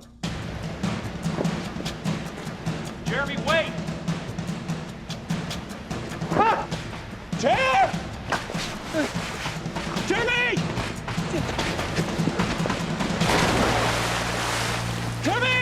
I remember when I heard that splash, that was the last thing that I wanted to hear at that point. Jeremy! Jeremy! Jeremy!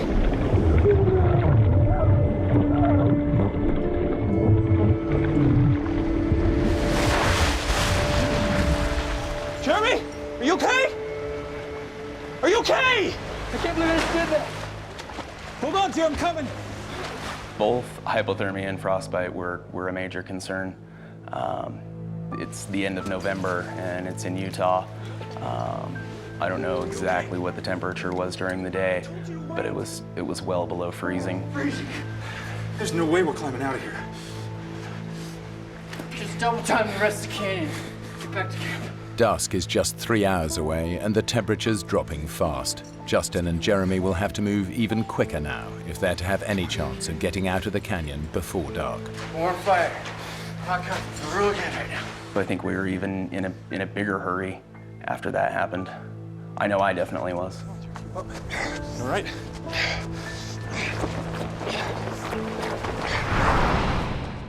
Now the weather, which has been deteriorating all day, takes a dramatic turn for the worse. It probably wasn't 10, 15 minutes before there was maybe an inch of snow. It was very cold. And then we hit another big chokestone. I remember looking down over the back of it and looking at that pool and thinking, oh great, water again. You think this canyon has something against us, do you? Yeah, I think it might just. It was a very tricky down climb, even though it wasn't far. There were very few handholds and very few places to stand on the way down. And footing was a little slippery because of the snow.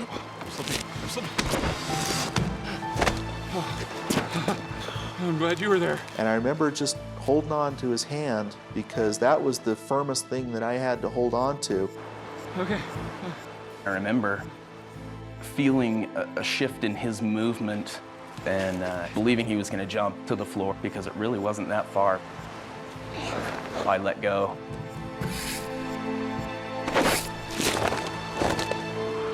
And the next thing I know, I'm basically falling.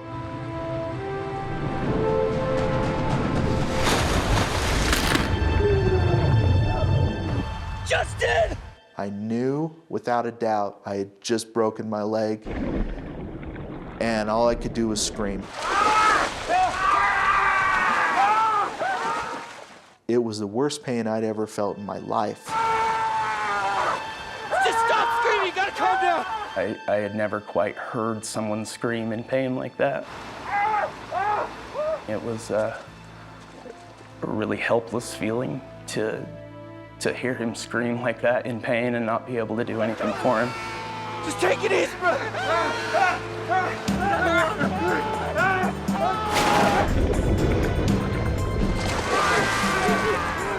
Get up and help me! Get out of the water!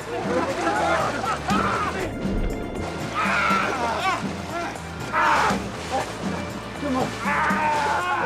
And I could really feel how bad he was hurt. It was very obvious that that there were things in places where they shouldn't be. It's really bad, Justin. Justin's shin bone is shattered in 6 places. Internal bleeding is already restricting blood flow to other parts of his body. They don't know it, but this injury could kill him. Okay. What time is it? I remember thinking that my brother has an artificial hip. He can't carry me out. I can't walk out. I can't crawl out, and I'm stuck here. We're gonna get through this. You think? We're gonna make it. If I was gonna get out of there, it was gonna be up to Jeremy. That was really hard to be the one to take charge, because forever before, he was the person that I would look to when I didn't know what to do. 4 or 5 hour trek back to the car. When I looked in Jeremy's eyes, I could tell just how scared he was. Really bad. You got maybe an hour of light. I was gonna leave him there and hike out, which is really hard to do, for the fact that, 1, it's my brother that I know and love very much, and 2, that real soon I'm gonna be by myself. Okay, you're gonna have to move me. Up against the wall, out of the wind. You ready? Okay, just do it, do it! I think both of us knew just how serious of a situation we were in. Justin's in real danger. Between his injured leg and the freezing temperatures, his chances of survival decrease with every passing hour. Jeremy needs to move on. It's another 4 miles to the side canyon exit, and the light is fading fast. That's the side canyon there, right? I'll just crow's nest it up here. Double time it back to the car. Call for help. Just take it one step at a time. How you feeling? Good. Considering I've never been this scared. When we started divvying things out and going through the backpack, we came across my camera. And one of the last things that we did was take a picture of each other, because I remember saying, well, we better take a picture of each other if we don't ever see each other again. I thought that maybe I might never see him again. And those things, yeah, those things go through your head. Remember I was saying about you being my least favorite brother?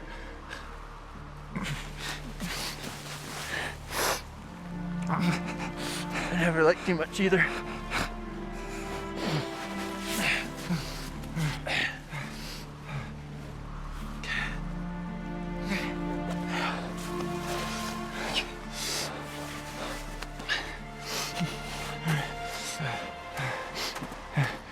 Hey, chair.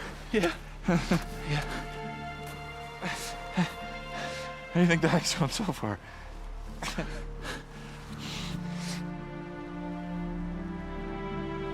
Be careful. Okay.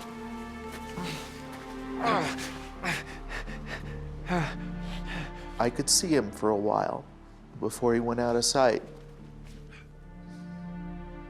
And I remember telling him, think happy thoughts. And you can do it. According to the trail notes, Jeremy should be out of the canyon in 4 hours. But so far, the route has proven more difficult and far slower than expected. I think we were both pretty confident that I was going to be out soon and I could call someone and we'd get him out of that canyon.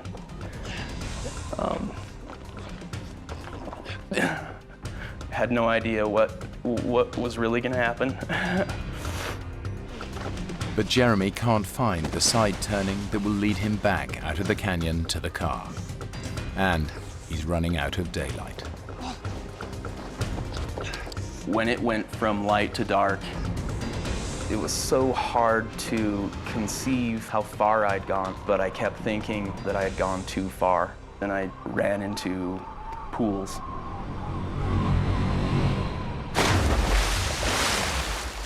And lots of them. At that point, I didn't have a choice whether I was going to get wet or not. What I was looking for was the last canyon that would take me back to near where we started. And I had these trail notes in a pocket on the side of my leg, which was open. It was unzipped and didn't realize that. I looked down and watched water wash into that pocket and wash my trail notes out. It's so murky and so muddy, you can't see anything in it. But just probing through the water with my hands trying to find it, I couldn't find it. So I continued on.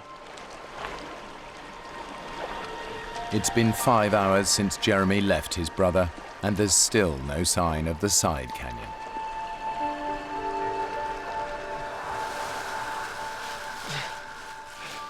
The sense of time was kind of messed up for me. But as I'm sitting there freezing to death and trying to stay alive, you can't help but think that we may have been a lot better off going golfing that weekend.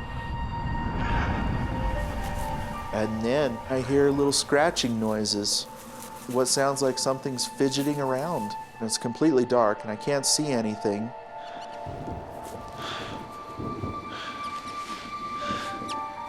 Hey.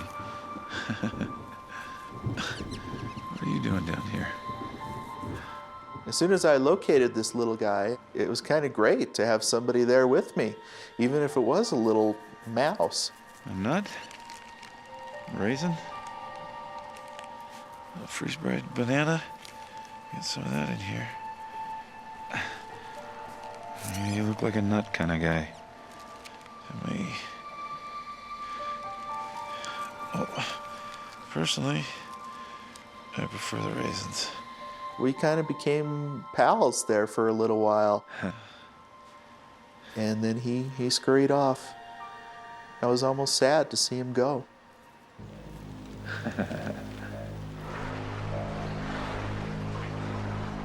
Jeremy has now been searching for the side canyon exit for more than 9 hours.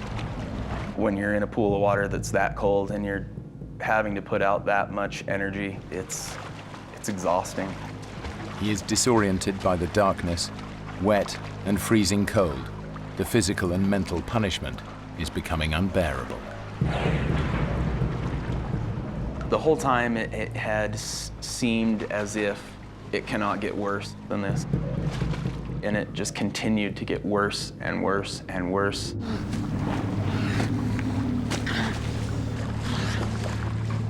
It was so cold outside that I wasn't really wet, more like frozen. And I would have these clods of ice that would build up that I would have to break off in order to just continue moving. Jeremy is close to collapse. He desperately needs to rest and dry out. I decided it was time to rest. And there was driftwood that looked dry, and built a very large fire, a fire that's about 4 times the size as I would normally build. But it was so cold that I had to be so close to the fire to get warmth from it. Almost had to lay in it. I just wanted to feel dry for a minute. And at the same time, it was very hard to do.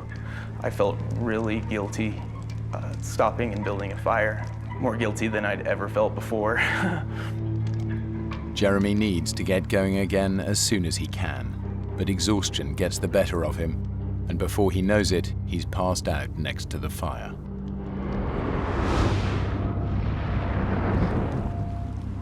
Deep in the canyon, Justin is beginning to realize just how badly his leg is hurt. I start feeling this interesting sensation, and I haven't checked on my leg in a while, but it feels like maybe I'm bleeding. I'm looking at it and I'm seeing these blisters, these huge blisters that are coming to the surface on my leg. They're rupturing and the fluid is running down my leg. And the swelling has gotten a lot worse. And I didn't know exactly what to make of this. I knew it couldn't be good. Swelling in Justin's broken leg has created so much pressure that blood fluids have burst the veins and capillaries to create fracture blisters. If infection sets in, Justin could lose his leg.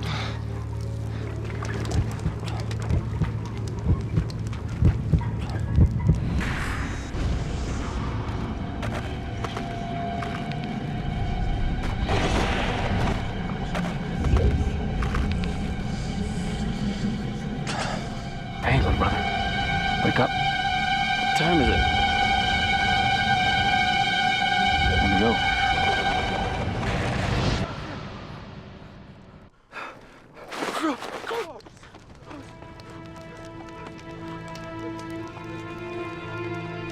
I burnt almost everything. Burnt my pants and burnt my jacket, but thankfully didn't start on fire myself. So I put myself together and headed back to where I'd left off.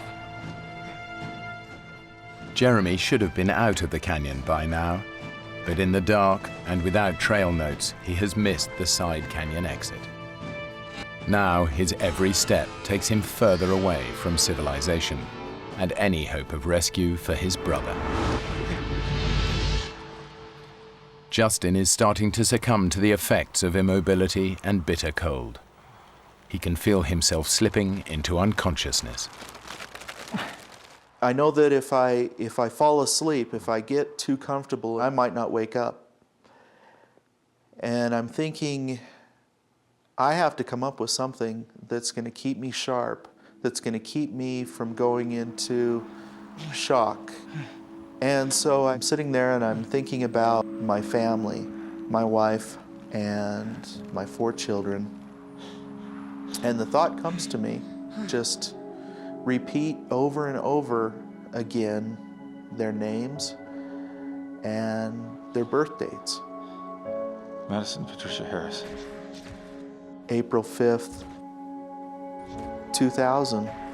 Tanner Justin Harris. July 28th, 1996. Mackenzie Susan Harris. Mackenzie Susan Harris.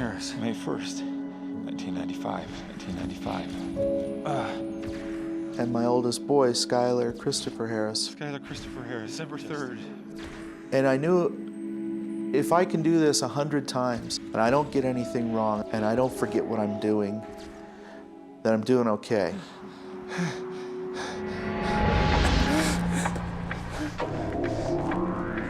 Deep inside the canyon, Jeremy hits a series of sharp drops, and for the first time realizes that he is completely lost. I'm going the wrong way. There were definitely points that made me strongly question that I was not in the right place. Maybe I veered off. Jeremy's exhaustion is adding to his confusion. Instead of listening to his instincts, he plows on, getting further and further from the canyon's only exit. Something was wrong. I knew something was wrong. But I hadn't seen my side canyon. And the terrain is getting worse and worse. In daylight, this climb would be a challenge. In the dark, it's practically suicidal.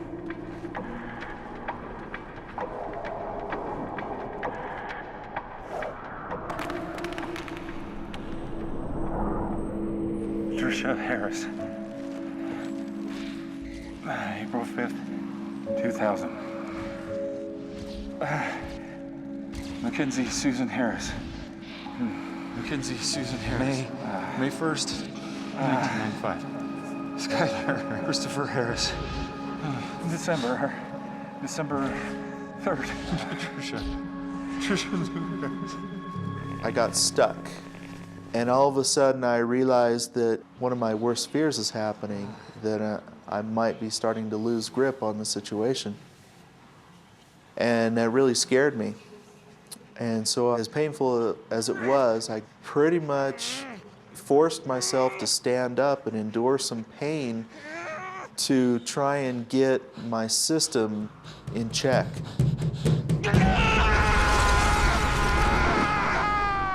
Pain would just shot right up in through my nerves, right up into my knee.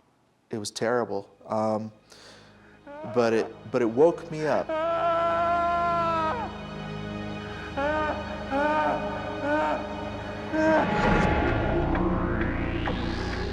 The way I'm going, that's the way. The state of mind that I was in was really insane. How do you know that? Really emotional. Don't. I didn't feel like I was talking to God. You sure this is the right way?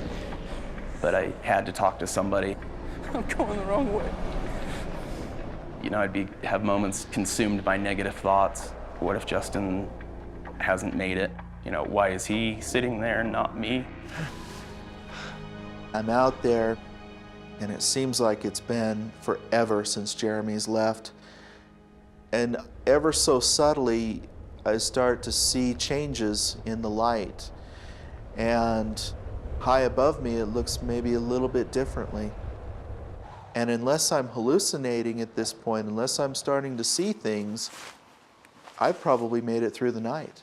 And it was almost like a new awakening. It was a new day, and I was never so glad to see the sun come up.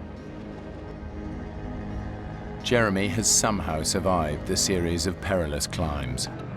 But tragically, he still hasn't realized he's been going in the wrong direction for almost half the night. And I came to another area that was a choke in the canyon and walked up on top of it, and it was about 60 feet to the bottom. I didn't have a rope or a harness, and my thought was, jump in. Good idea. I was going to jump off the top of this into this pool. Jeremy is so exhausted that it's affecting his judgment. There is no chance that he will survive this jump. Jump in. Yeah.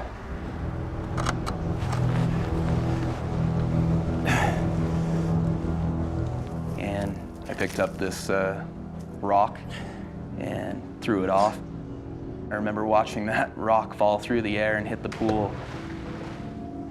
I instantly, my mind switched. I was like, no, what are you thinking? That's impossible. That's ridiculous. I don't know how much more this I can take. Immediately, my thoughts reversed, and my plan changed to go back to Justin. It's a dead end.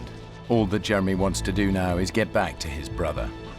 Ironically, for the first time in almost 12 hours, he's going the right way. And then I realized what it was going to take to get back there. He's got to climb back up the cliffs that last night he risked his life scrambling down. It was literally having to do the impossible.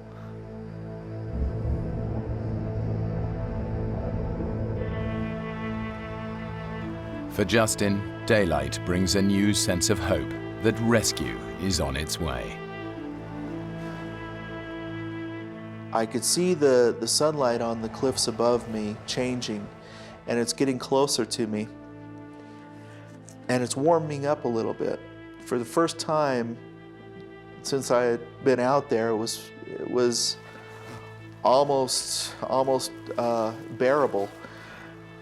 And I'm sitting there, going through the hours and the calculations in my mind, and I'm feeling really good about where I'm at, and I'm feeling great about where Jeremy's at. I'm thinking in my mind that he's probably back to camp, and he's got help coming, and I'm gonna get out of here, and I'm gonna have one heck of a story to tell. And hopefully my wife won't kill me when I get home. And I'm laying there, and I'm just about as relaxed as I've been the whole time. And then the sun goes away.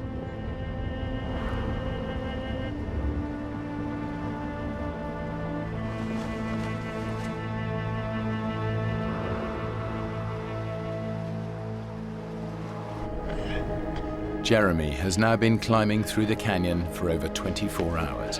He's exhausted, but driven on by a single thought: to get back to his brother. Climbing up and taking so much energy, getting part of the way or most of the way up, I had never felt so drained.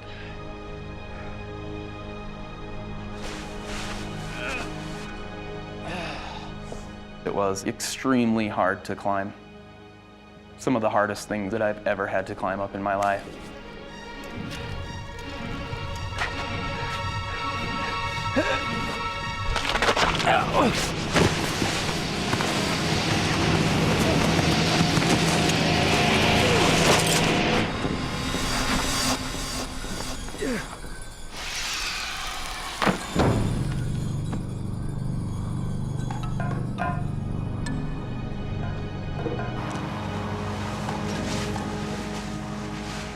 I'm thinking that by now I should have seen somebody.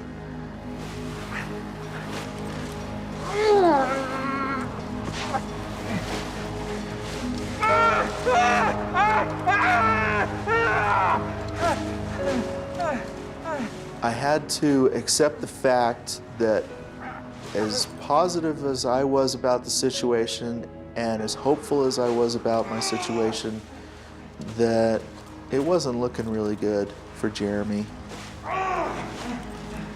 And now it wasn't looking really good for me.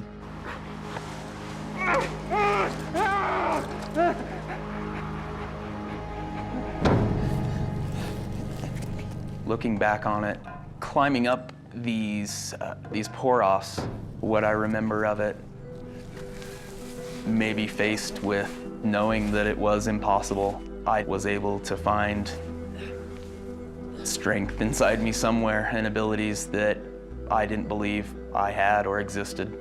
It's strange to think about, and I truly don't know how, but I made it.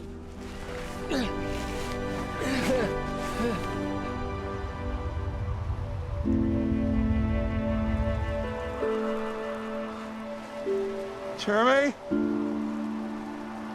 Jeremy! I'm thinking about my brother out there somewhere, and I'm picturing him frozen somewhere because it's too cold and he just can't make it. And I'm starting to lose hope. And I started to think that maybe he was dead.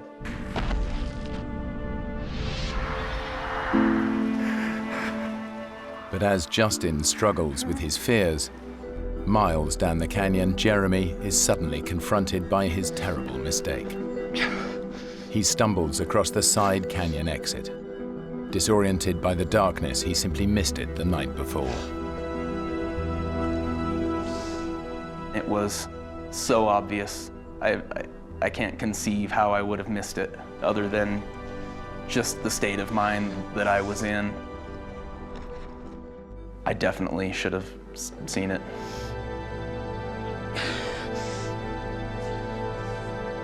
Finally, Jeremy has a chance of escaping from the canyon and getting help for his brother.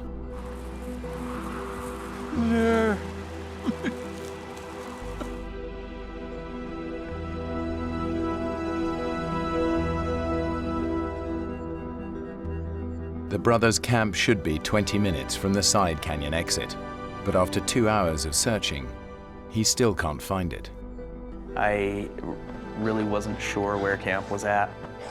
My tent has a yellow rainfly over it, a bright yellow rainfly, and Justin's car is red. And off in the distance, I saw red and yellow, and I saw it as clear as day. And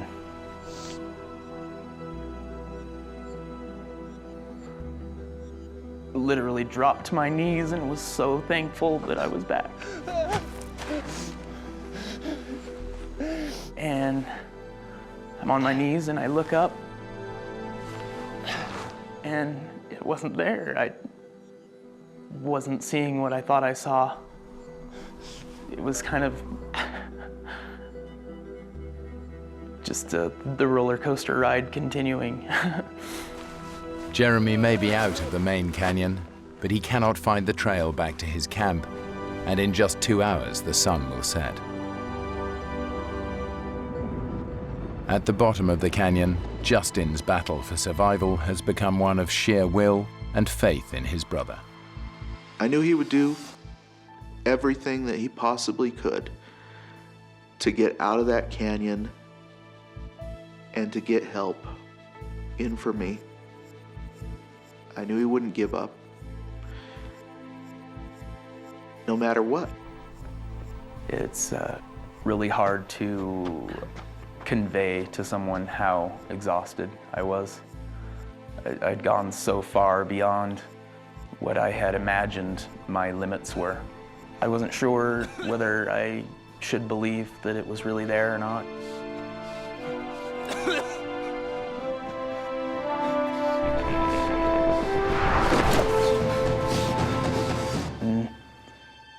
I approached it, and it really was. I hadn't really even thought about my own physical condition. I was a wreck, and kind of amazed at the fact that I was even alive. It should have taken Jeremy just 5 hours to reach their camp. Getting lost means it's taken over 26. I open the car and grab his cell phone, and it's dead. Plug it into the car lighter to get some power and waited a minute. After the superhuman effort that Jeremy has made to escape the canyon, he faces a final cruel twist of fate. I couldn't get any service. I remember holding the phone up over the top of the car and couldn't get a signal. As Jeremy tries to get through to help, Justin is struggling just to get from 1 hour to the next. All you want to do is lay down and just go to sleep for a little while. And I thought about just how easy that would be. And I'm hoping that I can go through another hour. I can get through 2 hours, and then you get through that hour, and time passes.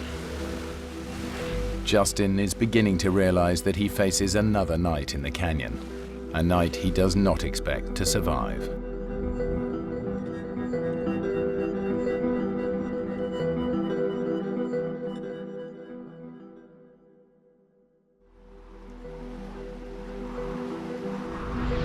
As the sun rises after a second night exposed to sub-zero temperatures, and with no idea if his brother is alive or dead, Justin knows he cannot survive much longer. Hello? Hello? Oh! Hey. And then all of a sudden, out of the corner of my eye, I see a face pop around this boulder. And I think we were probably both pretty surprised to see each other. Justin, we see you. He's right over there. Base, we found him. And it was like, you know, they're here. They made it. They made it down. It was wonderful. So how are you feeling? When I first got to Justin, just looking at him, I thought, boy, he's doing pretty good. Well, aside from the shivering, I think I'm okay. Shivering, it means that he is maintaining his core temperature on his own, so that was a good sign to me. My brother Jeremy, where's he? He needed some medical attention. Why, what happened? No, he just got into a little disagreement with the canyon over who was tougher. But he's gonna be okay. I was overcome with emotion. For the first time, I knew that you know, he was out for sure, and I'm getting out of here now. Right. Let's take a look at that leg. I cut up his pant leg just enough to expose the injury where his leg was, and it just totally took me by surprise. As soon as I saw his leg, I knew that we had a very serious situation. Although Justin seems okay, toxins and poisons have built up in his shattered leg to such a degree that moving him risks releasing them into his system.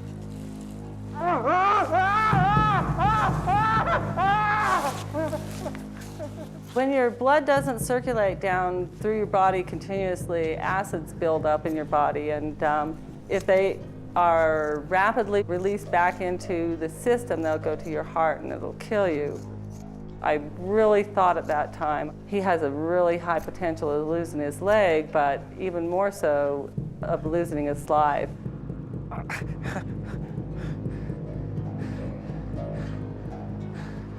How bad is it? I'm gonna get you some morphine before we move you.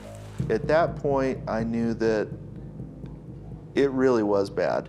I need to get my patient out of here right now.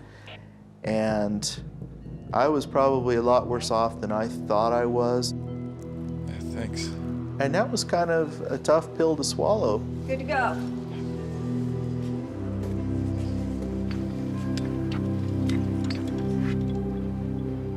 I'm laying flat on my back, and you know, for the first time, I'm getting a pretty good view of the canyon that we came down to see, and so I'm kind of looking around, and it's you know, it's a nice canyon.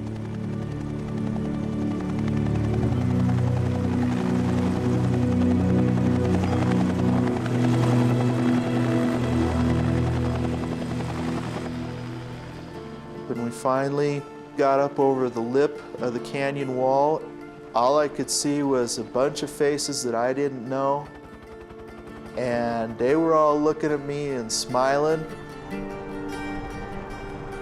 Thank you. Okay. Thanks. You do great.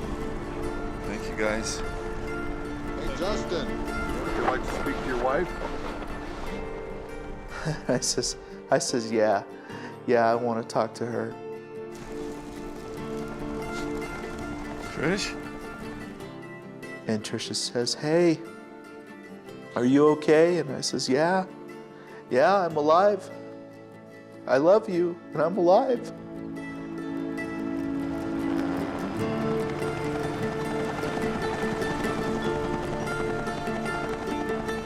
Jeremy and Justin are finally reunited in hospital in Salt Lake City. And I remember thinking, he's just gonna go into surgery and they're gonna fix his leg. And he's gonna be just fine, and that's far from the truth. Justin spent 90 days in the hospital and endured 13 operations. Despite all their efforts, the doctors were unable to save his leg. It was too much to bear. I still felt so guilty. Jeremy and I lived through something that we shouldn't have, and the experience of going through that with someone is powerful. I think just being born of the same mother doesn't make you brothers, and the term brother is a very sacred term to me, and Justin's definitely my brother. Neither Justin nor Jeremy has ever gone canyoneering again. But their bond as brothers is closer than ever since they survived that terrible weekend.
Five Boy Scouts and their leaders take on one of the toughest trails in the Grand Canyon. How comes it's so hot?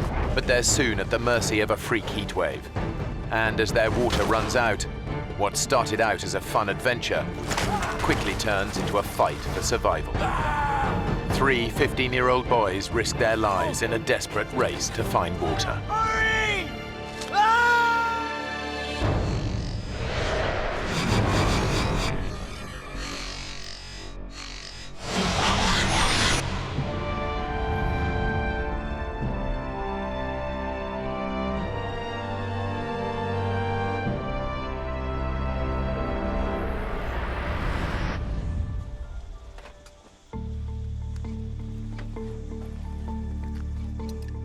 After camping out for a night close to the Grand Canyon's north rim, 5 Boy Scouts from Utah are about to make their very first descent to the bottom of the canyon. 3 of the boys are close friends. Is that bacon? Yeah.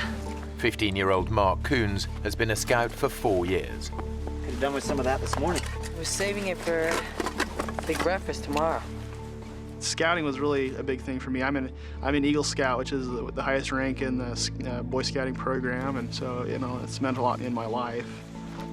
Mark is friends with Jordan Weiniger, who goes to the same high school in Bountiful, Utah. Every one of us boys, we'd grown up in the same neighborhood, gone to school together, and so we were excited to spend some time to bond and to have fun with each other. It's still kind of heavy with all this water. Nah, it's all that bacon I'm hearing about. First rule of hiking, always be nice to the guy carrying the breakfast. It's a good point, Mark. Maybe I should take that back. Dream on. Making up the trio of friends is David Phillips. He's the most experienced hiker of the 3.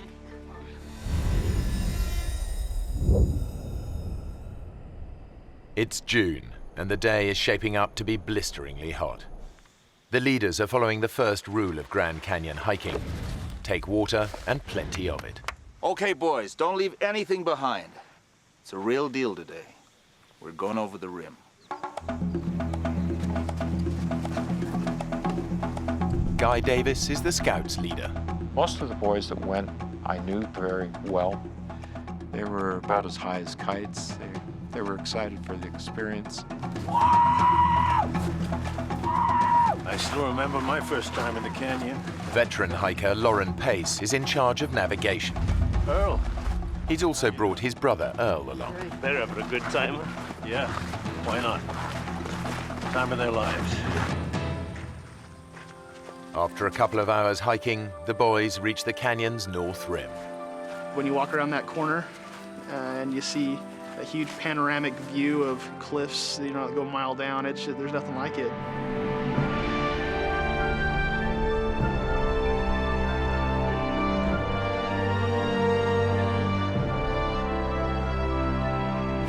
It's the biggest canyon on Earth, 18 miles wide and nearly a mile deep in parts.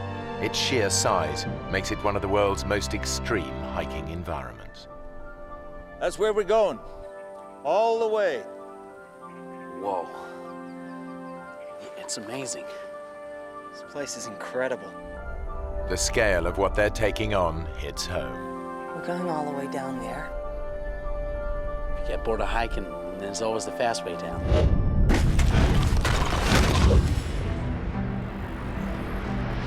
The group have already hiked 3 hours to their first night's camp. Now they'll make their descent, following the unmarked Little Nankoweap Creek bed. It's a tough hike with steep descents that drops 4,000 feet down to the Colorado River. There they'll fill up on water and take an easier route back up. The whole trip should take around 7 days.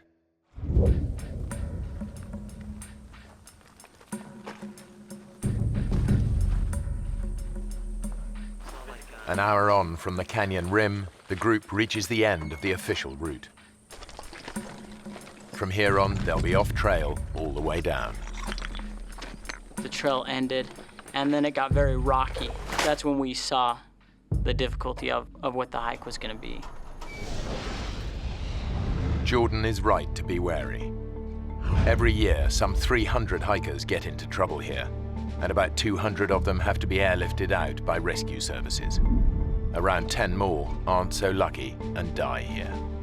And going off-trail in the canyon intensifies the risk.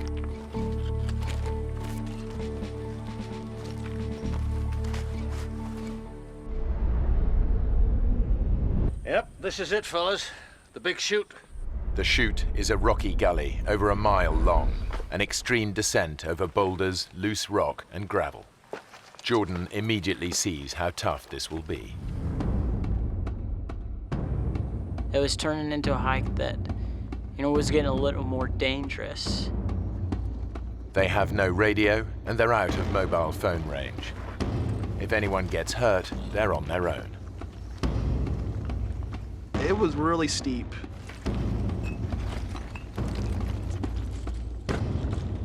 As the most experienced hiker, David takes it in his stride. Pack's off, guys. Mark is a little more cautious. You'd have to climb down a big rock and hand packs down to other people. I got it.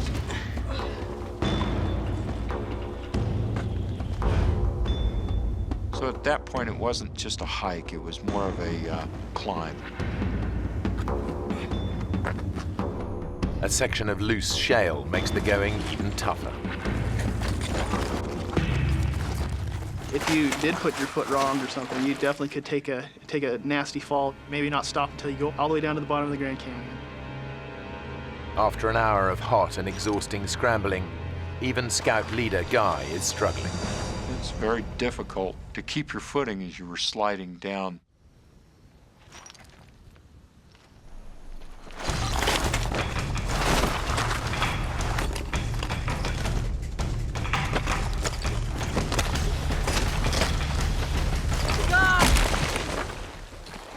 God, you okay?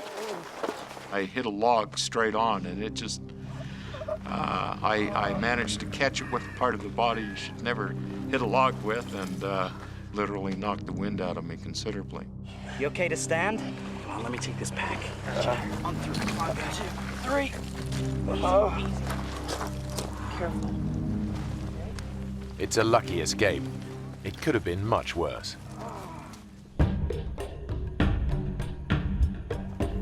2 hours after starting down the chute, the exhausted group reaches the bottom. They've descended over 1,000 feet.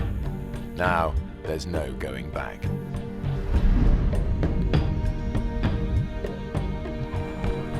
The temperature has been climbing all day. It's touching 100 degrees Fahrenheit.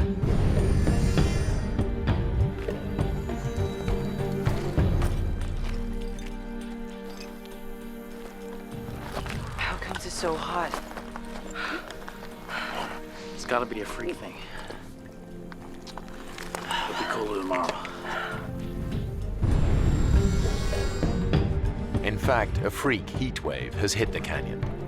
The temperature's heading for 108 degrees, much hotter than anyone expected. Lauren had been the year before, and it was hot, but not 110 degrees hot, you know, not cook you alive hot. We had anticipated that the temperature would be in the 90s. 90-degree weather would have been bad enough. And the route down offers no protection from the ferocious sun. This is when we realized that we don't have any shade. We're not going to have any shade from now on. There's nowhere to hide. It's constantly beating down on you. That's just draining us and dehydrating us. Just a day into the hike, things are beginning to go badly wrong. We were alarmed that we were going through the water as fast as we were. In the searing heat, they've already gone through 3/4 of their water. The only place they're going to get more is the Colorado River. But it's over 2,000 feet down, and they're still a day and a half's hard hiking away. In this heat, they'll run out long before they get there.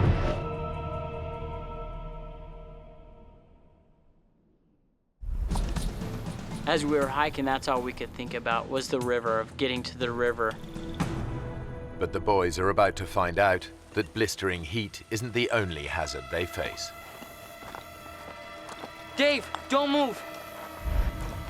You got a scorpion on your back. One sting could immobilize David. Hold still. Careful.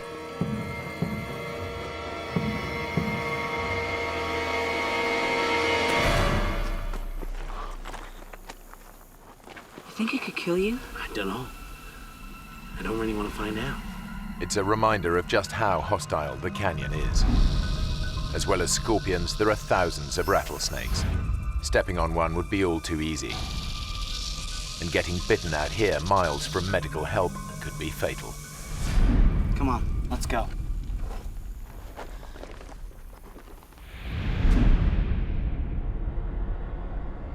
That afternoon, the temperature tops 108 degrees. By 7 that evening, they've had enough. Okay, guys, this is it for the night. We were really exhausted. We were just grateful to be off of our feet. We were grateful to have the sun down off of us. David does his best to keep his friends' morale up. Hey, guys! Guys, come here. You can see the river. It's miles away, Dave. When I first saw the river, all I could think was, that is still very, very far away. So it was really worrisome to me that it was so hot and that I was running low on water. Just think about running in that river and drinking pints of icy water. A couple of hours in the morning and we'll be there.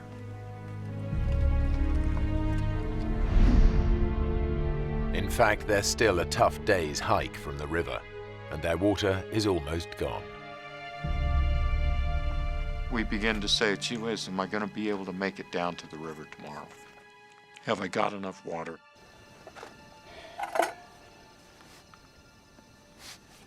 Their obsession with every drop of water is becoming overwhelming.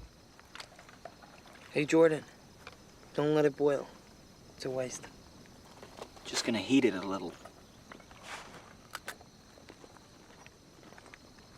Hey, George, they're much better dry. They're nutritious and delicious. It's like having loads of little worms in your mouth, just wriggling about. I'm not hungry. Come on, Mark. You gotta eat something. I thought it was odd that I wasn't hungry after all that work all day. I don't know if that's some kind of side effect of dehydration or not.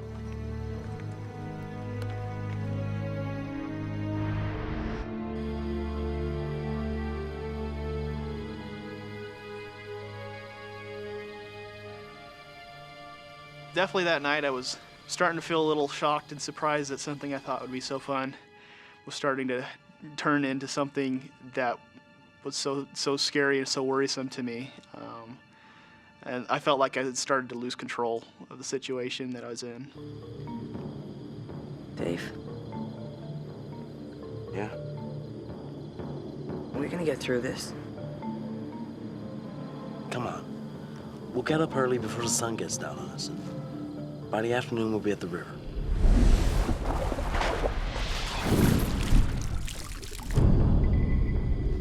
I'm gonna stay there all afternoon. Before sunup. That's when we need to get going. Like David, Jordan is convinced there's only one way to avoid being cooked by the sun again. We knew that we had to get up early. We knew that we had to beat the sun, that if we didn't, we knew that we would be in trouble.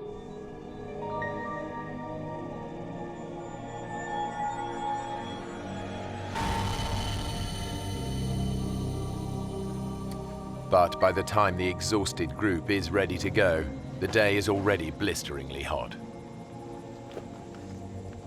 I know that when we did begin hiking, I don't remember what time it was, but the sun was on us. It was hot.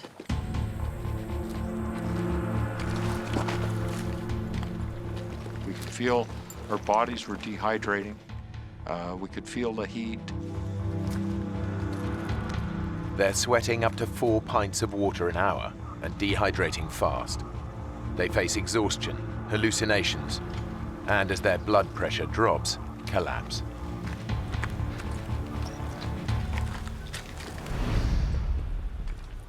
Just before noon, they face yet another ordeal. A grueling descent down a steep, rocky chute.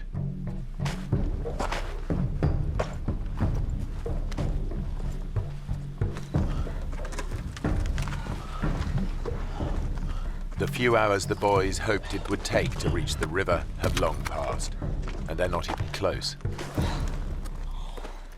And now, the water situation is critical.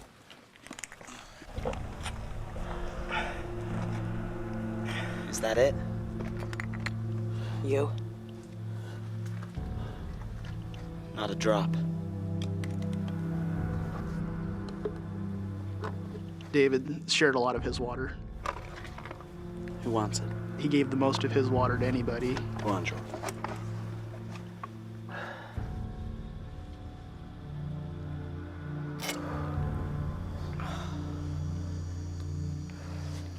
Thanks.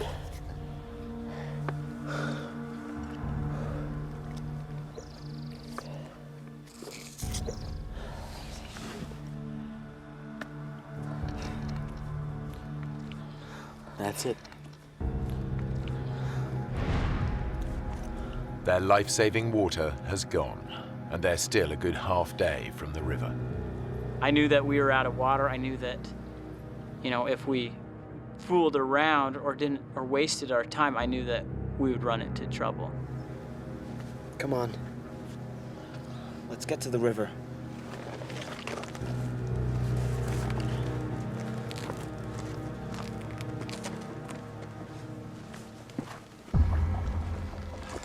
Guy is struggling most in the unrelenting heat. He's fallen behind the rest of the group. It was like being in an oven. I was physically exhausted. Severe dehydration is putting Guy's body under intolerable pressure. Finally, it just gives out.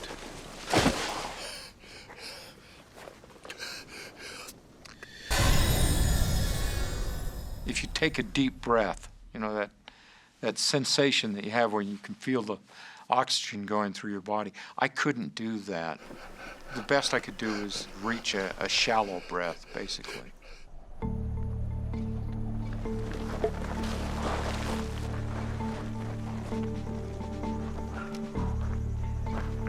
Hey, where's Guy? By the time the group realize he's not with them, they're hundreds of feet further down the chute. Guy! I need some help up here! Can't you get down? I can't. I gotta take a break. At that point, I began to really question whether I'd ever make it down to the river. We need to keep going. Look, we can't just leave him. There's some shade here. We'll sit in the shade and wait for him to catch up. We can't leave him behind. But Jordan thinks that waiting for Guy could be a fatal mistake. If we don't go now, we're all gonna die. I'm not just gonna sit here and wait and die. When Lauren said we needed to wait for Guy, I was mad. I knew that if we didn't leave, that we would die. What he needs is water. Let's get down to the river and get him some. Come on. It's a tough call. If they leave Guy behind, he could die. But waiting for him to catch up could kill them all.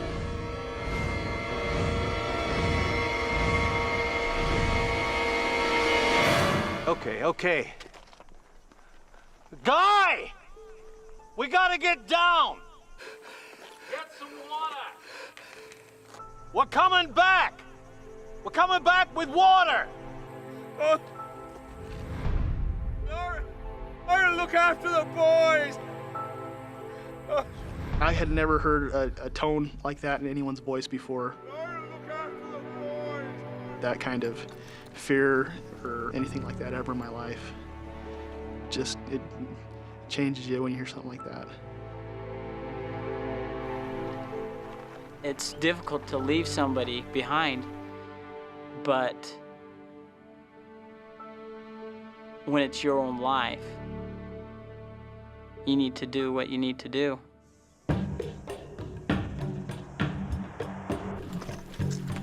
Two hours later, the whole group is desperate for water. Anybody got any water left? No, I'm out.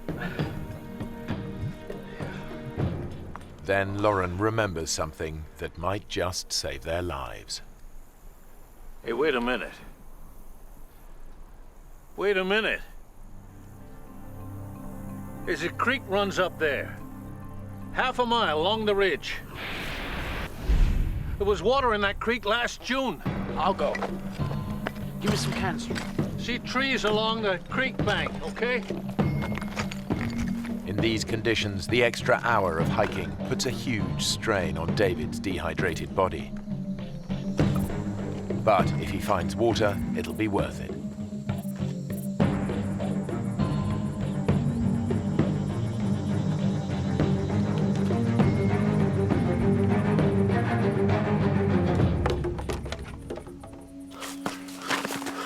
The creek is dry as dust.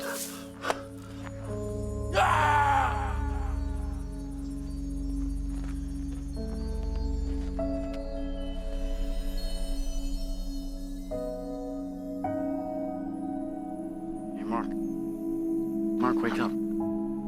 Wake up. There was nothing there. Just an empty riverbed. It was very difficult. We had no idea where water was, how we were going to get there, when we'd get there, or how much longer we'd last.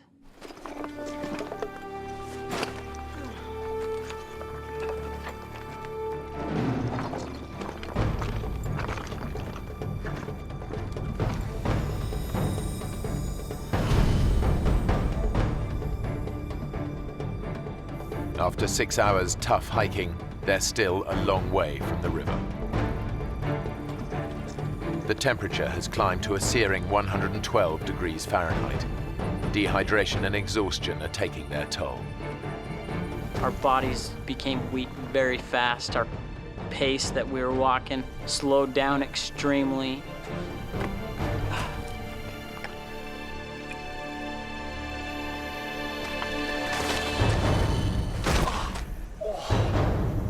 For 71-year-old Lauren Pace, enough is enough. Lauren, you okay? Don't fuss. I'm okay. I'm okay. Listen. Guys, the sun is a killer. There's some shade here. We should wait till it's dark.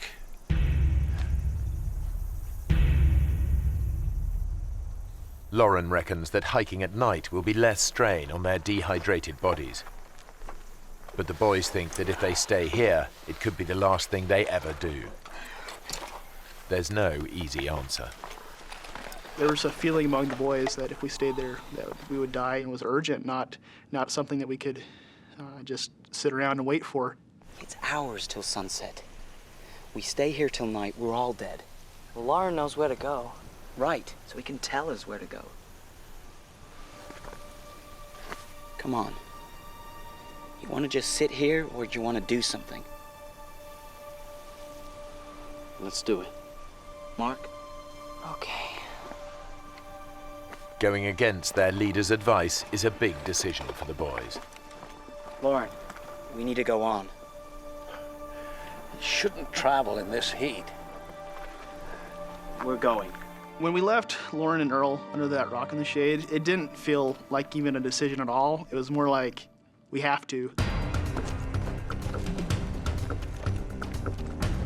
Armed with directions, the boys head out. They're determined to reach the river and bring water back for the others.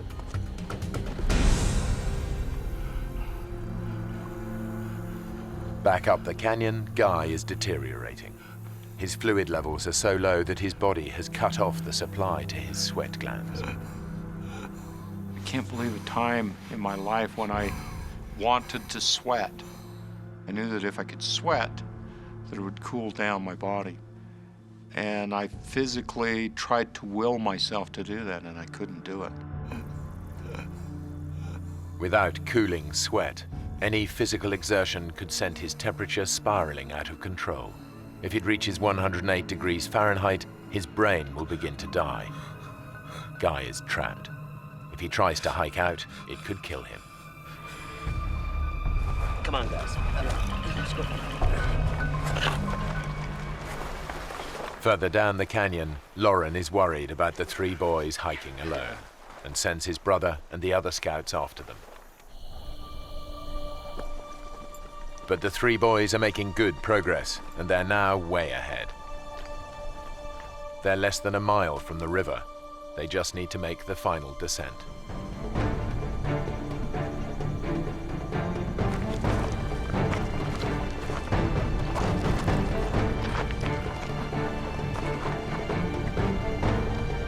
He must be those rocks Lauren was talking about. But somewhere they've gone horribly wrong. Instead of the safe route down they were expecting, they've reached a sheer 200-foot drop. We could not see any way down it. It's a dead end. There's no way down.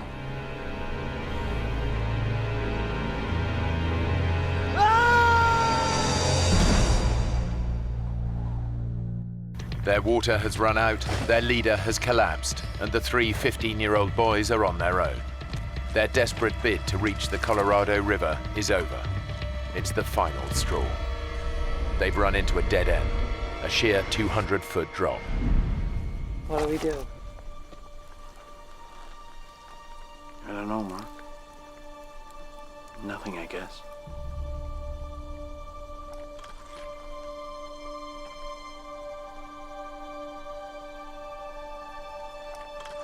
The river's out of reach.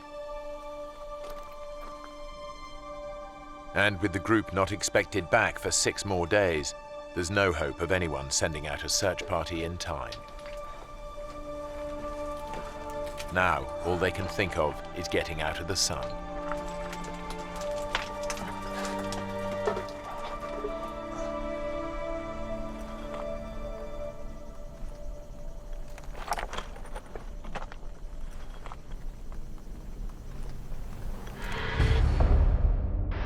Back up the canyon, Scout leader Guy is also losing hope. Out of sheer desperation, he comes up with a plan to make himself visible to any passing planes. As I laid there, I knew that it would be hard for someone to see me because I was down below level, I took out a emergency blanket.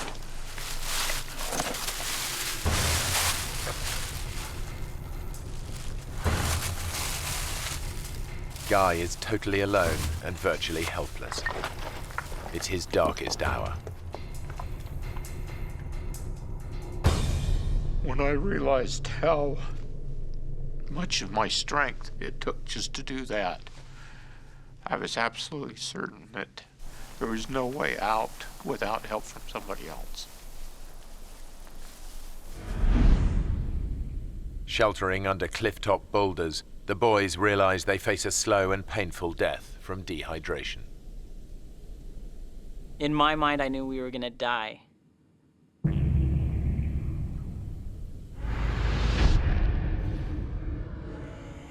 You're weak, your body hurts and aches, you have headaches. I just remember not knowing if I'd ever get up from that position. I remember that could be the last place I'd be, is under that rock.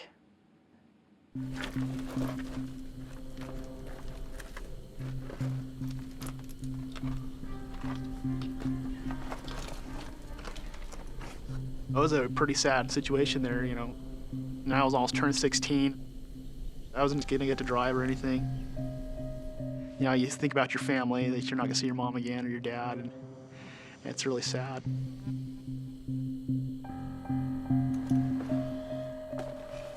Even David, the optimist of the group, is struggling to see a way out. I'd asked David a couple times by now, David, do you think that we're gonna make it? Are we gonna die? We are gonna make it, aren't we? And most of the time he'd be like, oh, Mark, of course we're gonna make it. You're fine, don't worry about it, okay? I think we might die here. This was the first time I heard David say, you know, Mark, I think we might. I think we might die.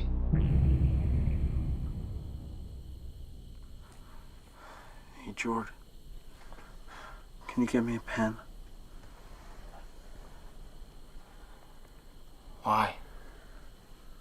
I want to write a letter to my mom and dad, you know. Say goodbye.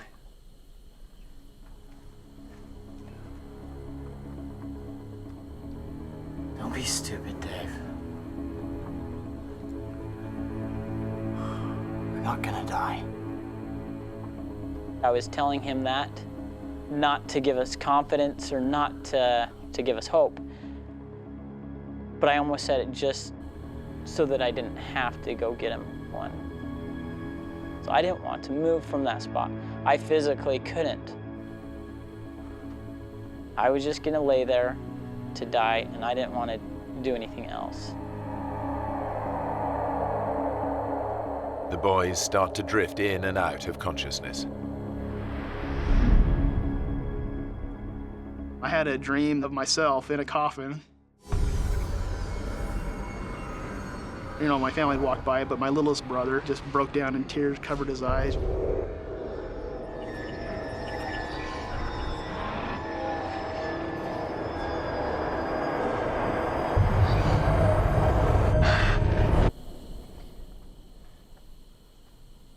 I woke up, and I was like, I don't want to die.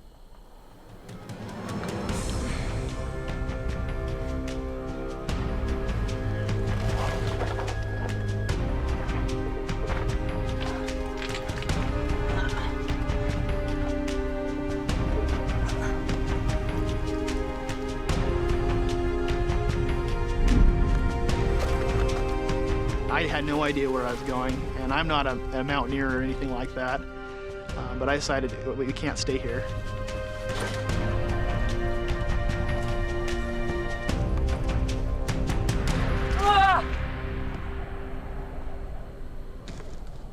I took my backpack and I chucked it off the cliff, you know, so I'd hope that I was going to make it down to pick it up again. Mark threw his backpack over and said, you know, this is what we need to do. Trying to climb down the sheer cliff in his weakened state is near suicidal. But Mark's made his mind up. He's going to get down or die trying. Come on, guys. We gotta do it.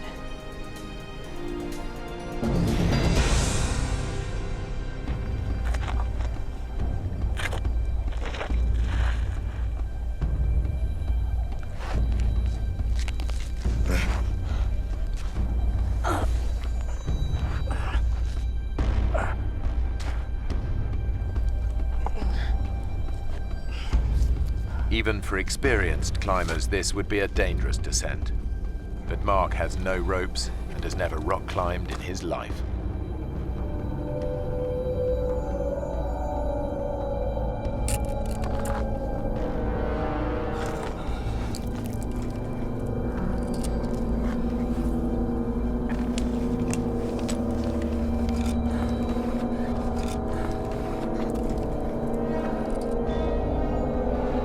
Guys! You can do it!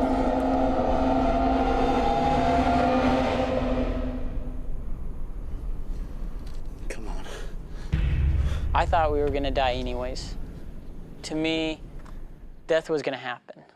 And so it seemed like anything would be better, even if it was a ridiculous plan.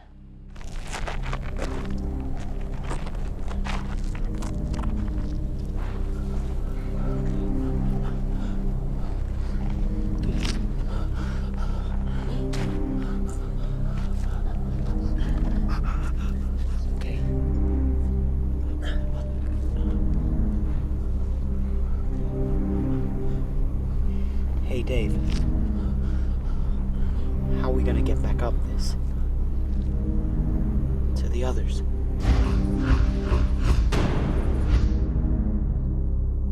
We knew that it would be too difficult to get back to the top of that. And at that time we knew that there's no way we'd be able to make it back to them with water. But the boys have no choice.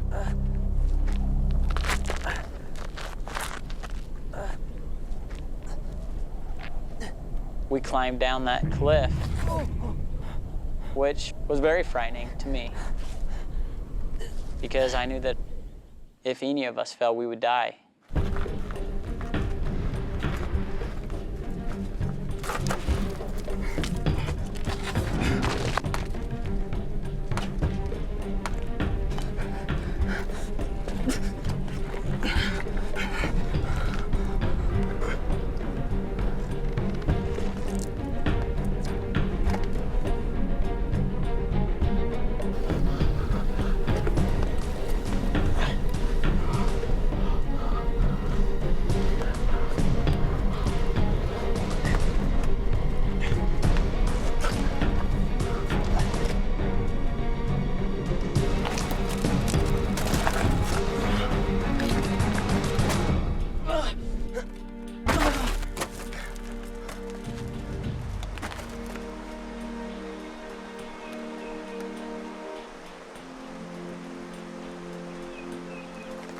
Hey! I can hear it! The river!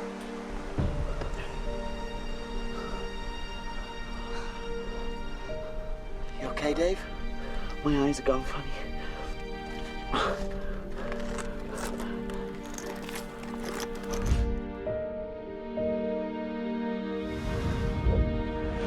It's a terrifying climb, but David and Jordan finally make it down as well.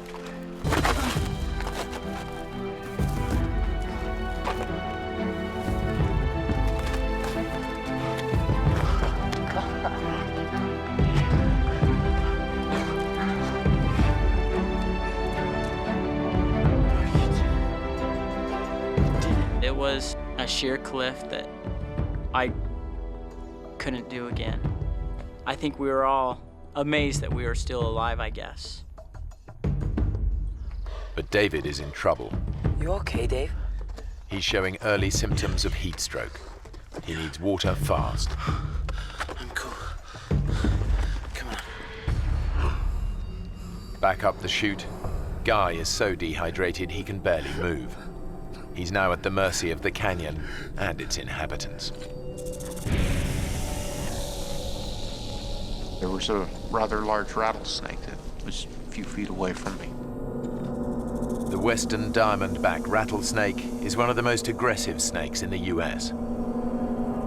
A bite from an adult can deliver enough venom to kill in as little as 6 hours. I remember experiencing the fear that that snake would turn and sense my body heat. Guy is so weak he can't move out of striking range. And that experience lasted for about an hour while that snake was there.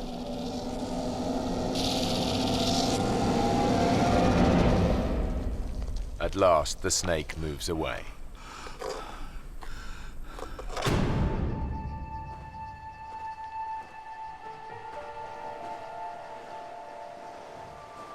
Since making it down the cliff, the boys have walked for over an hour, but they still hadn't reached the river. We could hear the water, and it seemed so close. But as we go around one corner, and then the next corner, and then the next corner, you know, each corner we thought it was the next one, and it wasn't.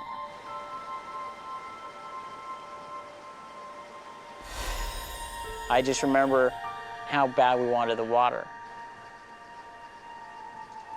Our tongues were like a rock wrapped with sandpaper. The pain of it was just excruciating.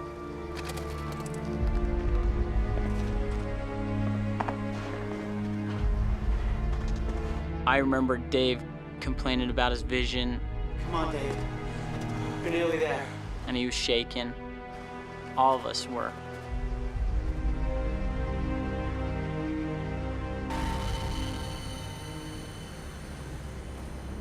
We got to an area where there was a tree that had fallen.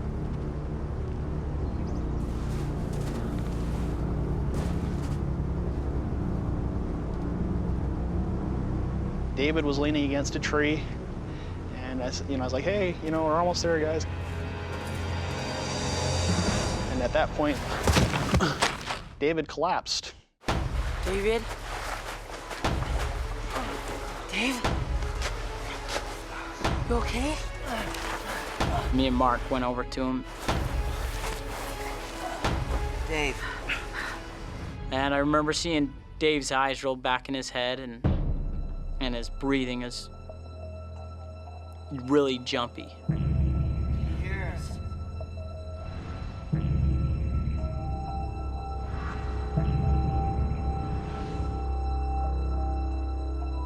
And I just knew that we were in trouble. The three boys are in a remote part of the canyon, and dehydration has finally made 15-year-old David collapse with heat stroke. With little chance of help, the situation is desperate. Say something, David. I'd taken first aid merit badge, as a scout. David? They train you for extreme situations like this. I knew it was very serious. Hey, Jordan. You guys get to the river. Bring back water. We're gonna get you some water, all right?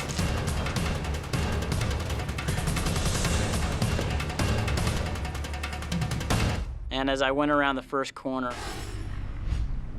I could see the water, and it was about 100 yards away.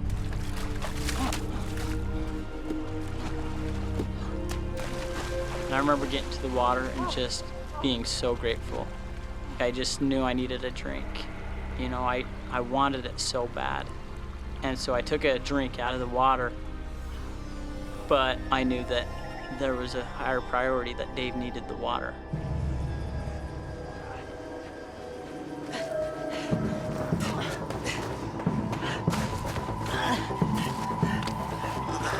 Why isn't he swallowing it? Pour it on him. So the next thing we could think to do was to pour it on him to cool him off. Come on, man. I'm out. I'll go. Hurry, okay? Hurry! I got to the river. And I took my bottles and I was filling them up and drinking a little bit. And when I pulled up the water bottle,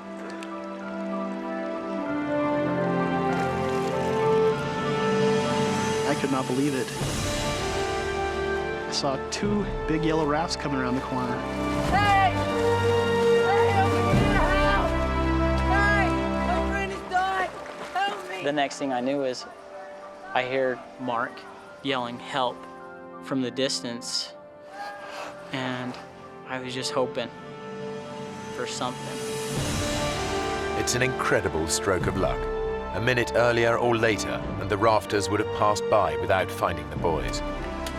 David, can you hear me? What's more, the rafting party is made up of off-duty doctors and paramedics. Let's get him back down, let's get him wet. That was such a great relief to me to know that there's somebody here that knows how to take care of Dave. Mayday, mayday. David is in good hands, but with night falling, there's no chance of a helicopter rescue before dawn.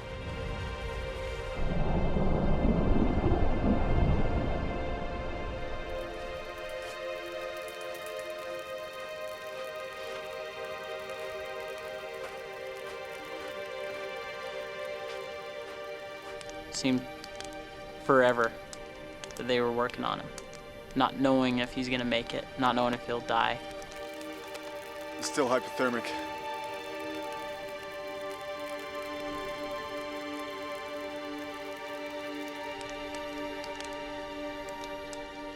It was dark, so I can't really put a time on it, but somewhere around 10 that night, the one that said he was a doctor came over and said, "I'm sorry to inform you, but your friend has just passed away." Sorry.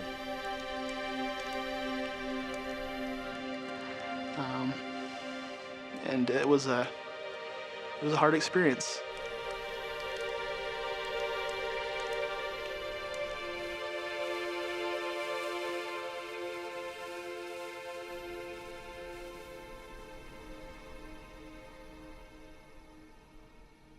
I think it really tore apart our hearts, knowing that our friend was gone.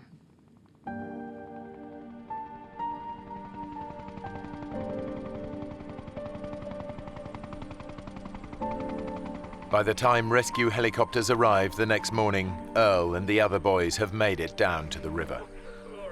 Thanks to his emergency blanket, Guy was quickly located, while Lauren was finally found wandering alone in the canyon. They're all devastated by the news of David's death. It's so weird, and it changes your perspective on death when someone you know and someone you've seen and been with an hour before, or a couple hours before, and it was vibrant and wonderful and happy, and then he's gone. 10 years on, Jordan is a policeman in Utah, and Mark is training to be a dentist. They're still good friends. Neither of them will ever forget David Phillips, and both men stay in touch with David's family.